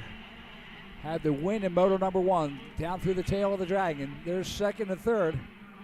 2nd through 7th. Wow. Tight racing. And there's Chadwick Nauer in the lead. See if I can get a number on that 2nd place rider.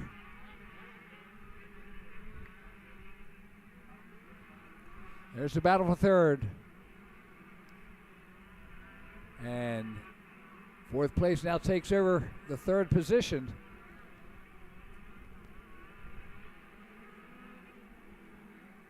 Leaders on the top and battle for 3rd through 7th on the bottom. Chadwick Nauer, he's got company this time. He's not running away and hiding this time. As he comes through the, little bobble there. And he gets past. So new leader, Chadwick Nauer now in 2nd. Look at this, he's making a charge. And he has retaken the lead. Yeah, not going to make that mistake again. Trey Jarvis, the 230 rider, in 2nd. Up over the Dunlop Tunnel they come. And Trey Jarvis is keeping the pressure on Galen Wenrich. In third is a 926 rider. Fourth is the 164 of Vincent Carinci. Fifth is the 526 of Tanner Cromley. Sixth is the 722 of Connor Hattery.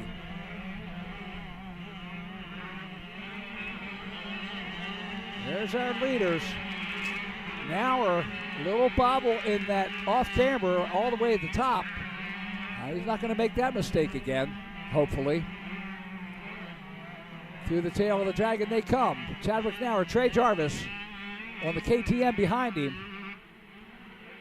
And there's third and fourth as they come through the tail of the Dragon. That's Galen Wenrich and Vincent Carinci as they head down Himmler Excavating downhill. There's your leader. Made it through the RM Army switchback.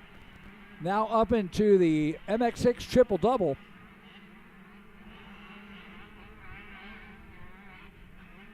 And he's like, Chadwick's like, we ain't playing that again.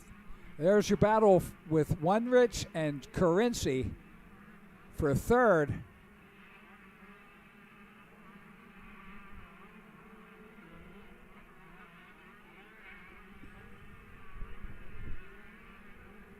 Galen Wenrich up over the Honda triple. And he's got Vince Carinci tagging along behind him. There's your leader, Chadwick Nauer. Got through clean on that one. Lap number 2 going in the books now. Trey Jarvis still in second.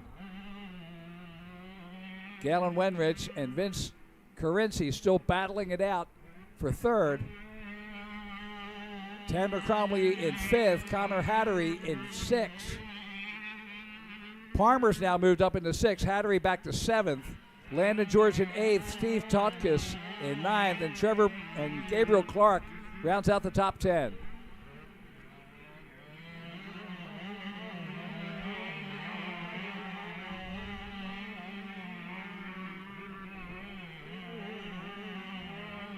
Chadwick Nauer through the tail of the Dragon, heading down the Himmler Excavating downhill. White flag will be coming out this time around.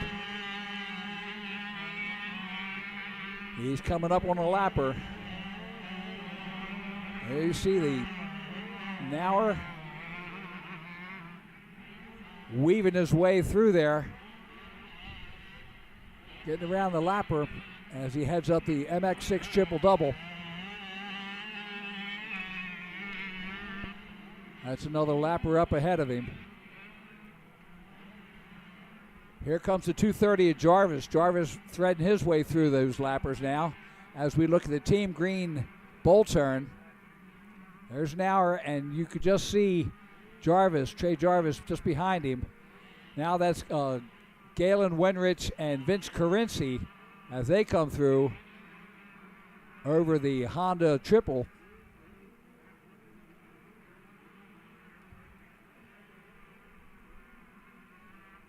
Chadwick Nauer takes a look over his shoulder, gets a white flag. And he's like, come on, man, give me some more blockers here. As he makes the left-hander up over top the Dunlop Tunnel. Chadwick Nauer in the lead. Trey Jarvis just behind him in second. There's Nauer into the LMR Tires first turn.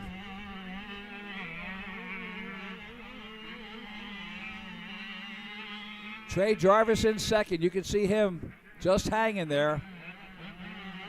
You can't see Wenrich.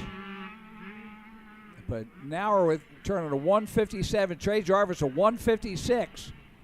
But Jarvis not being able to make up much time on him. As you see, he's still got about a second and a half lead. And Chadwick's like, I'll take that lead. Ain't no problem with that. Down the Himmler downhill. Into the RM Army switchback. Oh, little spin there. Little hang up. Last lap, you can't be doing that. Come on, Chadwick. Bring it home. Up over the MX6 triple double. Jarvis just behind him. You can see him there. Jarvis must have had just as hard a time getting through there. Chadwick up into the Team Green bull turn. Over the Honda triple. And taking the left-hander one last time into the Caterpillar off camber. Brings it around. 2 jumps to go, and Chadwick Nauer will take the win in Schoolboy 1 12-17. Trey Jarvis just behind him in second. Galen Wenrich and Vince Carinci working their way up. There he come. There's Wenrich and Carinci just behind him. Jonathan Palmer should be headed right along. The 122 comes through, and Connor Hattery, the 722, in 6th. A whole bunch of them. So, ladies and gentlemen, we've got one more podium coming up. We're going to have one more podium and get ready for day number 2 and our racing action.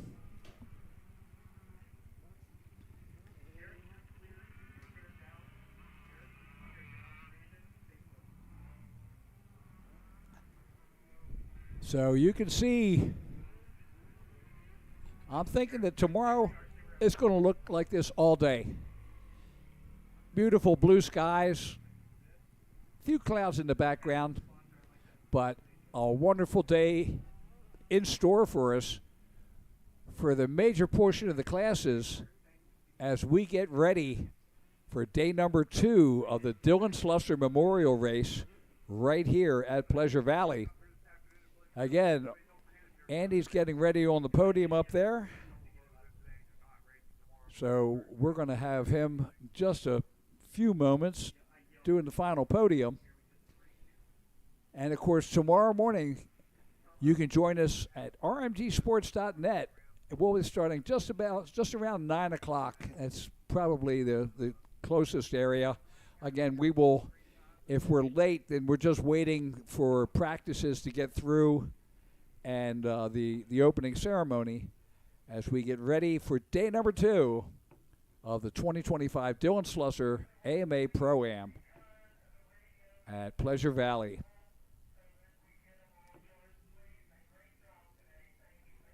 So again,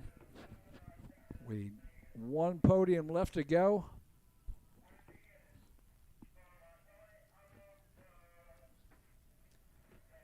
And sounds like Andy is just about there. No, he's not. We're still waiting. Getting ready to go.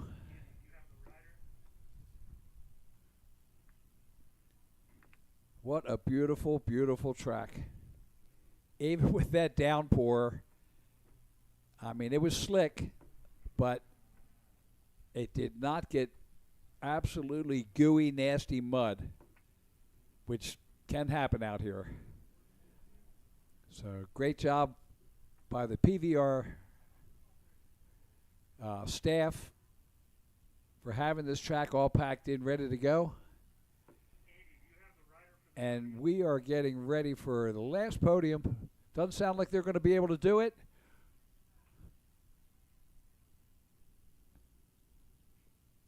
I'm running out of things to talk about. 1,288 riders, could be even more by tomorrow because a lot of the 450 Pro-Ams will be coming in the morning. But right now, 1,288 riders today signed up. As I said, as we get ready for day number 2 of the Dylan Slusser AMA Pro-Am right here at Pleasure Valley.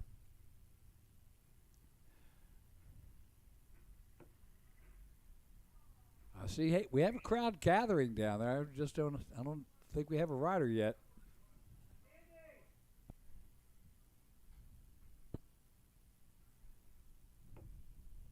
Again, big thanks to our major sponsors. Pleasure Valley Raceway, Mosites West, Victory Sports, Unruly Clothing, LMR Tire, Likens Market, Mark Kane, Rowan Schaefer, Travis Pastrana, Vanilla Ice, Jones and Roman, Rick Trunzo, Total Image Autosport, Arlett Family, Neil Hart, Plum Contracting, Schwarzfager Farms, FCC Motor Quarry, Hawk Brothers Racing, Jim O'Toole, Justin Whitesell, Tom Nagel, Mark and Melody Claypool, Rush Shank, Nick Resch, 5-Star Power Sports, Duncansville and Bedford, Pro Action Suspension, Superior Pools, Race Awards, Norris Services, Tomahawk MX Boots, Sunshine Dirt Stars, Anonymous, MX Sports, FCR Media, and Greg and Susan Simmons. Our major sponsors, ladies and gentlemen, we thank you for coming, and we'll be seeing you tomorrow morning right here on rmgsports.net as we bring you day number 2 of the Dylan Slusser AMA Pro-Am. Thank you and goodbye.